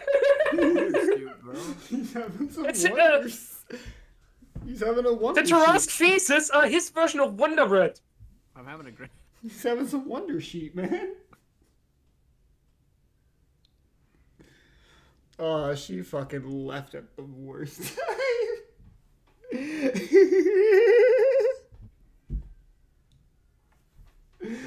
I didn't even know this. What the fuck? Where's my sister? Where did you go?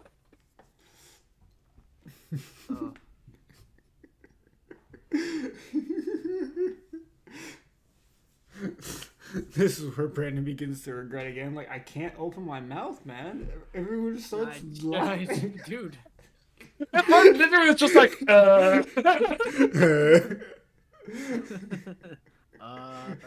Dude. Dude. I'm trying, man. I'm trying to be sensible about this shit. Why are you trying to be sensible? What game are we playing? Because when I'm not sensible, this we go on like Okay. 20 minutes like laughing. You guys have been very goofy today. I think part of it was Friday the 13th yesterday. So Ah, I That think that's makes part of it. sense. Yeah. Okay. I was It's chased down by some also killer, but I'm good. guys. It's also a full moon in like 8 hours. So Is it a full moon? Let me check. It's it, almost midnight. Yes, why would check? No, it's the 15th. I'm pretty sure is the full moon. Nevertheless, I'm just having one of those okay. weeks, you know. You just It is one of those weeks. Yes. There's no moon in the sky, but there's also an ocean between us, so it's probably different for you than it is for me. How are we gonna kill every last motherfucker in here? So Farron's gonna kill. Farron and Tenebris are just gonna kill everyone, right? depends Okay. on They that. ran up to our gates and attacked my dragons. Of course we're gonna kill them. They didn't attack your dragon. It's Well, just Karen. There was is no just attack English. roll. No attack roll, but magic was cast. This is fucking men. Hey. Not my man. We're gonna Hey. fucking kill this bitch. Tomato, tomato, tomato, tomato. Okay, no, never mind. Tomato. Wait, out of game. I think I know who this lady is. Yeah, it's Now that- Karen. Yep, yeah. Karen with a Y? Karen. Or which one is it? Karen. you killed Karen with a Y. So it's Karen with an I. Okay. So this is Karen with an I. Very confusing. Yeah, all right, she's She's gonna want to talk to you. all right. let's talk So, Falwyn, you have the top of initiative. What do you wanna welcome do? back. From what Karen, she knows, Kelly. exactly. Welcome back. But from what she knows, a demon attacked the Fallen at Tenebris. She saw Tenebris there. No, I mean not Tenebris. She saw Fallen there. She so- didn't see shit. She was with a weasel. No, No, That's wrong not- sister. that's It's the a different wrong sister. Karen. Wrong. This is the different sister, and I would like to remind you that there was an Animaesus that escaped, And got 3 away. witches. Yeah, right. and 3 witches that Yeah, escaped. that- Yes. Yeah, I know. And Tattletales. they may have not seen Tenebris, but they They saw saw Fallen. blonde-haired elf in boys with glowing blue eyes that were flying around. And a Killian. And a Killian. And Oh, a they Killian. Definitely saw Killian. Yeah. Yeah, I'd be surprised if they did not see Killian. He's very hard to miss. Definitely saw Killian, but yeah. I mean, There's another. Godzilla keeps disappearing on motherfuckers. So hey. It's good to come. I want to confront Street today. So this is as much of a combat as it's gonna be. Like, you guys can use your actions to roll persuasion checks and stuff if you would like. Wait, I will say you are starting at 0 momentum, and you have to convince her. I have to convince her. That's I have the to person you have to. If you convince- want to, like, now there's the other layer that if you don't convince her, you generally get the impression these people are allies. So take that as you will.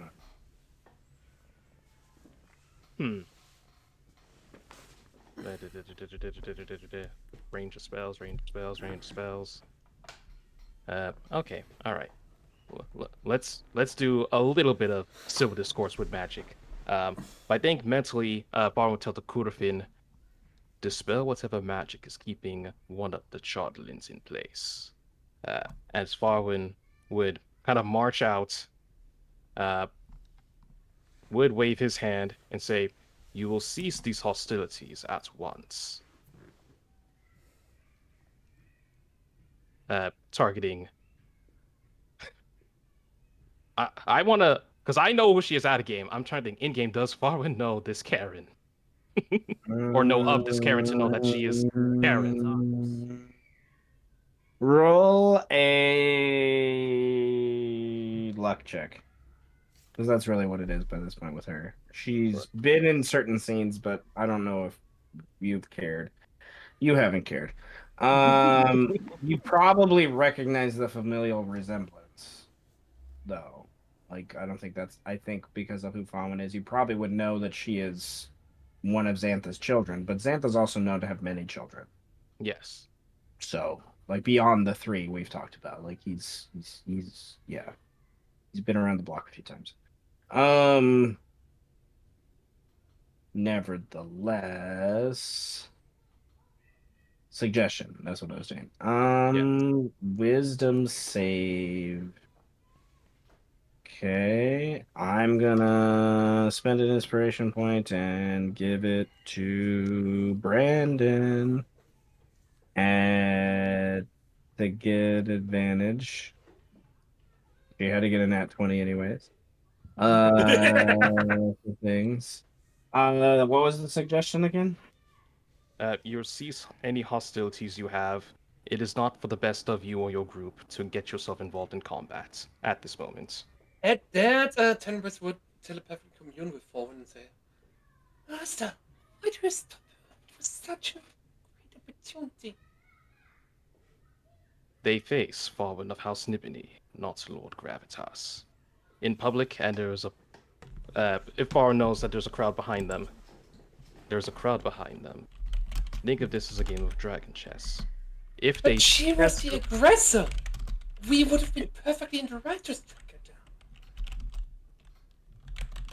Unless you can entice her to make herself even far more unreasonable, then perhaps. For the common people, whose brains are very minimal to comprehend the idiosyncrasies of this situation, they will see a dragon waylaying a helpless, foolish warrior, whereas the master should have known better. Tenris pinches the bridge of his nose in irritation and just responds to Fallen's head again. I hate so much. If you can entice her to make mistakes and justify self-defense, by all means, my apprentice. I'm not that intelligent, despite my magical prowess, unfortunately. I'm not that intelligent, Mr. Int 20. But yeah, it's for spell pros and stuff, but it's You're battle not for smart. mental intelligence. He's That breed would be smart, not book smart. wisdom. So you're wisdom. You're not very wise. Tenris is a warrior for a reason and not a skull.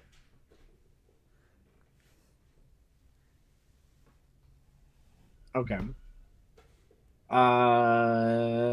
She begins to lower her axe kind of almost confusedly. And at the same time,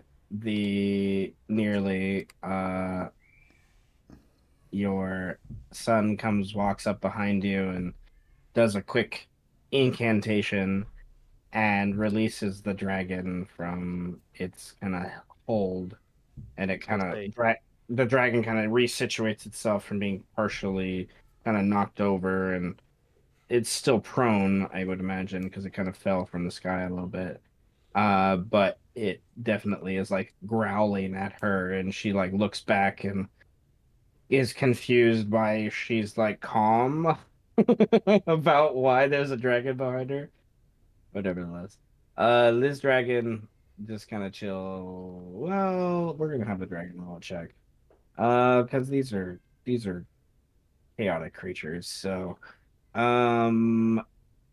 the dragon's gonna roll. Yeah, let's say like concentration. Right? Can they concentrate? Yep, they can concentrate on what's actually going on and not lose their shit. All right, Tenebris. What do you want to do? Okay. Let's see what I can do here to not cause a complete fuck up here. Like I said, Farwen say he's gonna try to. Well, it's less about like dissolving the situation, but more like manipulating them to kind of serve our aims. But again, it's like if you see a way how you can make them be more the aggressors, by all means do so, and then we can just cut them down. All right, then. Instead of blade singing, I'm just going to Blessing for Raven Queen right up to here. And I yell at her, why did you attack my dragons? What did I do to you?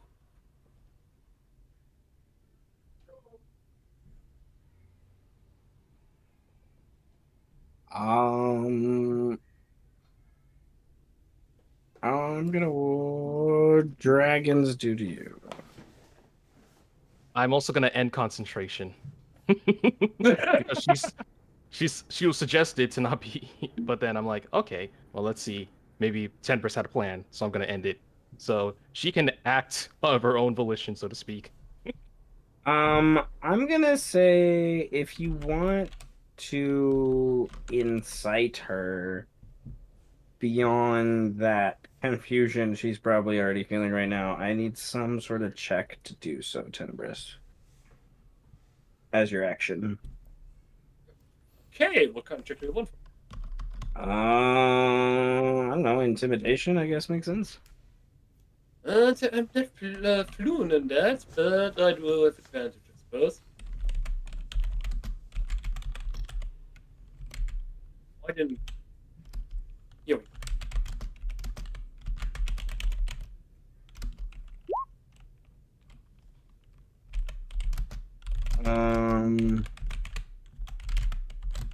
All right.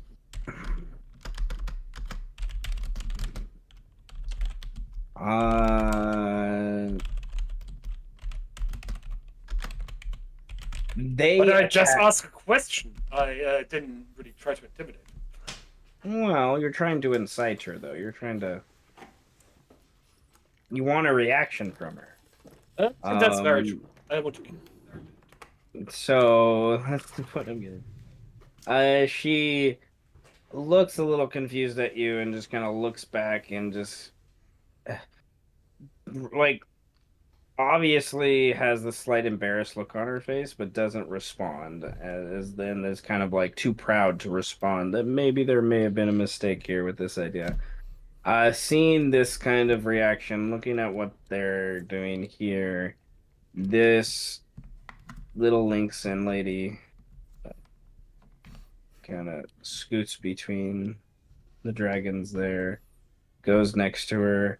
Who is this And- pussy? Oh, damn it.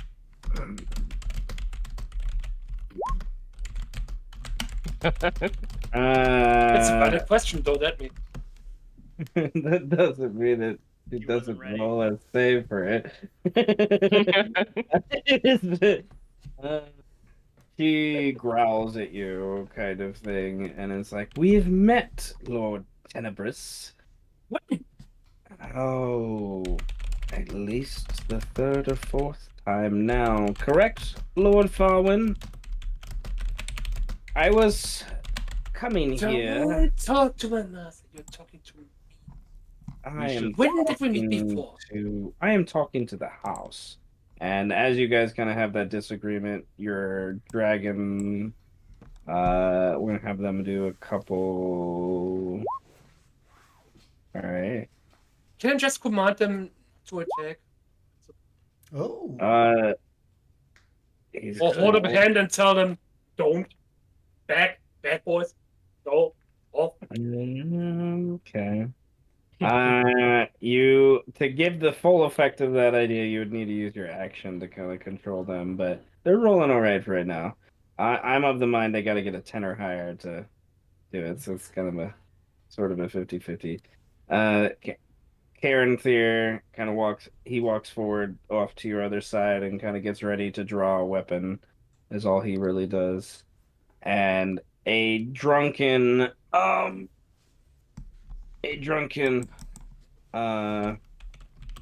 where's your sheet? There you are. Drunken dragonborn kind of stumbles up and brazenly kind of walks up to the dragon that's holding its cool on the other side of the gate there and takes another drink of this very obvious by his reaction intense ale, and he looks over at all of them and says in common to these two, not really to Tenebris, "Well, we came here for answers, didn't we?"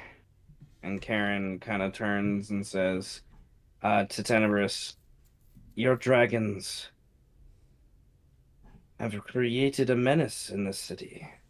Many would agree.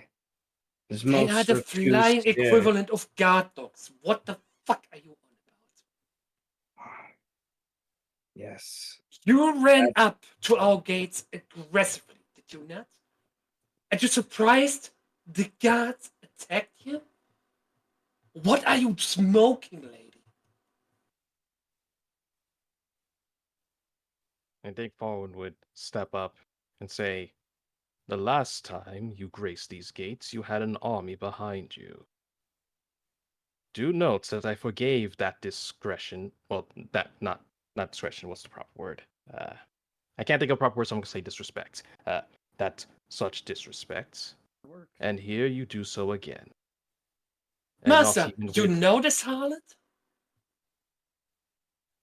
she, if I recall correctly, was one of the links in at the last meeting that the Birdman had impromptu had summoned us for.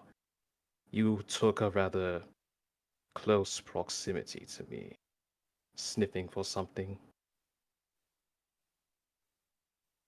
Just creepy.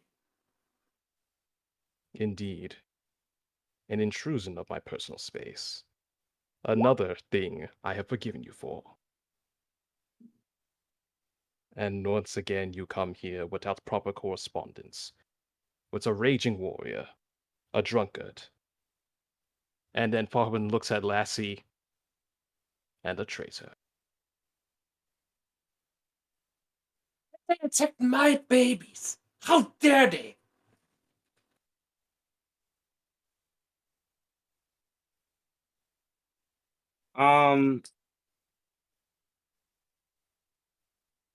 The Lynxen kind of just stands there, like confused just as much as you are, sort of by this situation, it seems, and kind of just is about to speak, and then they look over to their right, and as you're speaking, Karen just disappears. Wait, what the fuck? And your sons kind of can point out in your mind's eye that, well, she has invisible magic to turn herself invisible. I was She's gonna moved say, behind the if wall over if here. she did that, she inadvertently activated my trap card, which once again triggers that. Not the trap card. And your other sons and stuff are moving forward in curiosity and things are going on, and then your contingency dissipates. And your heightened senses, okay, blind sight, 60 feet. Okay. She's behind the wall over here, for right now. But the remark of traitor that you say during that interchange as well prompts Lassie to kind of spread his large wings and kind of flap up in the air. And he gets decent ways off the ground. And as that's going to like the links in here is like trying to take all this in, and it was obviously on a different sort of ploy here for this moment, but when she looks around and sees Lassie doing that, you hear her in Sylvan yell out, "Don't do that! Don't!" And Lassie just kind of sneers at her, and he begins to cast a spell. Moron. How far away is he? Up. He's just far away enough that I can't counterspell, it appears. But Unless. I I can don't know. counterspell, I think. Yes, you could. All right. Do it. Okay. I like that Imagine Tender's words that mouths that like do it. I need you to roll an intelligence check. What kind of spell is it? Do I know beforehand? Am I intelligent enough to How, know, or how would you know that? no? I'm rolling with advantage. With elven accuracy, actually, because it's a check with intelligence.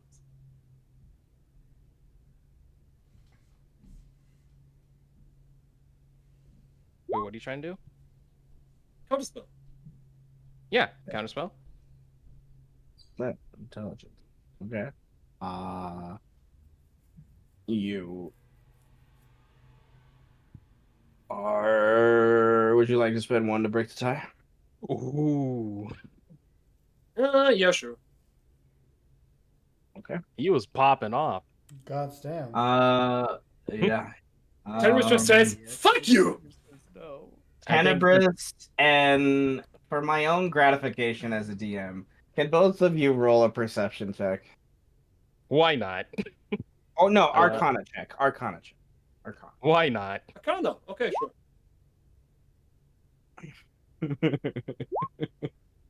All Level right, 16. Nice.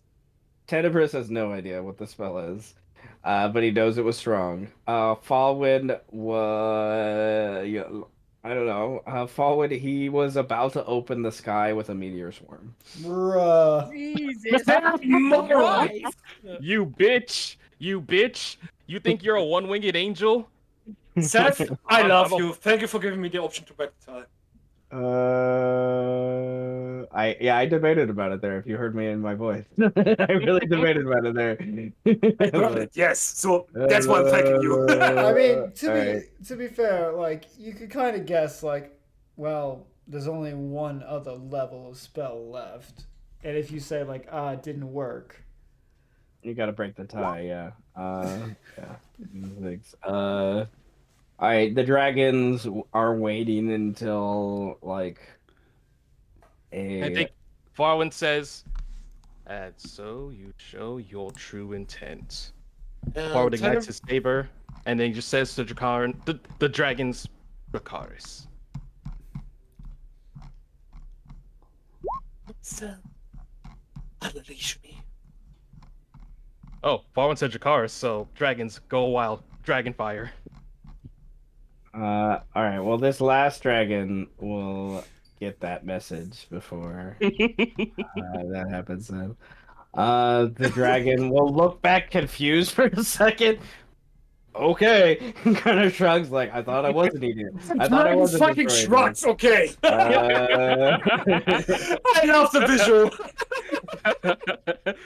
All right, so this dragon, he like stomps over to here, and for the briefest moment, it looks like he's gonna like bite at her, and then he slinks around and lines up, and like he gets down low, and he tries to line up a line to hit this guy and this guy at the same time.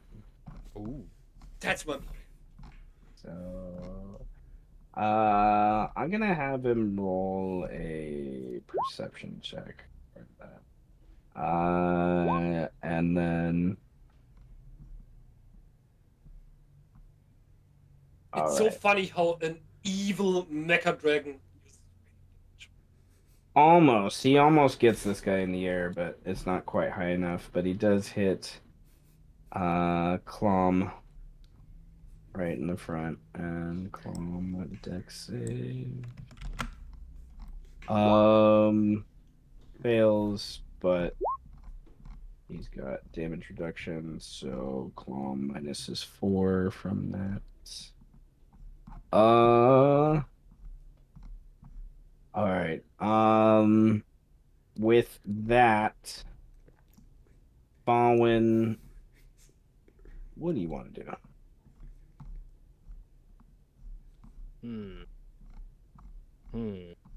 Who would be? It has been some time since we have enacted the executioner's oven, Lord Venator. Who would be a worthy example?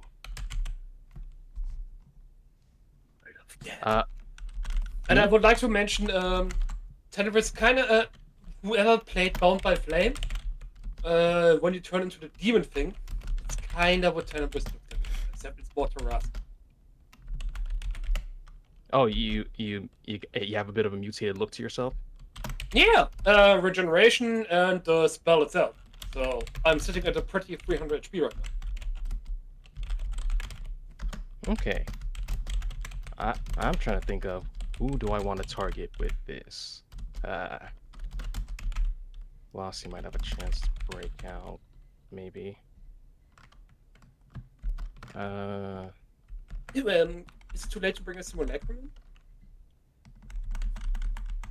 I mean, I'm not gonna stop you if you want to bring a simulacrum in, but this is real Farwin here. it'd be a bit odd to show a Farwin and there's another Farwin. What is this? He wants to try to keep up that illusion. That's a normal He turn person doesn't is just, Tarrasque form and show up at the gate. He doesn't I just show up at the know, gate. I just dropped him in case I'm allowed to. Like we already been through one round of combat, so like he's on the way down the stairs. We'll say. Yes. That's what I was going for as well. But that's normal turn person, and that's his simulacrum in full body armor, so it's not working.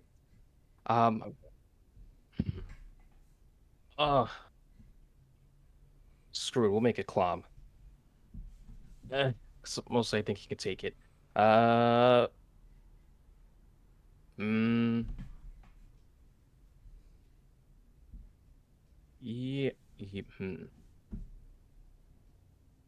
Yeah, why not? Well, yeah. So there's no save. It just happens.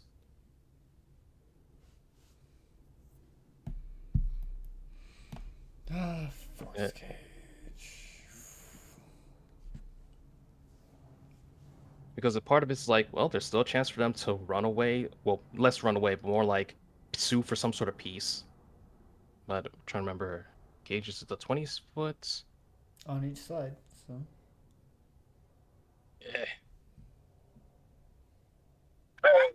Actually, now I think it's hilarious. A Thunderdome fight with him and a dragon inside. if it Be would fit. microwave him? Microwave him and the dragon in there. Yep. But yeah, I part of it's like keep Clom inside that cage. He fights the dragon. If for some reason he wins, we start microwaving. Okay, then I spend 4 inspiration to get sickening ready. Oh, I had it, but okay, you can do so too. You have it. Okay, then I didn't say anything. I'll keep the inspiration. Fuck you. Okay, so you do a force cage like that. Yes. Keeps Clom and the dragon occupied. My God. Well, I imagine when Clom drunkenly realizes what's going on, he just roars at the dragon himself. He's very much like, okay, if this is what's gonna happen. All right, is that your turn? fuck it. That is my action. Screw it, bonus action to Blade Song. And yep, that'll be the turn. Fuck it. Time to run the ones. Let's go, dragon. Catch these hands.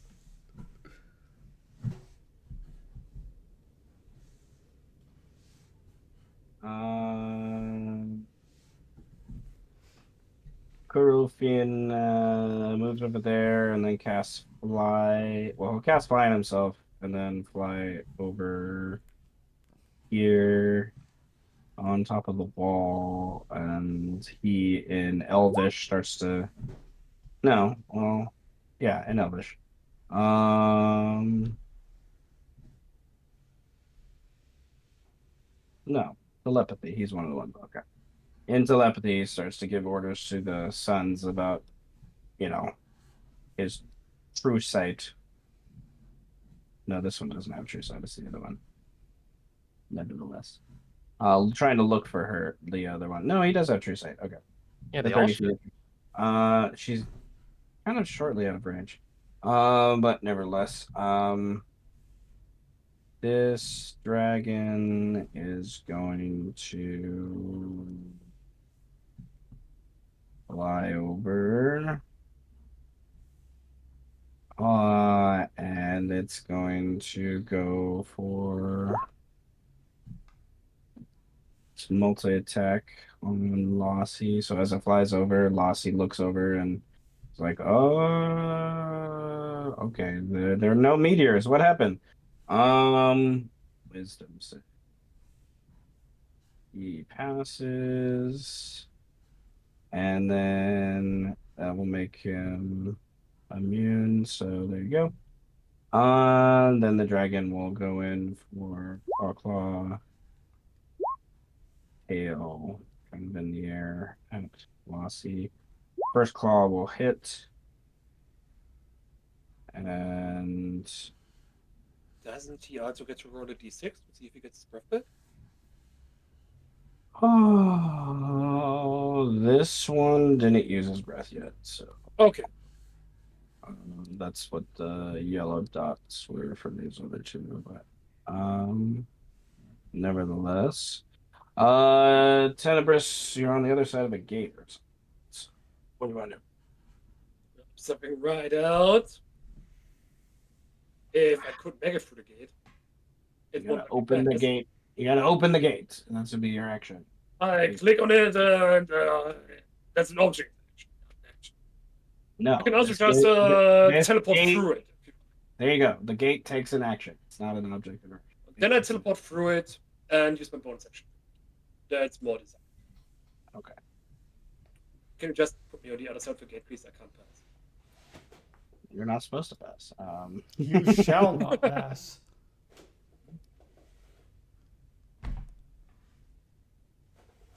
I'll attack this bitch with booming blade and attack. Where the fuck is my blade? Tenebris, I would like an insight check before you attack. Okay.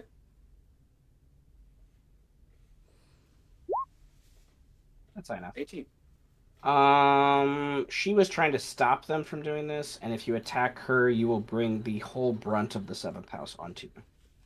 Alright, so the Tenebris is about to attack her, but stops halfway through and looks at her a little incredulously and asks, "You were trying to stop this conflict, yes?" You're a little slow on the uptick, aren't you? Yes, net. Too much. There are certain things that are more important than our pride right now, and No, let's see. and she looks over at the dragon and Glam and everything going on, and she's making a comment on you guys directly that she thinks you're acting just as prideful. Pride comment. I never said I'm not a hypocrite, did I? Well, she's not sure what to do right now because you were just about to attack her. So what do you do? He lost his weapon and just kind of shrugs. Says, "Sir, what do we do now?"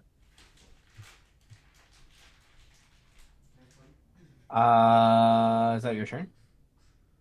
Yeah, but I would also like an answer. What do we do now? Well, it's Yeah, are you okay. asking? You ending your turn? Oh, Okay. Yeah, but I also asked, what do we do now? So. oh, you're asking yeah. me? Oh, Mm. take down Lassie, the fucking mage. That, or Okay. you want to deal with the invisible lady, because she's probably going to bust through the wall and do some heinous shit. She probably wants vengeance. Then just cast see invisibility. Simple enough. That's my action. Okay. The Linkson chick takes it all in. She's gonna take it all in.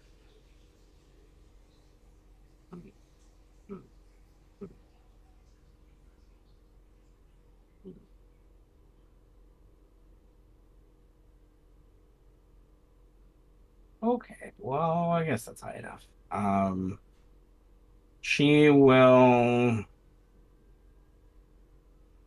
turn to the gate, obviously leaving herself open to attack in an action of trust towards Tenebris, and put her hands on the gate and turn to Falwyn and say, "Can we please just release them and I can get them out of the city? Just please." And they're going to. I'm gonna roll it with advantage. I'll give an inspiration point to lust. Brandon, that's hurt my baby. Yeah. I'll say the low check represents the idea that you know that this Lynxen probably has like one more attack in them before they just will start to attack themselves. They're trying desperately to maintain the peace right here, but if it continues to escalate, you're not sure she will be able to maintain her decorum herself. For things. So she's trying to for that idea. The dragon over here is getting telepathic message from Kirafin. It kind of jumps down in front of here and is going to uh at disadvantage because I can't see. Uh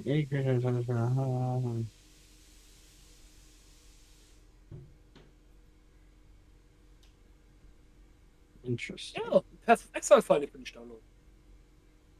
That's kind of like intense there, but okay, now that I look at that again, nevertheless. Boo, boo, boo. And the 20 will hit as the tail obviously slams a body against the wall. And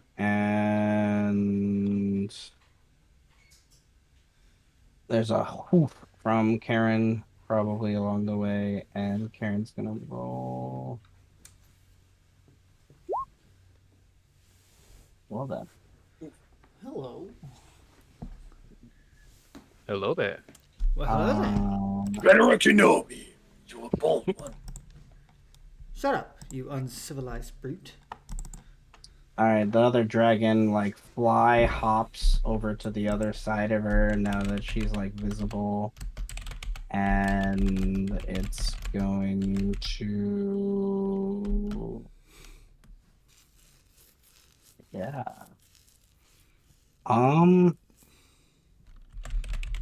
There's a caveat there with this thing, but I'm just gonna ignore that for now. We'll talk about that in a minute. So 26, 25, and 12, the claws hit. And she kind of screams out in pain from each of these, but stands rather resiliently. She is a quasi-barbarian. And the Erenthyr kind of runs towards the gate and looks around and let's see. What's the range on that thingy?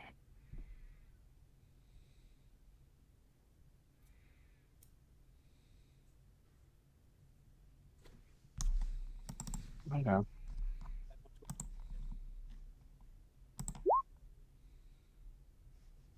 By order of Lord Farwin of the 11th House, you are to stand down, each and every one of you, and relinquish this futile ploy.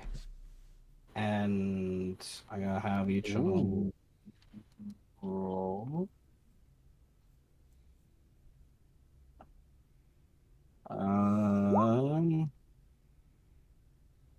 The Linkson is unaffected. Karen, Clom,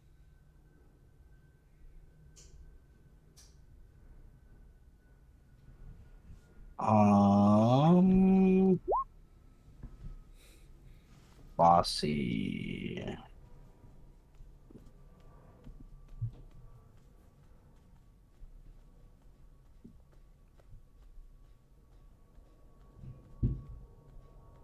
Bossy's fine. And okay, so these two, Clom and the other, they get more or less charmed to kind of go for this. And I'm gonna say that Parenthier um is 1, 2, 3, 4, 5. I think you suggest creatures. All right. I think he's going to dragons. Hey, dragons too. Like Dragons are creatures. calm your shit. Calm your shit. let's try to maybe take this a little slower. Shit. Two of the dragons listen. I'll say it's this one and this one. Okay, these two. The one up there, he's like, I'll watch. Sure. And then this one's like, well, you took away my plaything, basically. Like, so. And I'm not going to fight with my other brothers over that plaything. So, all right, I'll just wait. Perhaps being a little patient there more than the normal. Klum kind of looks at the dragon and he's just like, all right, guys. Yeah, drinks, maybe. Karen kind of like backs away a little bit and is just like, please, let's just, yeah, I I wasn't attacking. I was trying to get away. Bullshit. She did not attack you. She attacked the gate and then turned invisible and walked away.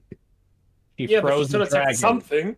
She had froze a dragon and she didn't actually attack it, and then it broke the spell. Like, I don't know. She attacked the Tomato. gate. She attacked a gate that can't be hurt by her axe. I love you. She didn't know that. Intent of property damage. Her intent was clear. Well, she's trying to backpedal now, so there you go. That's all I All right. So, okay, seeing that this chick is trying to do the thing, the others are kind of going down. Why not? Why not add another layer to this? Brawl. And I think Maglor kind of thinks Tenebris should also calm down. So, Tenebris, I would like you to roll a charisma save. Oh Lord, I'm so good at that. All right. So the lady calms, it seems. Yeah. Tenebris Tenebris calms. forcibly comes down, but he still telepathically communes with Owen and says, Minister, you boys. All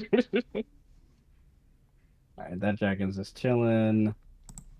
Amrad comes forward and seeing that most people are trying to calm down, it seems Amrad will do another layer, and he's just like, dragons, please.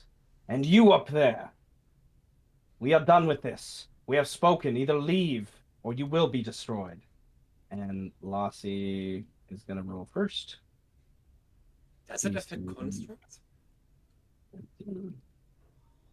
It's a creature. Right. Mass Construct, suggestion. right? A construct is a creature. Yeah, unless Okay, he's immune. Right, doesn't say it, then he's- It doesn't say they are immune to charm. Oh, they are immune to charm, so they're fine. Sweet. No, so the dragons don't give a shit. Yeah, that's okay. They're really trying to focus on Maglor. I mean, not Remember, Maglor, they are literal machines of death and war. Okay. Amrad kind of casts a spell, and Lassie doesn't seem to be affected. And Lassie, man, you did all this work to bring these people here, and then you just like create all these problems, issues. Hey, I have no problem letting her go. Maybe Plum, maybe even the Karen if she, because she backpedals back and forth. I see. Lassie might be non-negotiable. I don't know. He keeps resisting the magic. The kitty is fine. Okay, so he's gonna use a bonus action. Yes, bonus action for that. And then I really don't see how you would be aware of them casting a spell right now, to be honest, with everything going on. So, especially a spell that only uses one component. So there's going to be that as a bonus action. Yeah, within range. Uh, how would you know? That's my whole argument here. How would you know when they're 45 feet in the air, you're talking to a Lynxen, you've just been charmed twice, there's a force field between you and them and four other dragons, and Clom speaking drunkenly, all your friends yelling out different orders and Arcane suggestions. energy in How the would you air. know? How would you know? That's like Arcane the energy in thing. the air. It's like the force. We feel it. That's my argument. Don't at me. No. I'm not convinced. Like if this was a spell that used more than one component, sure. But this spell is a vocal component that they could whisper. Like, how would you know? Like, And I give. right? Like, and it's not a spell that's gonna do it. It's not a spell that's gonna damage you anyways, but they cast it. And they begin to whoop. Running away, the bitch. The bitch. So you're running away like a coward? Whoop. And okay, so that's 60 feet plus their 50 fly speed plus a dash, so that's 160 feet. They just boom off the Holy map. moly. Don't wait. With the other suggestions, Lassie was the main antagonist here that obviously encouraged this all to happen. I'm gonna end initiative because of all the suggestions that are going on and the calms and stuff that are affecting the humanoids. Do you order the dragons to stop killing them? Is the question, or do Yes. we continue Yes. fighting? I want to make a contingency. They say they Okay. want to leave with their lives. They can leave with their lives. If they swear they're gonna hunt down Lassie with me. Kind of twist the knife there. I love you. God damn, man. Damn it. Yeah. Yeah. Are they gonna stand together? Are their bonds that strong? All right. Well, I need them to roll against your passive persuasion to see if they think there's truth behind this or if not. So your passive persuasion is what? With advantage, 22. 22. Goodness gracious. So the check, if they roll above your persuasion, they don't agree with you. Like this is the check that you want them to fail. This check. Understandable. Kind of thing. So that is the Linkson. 22. Clom. He actually can't make a 22. He's just And called Catalyst. Name him more. Yeah, you should put Palm's name in there, Seth. the name is on his big sheet. The Um, big sheet, okay. like the name is on the sheet itself. It's one of those weird caveats that, like the player sheet, you can put the name in the name spot, and it will automatically change the name for the file itself. Mhm. On NPCs, it doesn't do that. You have to do it separately, yeah. Yeah. So, yeah, there you go. Fuck that. I'll get there. They all nod and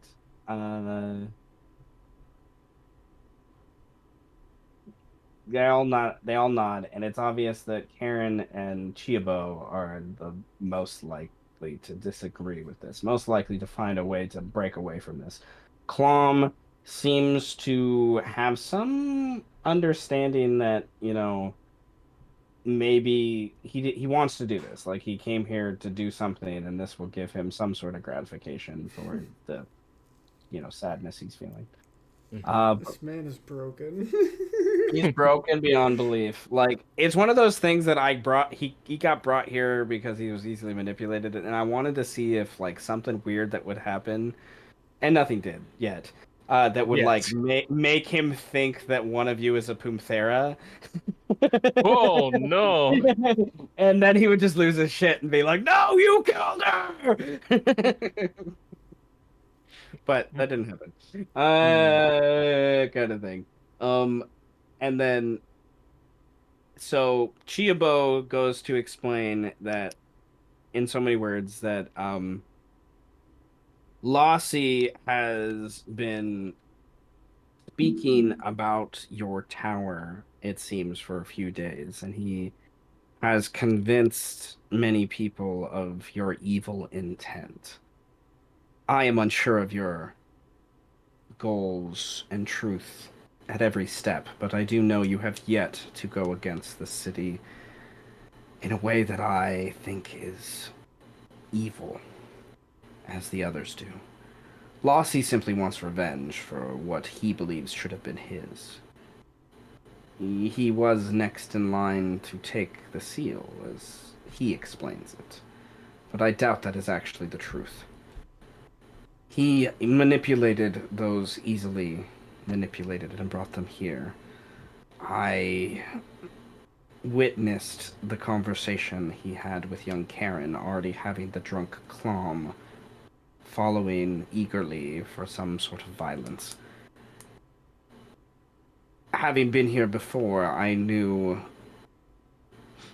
she sniffs Tenebris. I knew. Sniffing me. That's rude. She shakes her head. There is something here that is important. But we Can I learned that smell? your What's wrong with you? I will punch you if you interrupt me one more time, Elf. I have been more than patient. You are rude beyond any belief. I'm You trying keep to sniffing explain. me. Who the fuck is the rude one here? Okay, she punches you. Yep. We're back to initiative. Oh, Uh... I want to say my sons kind of walk up and forward and just like holds them back, like, like, let's see this. All right, she misses with her first punch. You get the higher initiative. What do you do? Let's see. Nothing too lethal. I'm just gonna grasp her by the back of her neck with Mage Hand and immobilize her. Oh, do like the whole kitty scruff by the grab by the scruff Yes, of the neck? exactly. Okay, That's the move. Mage Hand cannot grapple. Yeah, it can't. Can I? grapple. So I do it Mage myself. Hand can pick up things that are, You can 5. pet her with your mage hand. That'd be even more demeaning. Like, that's Actually, adorable. yeah, I'm gonna pet her. That's a very good idea. But myself, not Mage Hand. I would like an acrobatics check. She does not willingly accept you patting her. No problem.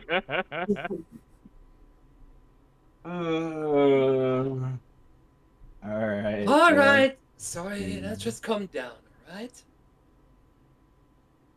Angry hissing noises.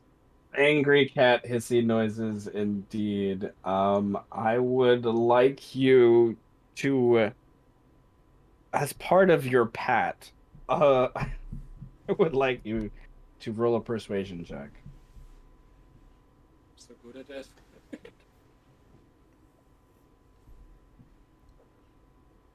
Well, I'm very good at persuasion, I guess. I hate you. It's like you found the I right spot, you. but it's like she's still angry, but you found that right spot behind her Yeah, ear.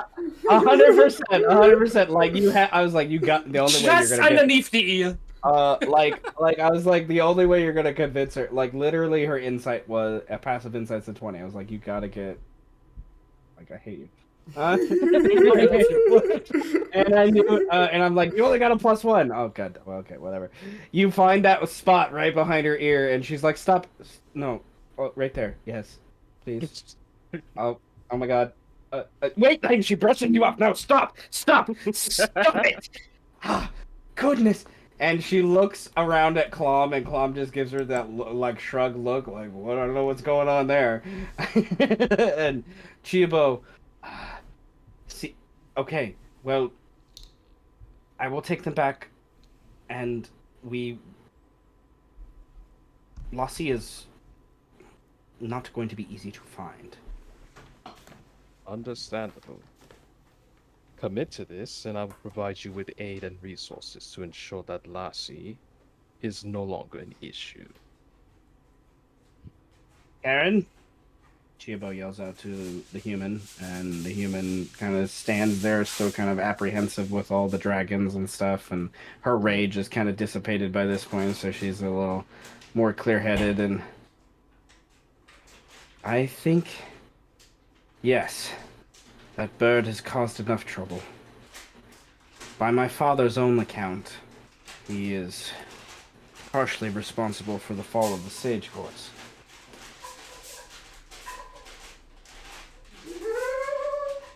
And then we have in a call. You have made But a I wise. have a question, Lord Fallen. Karen interrupts you. She doesn't give a shit. I have a Speak. question.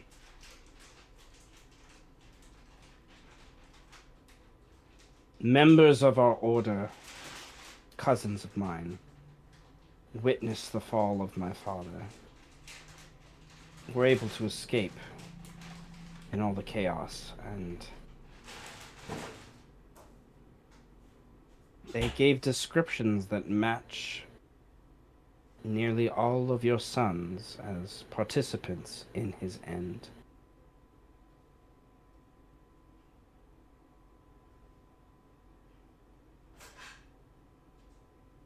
She's I just think waiting for Fallen your... would It's not teleport really a up. question, you know? She just, like, Yeah. waits for your answer.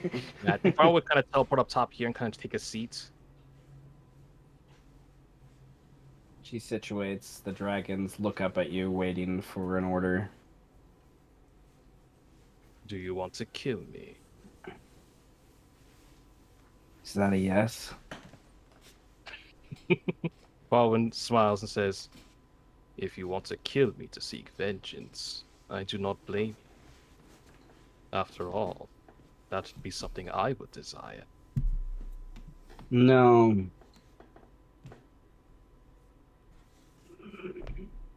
Your death is not in my hands. I know that. But I do know also that the seal is mine. Then you'll have to consult with the first house. Why? You They don't are the have ones that him hold. here? Did your agents not inform you on who was present? Did they only mention me? How convenient. I would have assumed the wolf would have killed him on the spot. I would have presumed so as well. But Master Killian, there's a... And Fawn kind of almost like retches as he says it, a naive kindness that he wishes to preserve. He believes he is better than his forebears when it comes to such decisions. Honestly, it is a trait that is rather lacking amongst many of the leadership in this city.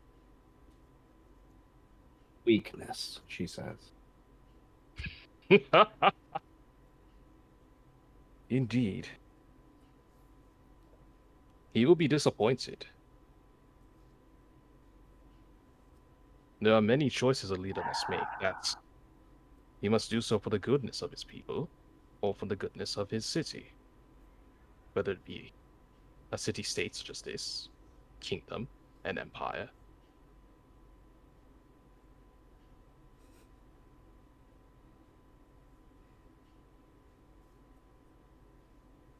Well,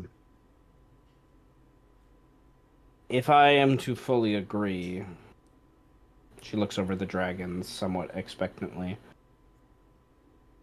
And then back up towards you, arcing her head back, kind of proudly. Then I must know. Do you care what happens to the first house? To this Killian? Because I think there are some actions that need to be made to ensure this future we seek is really what we want. And I don't think the first house are the ones to trust with this. I would be cautious proceeding any actions against the first house. Killian is of moral... Well, let us say that you would put his morality to true test if you were to engage him.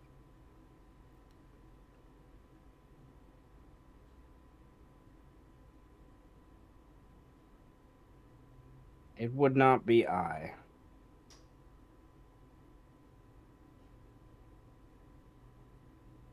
Come, Chiabo. Let's go find this bird.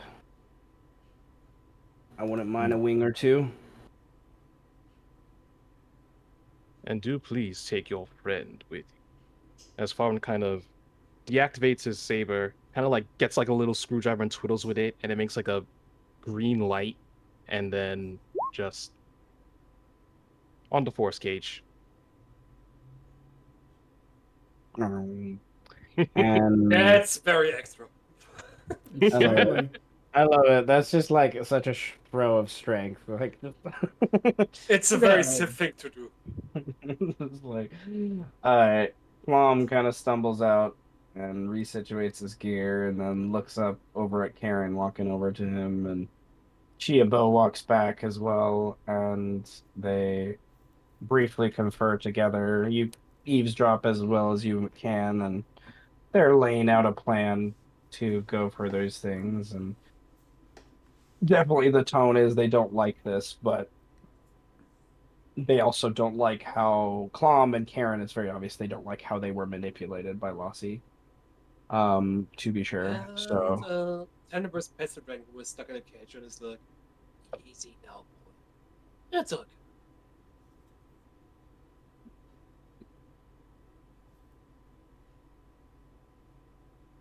all right. The dragons kind of give in to the order that they've kind of been used to for things, and the three start to go back down the hill. Lane plans along the way of do they are they actually going to able to find Lassie with all the magic he possesses? Maybe. Good news. I now have Alucard say, "Hey, Alucard, remember how you wanted some muscle to help you out? I got some 3 schmucks for you." But yeah, okay. Um, I'm gonna. That's a good amount of time. I'm gonna have. Let's see. Check. All right. All right. So,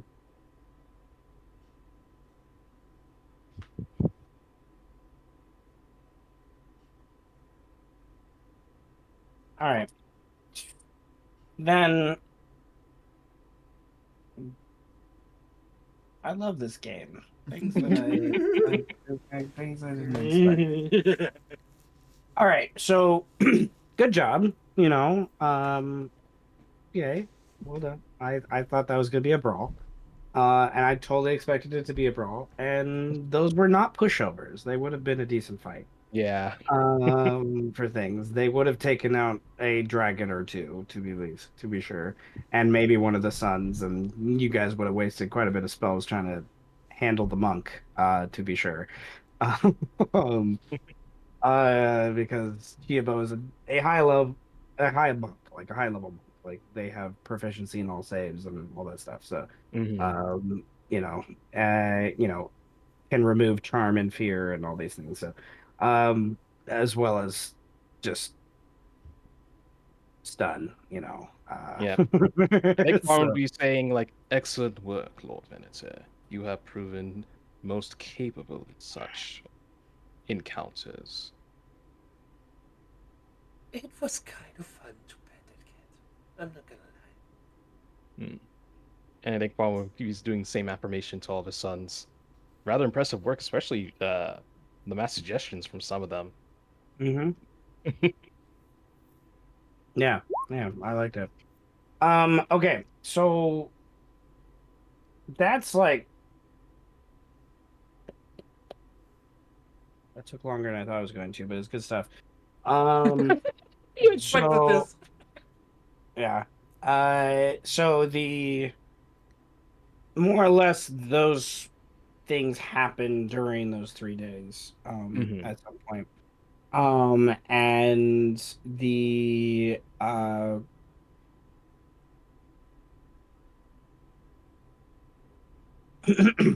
um at the end of those 3 days, we wanted to jump to Birdman inside the Tarrasque. The ravens And of then- entrails. And you sound, you know, we need more cats. Why not?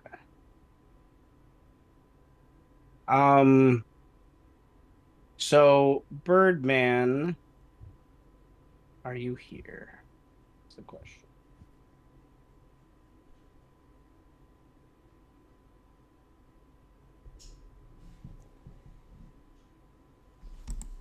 I think we lost the bird, man. He's, Brandon. he's here. Oh, Yes. Oh, here. alrighty, word. Right. So,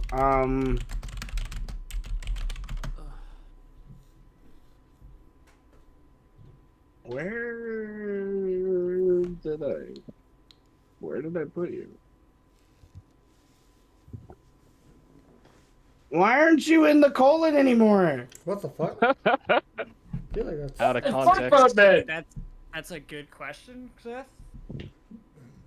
Like, That is an awesome out of context quote. Fantastic question. I've been out the colon for a minute, bro. Somehow wondering if I can finally slip my way back into this shit. That's like one of my new favorite quotes. only you should have access to him right now. How did he get out of the colon? I don't know. I don't know. He's not. I don't know. There's crazy The Birdman shit. has breached containment. Repeat, the Birdman has breached containment. Looks at the camera, looks at the camera, looks at the camera. The Birdman really is an SCP at this point. Looks at that camera, looks at that camera, looks at that camera, lets the whole world know what I got going on. Okay, Birdman.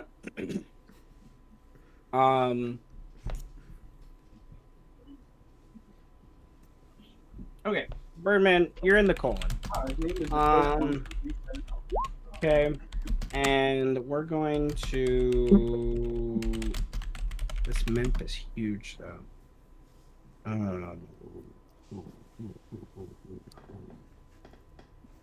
I didn't think about that part. So, like, I need to modify enough dynamic lighting so you guys can just see the true beauty of what it is, you know.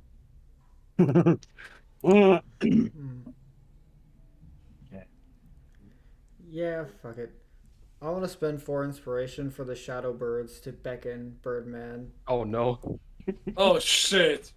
Oh no. What are you doing? What did I do? Beckon, What are you doing? The whole beckon, time, man.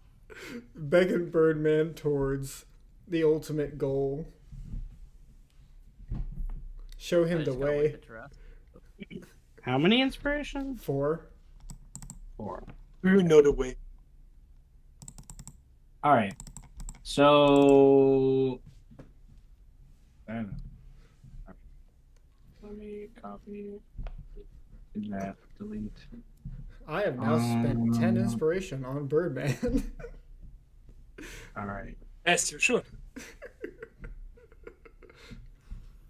You're ruining my life. Why does that piss me off? Birdman looks at the camera. Okay. So, You gave Oh. me loaded dice! Oh. Shit, welcome Oh, to shit. Yggdrasil. Yggdrasil. What the fuck are we? Oh. Oh. Oh, that's a My kidney. transport. That's a kidney. Wait, this is sick. Literally. Oh, that's 2 kidneys. Oh, damn. okay. So, Yeah, that kidney has seen better days. Holy shit. Birdman, what is your It's a rust drink. what is your status on poison and acid damage? I think I take those. Honestly. Okay. Damn it, Well- Birdman. Why you gotta do these on your own? You take 11 poison and 1 acid damage just existing in here. For these time as you wake up. It is, and you realize that your skin has been slowly melting as you've been in. Oh, fucking. It is, yeah, it is very painful. So you like jolt up and you like almost slip on this like Ah. very difficult terrain kind of thing. You generally get the impression you can go north or south, you know. I showed you the imagery because Birdman is loosely aware of where he can go. Kind of thing. So and with your new abilities you can kind of just like permeate through things more or less. But you generally get the impression the bowels and colon here were starting to digest you slowly. You need to go to some place where you won't necessarily be digested. What do you want to do? I think he just wakes up and says, "Damn it!" Like the only he just says, like, "Damn it!" Like I don't know how he got because I don't. That's think he knows so he's here. Birdman. He knows how he's here, but he doesn't know how he got here. He just wakes up and he's like, "Damn it!" Just looks around. I guess. Well, where do we have to go, man? I don't even know. Shadow. You need to gain, yeah, you need to gain access to a more pertinent organ to Fuck. fully Shadow. commune with this thing. Shadow birds. Shadow Fucking birds. brain. So. As I look for shadow birds. There is only one way to go, and that is up.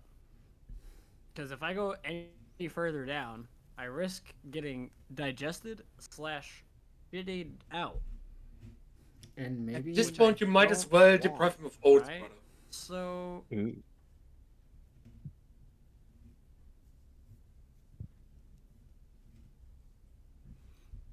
have a friend in here getting digested with me.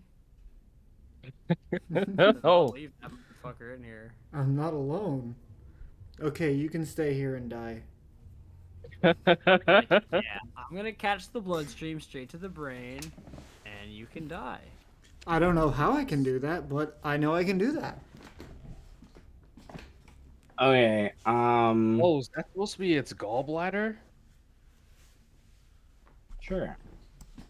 So I'm like, that looks vaguely the shape of a liver, but I'm like, that is an enlarged gallbladder.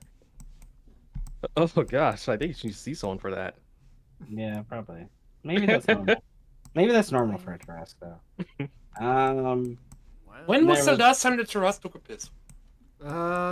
Just now? Wow. Yeah, actually the other day, yeah. Like Actually 200 the other years, day. I think. But it's like, you know, it's like tortoises. They only like pee like once every 3 months or so, but this is like once every 3 centuries, so you know. We have like the bloodletting, but we never have the piss. So Okay. it's a similar. So in essence, in I guess not in essence, in confirmation to the shadow birds, since you can see the entire map here, where these Henku tokens are placed and dancing maniacally to lure you, are potential organs you could try to commune with. Oh, good. So 2 kidneys and Also, kidneys and a way heart. up north. Yeah, way up north there's the 2 kidneys yeah. and a heart. Oh, And a some heart, and then I think that's the spleen. That's what I'm gonna Good. say it is. My oh, spleen. go with the spleen. Gross. Yeah. So what do you do? Fuck, I'm in the colon, man. How does one get to 2 kidneys from the colon? Well, your innard thing, By swimming. you can Oh, swim yeah. through it. Yeah, you can Just walk through swim flesh, through it. disappear. Hell yeah, I just permeate through the wall and end up in the fucking Mm. kidney. Like, hey. You come out the other side, and being the first time you've done this, you do vomit. Like it's nasty. Like it's helpful, but God, it's disgusting. All right, I would like you. Yeah. How do you see Birdman communing with the Tarrasque? What do you see happening here? What do you think would make sense? What's So you inside found its a kidney? key. How fucked up is its kidney in here? This kid, the left kidney, seen better days. The right kidney, pretty healthy. The left kidney, yeah, it's been trying to filter lots of nasty shit for a couple hundred years. I specifically. Look, man. I see Birdman as a, I don't know, from all kinds of like, we You have could- many examples of Birdman helping random animals with their ailments. I feel like it's just as simple as popping a gas bubble or popping something dumb, like doing something disgusting. That's just like, we have many examples of him like doing gross shit. Cleaning a I'm dragon. getting away with it every All time. right, all right, Birdman. I would like you to roll a con save. Oh Aw, god, my this is rubber my band lowest thing stat, broke. bro. Oh no. How does the grossest character in the party do the fucking Why is your con your worst stat? What's wrong with He's a you? ranger, bro. Still! It's right. People get up close and personal. Oh my god. I think his strength. Ben, Strength is worse though. Not I know. It's true. my strength is Uh, worse, Okay. but I don't ever have to use that. So this is the narrative I have in my brain of this is Birdman's here and he's like walking around squashing into things. He's like, what do I like? I don't even know what to do. And he like goes over and he puts like his right hand on like this wall thing here and he thinks it's actually hard and it's not. It just like slips and he like falls into this nasty like ooze shit Yep. here. And he's like it's over his head. He's coughing it. He's going, and like he slips again and goes back into it. He's coughing more, and it's just like, oh my god, it's nasty. But there is something that happened. I enjoy the imagery of like how you have this nasty ooze stuff go up the wrong nostril, and somehow that weird pain feeling that happens when that happens. You know, if you've ever like, Yeah. laughed with soda and it like goes in your nose and it's just like, oh my Oh, god, I hate that oh feeling. my god, Sucks. it just hurts so bad, right? That's what's going on. But in the middle of all that pain, there is a familiarity that you sense and the beast, if you will, who is in this constant state of like a similar pain, you realize, is kind of acknowledging your, I guess, intimate connection with its innards. Phrases I never thought I would say. All right. Why are you out of the colon? Intimate connection with your innards. Welcome to my strange addiction. I have an Raiment of intimate innards.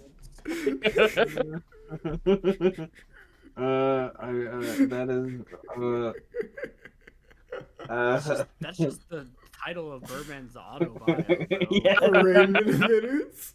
My strange connection with your inner. Oh yeah. My strange and intimate connection with your innards. I feel like that sounds works for the title. that's such a like a off-putting self-help book. Nevertheless, Birdman.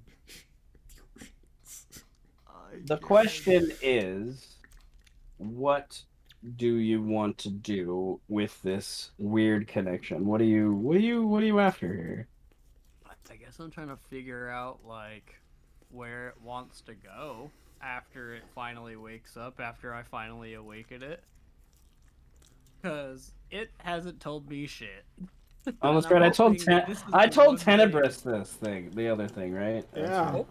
Yes. Yeah.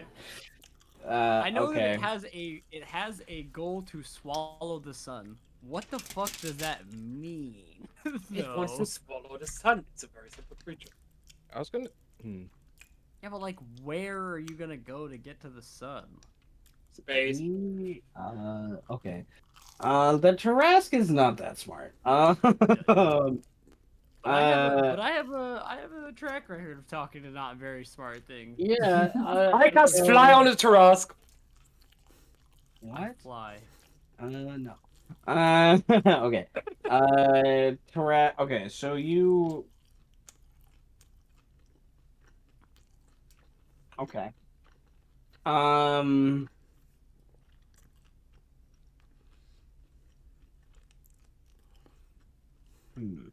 How do I want to word this? So the Tarrasque, it's kind of more like as you're coughing and sneezing and dealing with all this nasty stuff, and it's like you're like being forced to stay under in this ooze, like under the water, if you will, and you are like it's almost like you keep slipping ever whether on accident or on purpose to like constantly stay under there, and it's like you're starting to drown in a way. And through that, yet again, through that pain, you kind of see a answer, if you will, to this of imagine like a black room, a black space that encompasses so much area that you kind of come into, and there's this um off in the distance, a horizon appears, and you only know that the horizon's there because the light that seems to come from behind it. And eventually, this beaming gold ball kind of rises up and it confirms what you've already heard. And the answer is simple in its kind of understanding of like I follow the sun is like how do I do it? We need to follow the sun. You need to take me to where it goes behind the horizon when it falls, more or less. Oh. Also, he can't drown because of That's his true. cloak. So he probably is just Agreed. reacting on, like, he thinks he's drowning, but then he realizes, Yeah. oh shit, I'm wait. here, crackhead. Like, oh god, oh god. Wait, I can't drown. Oh. Oh wait, I can breathe this nasty shit. It's Halfway gross, through, but I can still breathe it. he spends about 10 minutes like accepting death and then realizes, wait, I can't Can drown. breathe. Wasn't the Tarrasque much smarter with? Why did I remember? With what? With Sedge. It seemed smarter when he was around. I feel Uh, like the darkness of it is smarter. I'm Yeah. talking to. Right, you're just Birdman. well, no, a lot of what Setch communed with wasn't the beast. He more communed with Jock, the god who kind of was giving him. Oh, gotcha. Right. So, but nevertheless, Birdman, what do you do? Would like to be expelled from this thing so that I can go tell all my friends the beauty of the inside of the Tarrasque. I want to be expelled from this thing. I tell it. Hmm. I say, Hmm. how do I get out of here without The you? duty of this thing. Without My gut is only giving one action because when I started this session, I wasn't expecting you to have the raiment of the innards. So, That's a phrase you use every single session. I know. They're like, and that's one of the things I love about you all. Is you always get bring something that's just like I had it on the back burner, obviously, but it wasn't like something I was like, hey, it's gonna happen right now. But nevertheless, the answer you get is, and the only thing I can think of that you would get as like an answer is become like water. Become like okay, Bruce Lee. Okay, Trillo. I literally Do you Yeah. give in to the innards of the beast? Hell yeah, dude. Well, wait, no, Wait. probably not. Probably not a good idea. Wait. Birdman invented the Syth. Did he also mention Bruce Lee? I Canonically? Oh god I damn imagine it. for Birdman, this is gonna be a nightmare because I feel like he's going to finally get out of this goop and be like, "Yay, I made it out of the goop," and then just get sucked into another rando artery that's just like, "Cool, I'm gonna spit you out over here where you're bleeding, where I'm bleeding profusely." Because I Brandon, imagine I fall out like of here. Where the fuck is my tool? There it is. I just get out. I end up here. I'm like, I did it. And then just, like stuck down the thing. Like, yes. Brandon, who are the houses, the seals you were most concerned with? 5, 9, and probably now 11 and 12. I feel like I should be very worried about 11 and 12 specifically. Okay. There's a gut feeling within not only Birdman, but within Brandon Man. That says 11 Brandon and Man. 12. All right, Brandon Man. Yeah. Brandon Man, to the rescue! Brandon Man, I would like another Constitution save versus mutation. Another con save against mutation, huh? I'm giving an inspiration if it fails. I was gonna give you as well. So you got 2. Welcome if you got him. Well, he's fine. Maybe. Oh, hey. I don't You're know. fine. I'm okay. Is it this time. advantage? Yeah, he still has foresight on him. Thank you, Wait, Pocket. it's been going on for that long? Damn. Oh no, never No, mind. Never he mind. shouldn't, never he mind. shouldn't. Okay, you're getting a 6. Reroll. Oh, God. They gave you one to reroll. Oh no, I rolled it because I was gonna spend inspiration anyway. But Oh, okay, there you go. There everybody's you go. giving No, me no, their- I just wasn't clear. Who's giving me their shit? Or am I spending my own shit? I'm confused. Okay. All right, And inspiration so is spent from You have somewhere. 3 rerolls, let's put it there. yeah. Okay. Okay. All right. Well, you basically. Actually, do we pull together and give him a plus 20? No, he doesn't need it. The 19th. Okay. Okay.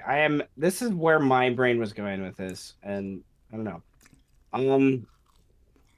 You're in the kidney, which, like, Filters filters blood. things, blood, right? Yep. So here's what happens. Sends the waste to the bladder. Yep. So you get absorbed into the beast itself through the liquids within its body. You become one with it. Well, In a way. it's gonna piss for the first time in 300 years. And it's a process that it goes through that takes a couple hours. But yeah, that's basically where my brain was going to. Is roll a luck check to see if it's... Roll a luck check. Yeah, you got 3 options, and I want to see. Okay, so it's option 1. Option 1 is what you just presented. You literally get peed out of the Tarrasque. I can't From its wait to urethra. emerge from a Bloody. fucking puddle of Right? urine. And then you're surrounded by followers of Masinifex that are all just like, what's going on? What's going on? As you coalesce because of your raiment into a more corporeal form. And you then rise up, and then there is this general scream and adulation of like, oh my god, the Tarrasque has birthed its chosen one. Oh my god.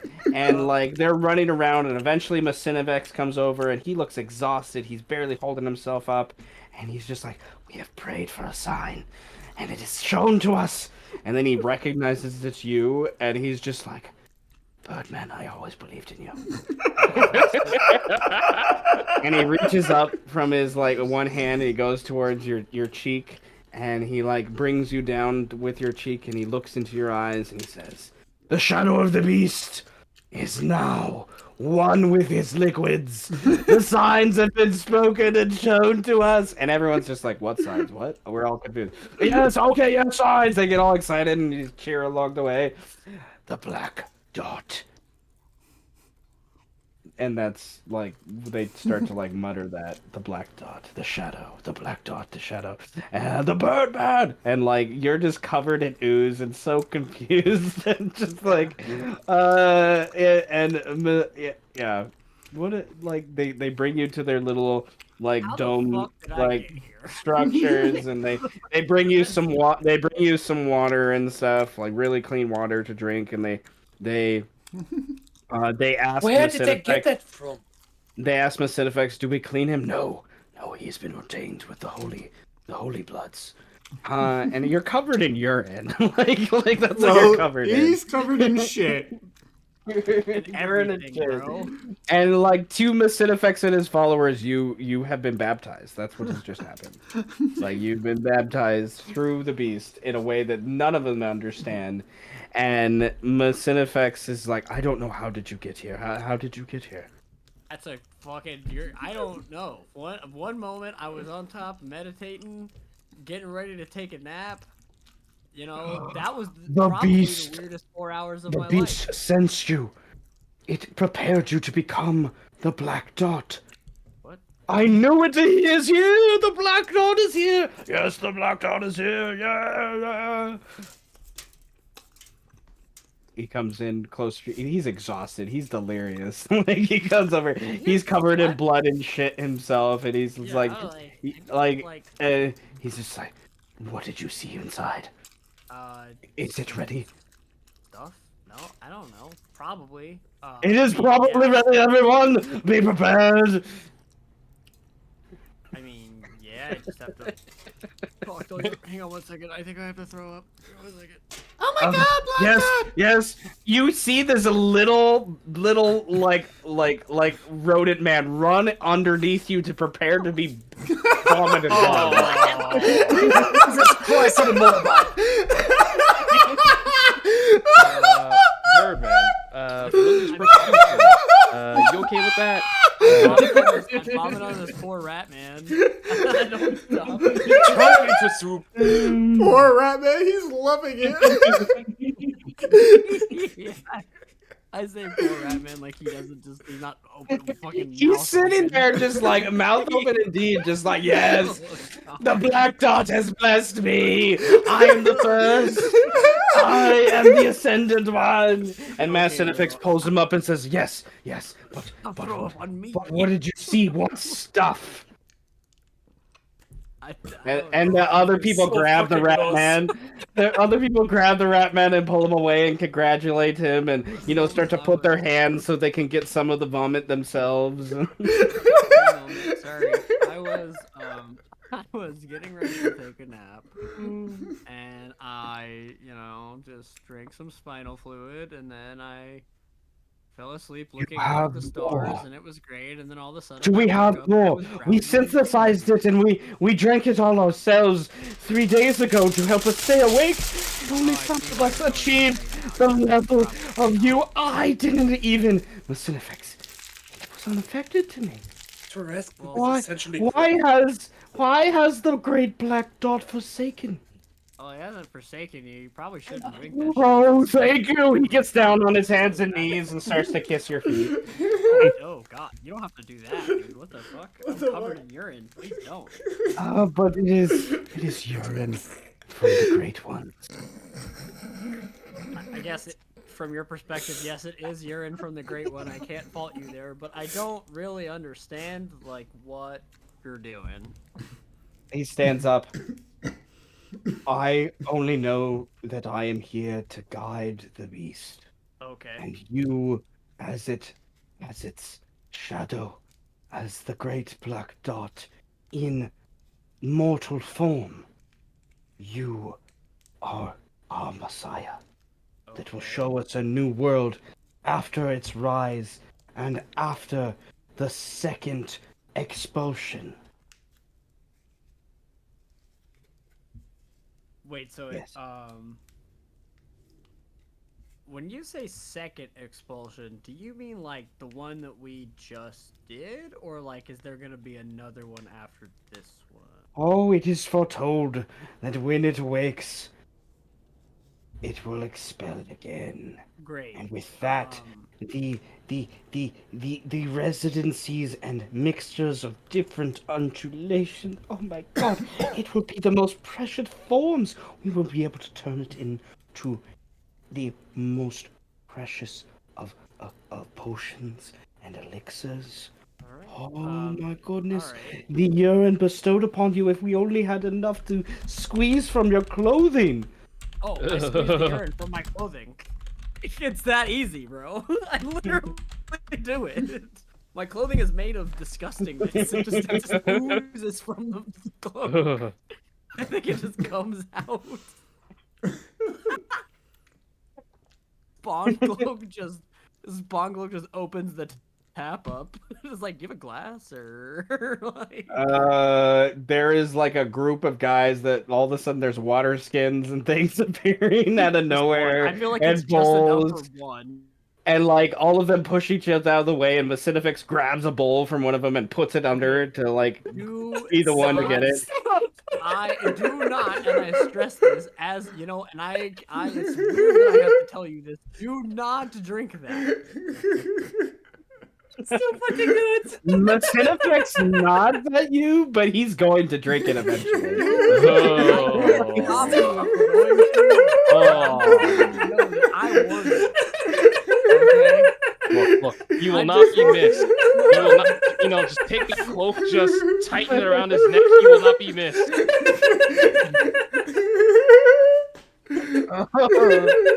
Oh my goodness. I feel like it should be. My stupid mouth opens, bro. It should be re-emphasized.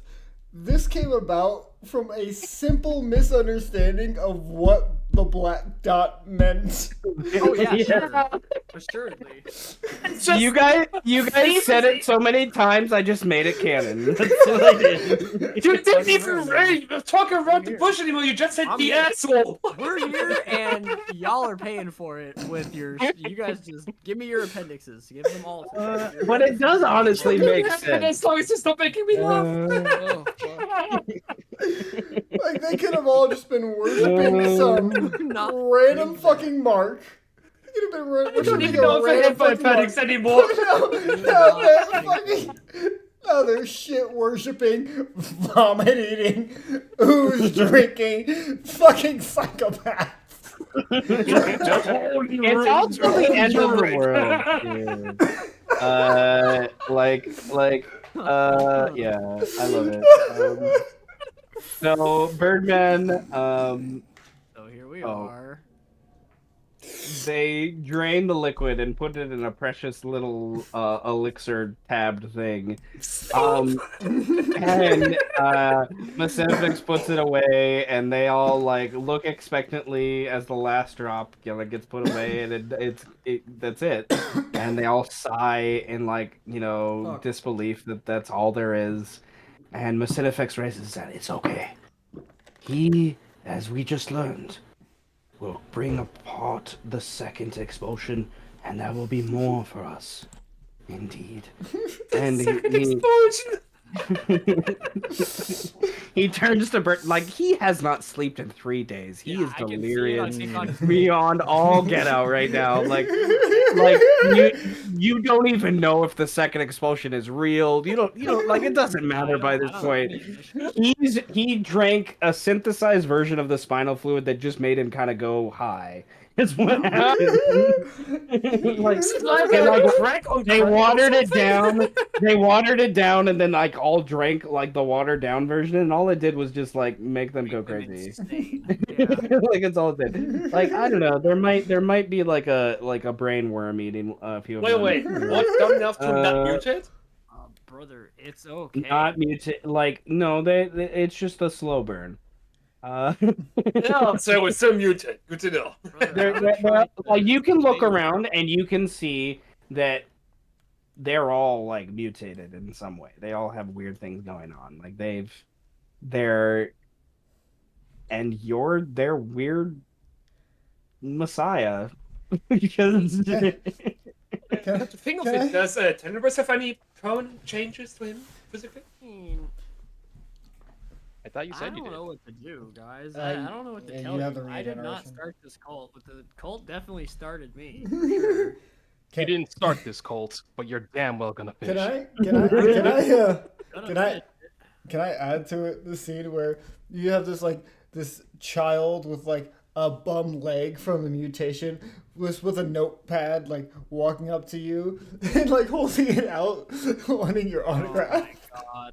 Oh my god. That's a child with an autograph? all you have is like a shit-filled hand. So you take a shit-filled hand and just slap it on his piece of paper. Jesus Christ, on a motorbike. Literally what I was saying too. I'm like, I don't have anything to give you. Like, I don't have a pen, or I have this shit in my hand. And he eagerly holds up the paper. Press that We have motherfucker into- pens in this time period? Quills. I imagine some pens would start to be getting invented by this Well, point. let's say if you have pens, it's funnier. On that note, I think I'll freakily climb away. I need Okay, to, you like, creakily go- climb away, and they all in My fucking cloak like a grows Care away. Bear's like goodbye, all like goodbye, goodbye. I hope we see you again. Oh, and they're covered in urine and shit, and just like Ugh. they're mutated and deformed, and they're surrounding Macinefex, who has this little vial of pee as he holds it up and says, "We will use this and wait for the second explosion." Take a nap. Take a nap. Let me take a fucking nap then. What the Go to sleep. Go to sleep. Go to bed. Take a nap. Take a nap, brethren. Fucking. When Birdman starts speaking with you, know you fucked up. I love the imagery of like how Birdman is like slunked, almost defeated, waving back at them as the tentacles pull him away. You know, it's like the tentacles are almost separate from you in a way. Yeah. I did not expect this to be this way. I love it. Dead, bro. I told you. I told you. Setch came out the front. Birdman comes out the back. Fuck. All right. I know how to find Mel, damn it. I'm gonna go find Mel. They're gonna go Oh, find what a Mel. healthy.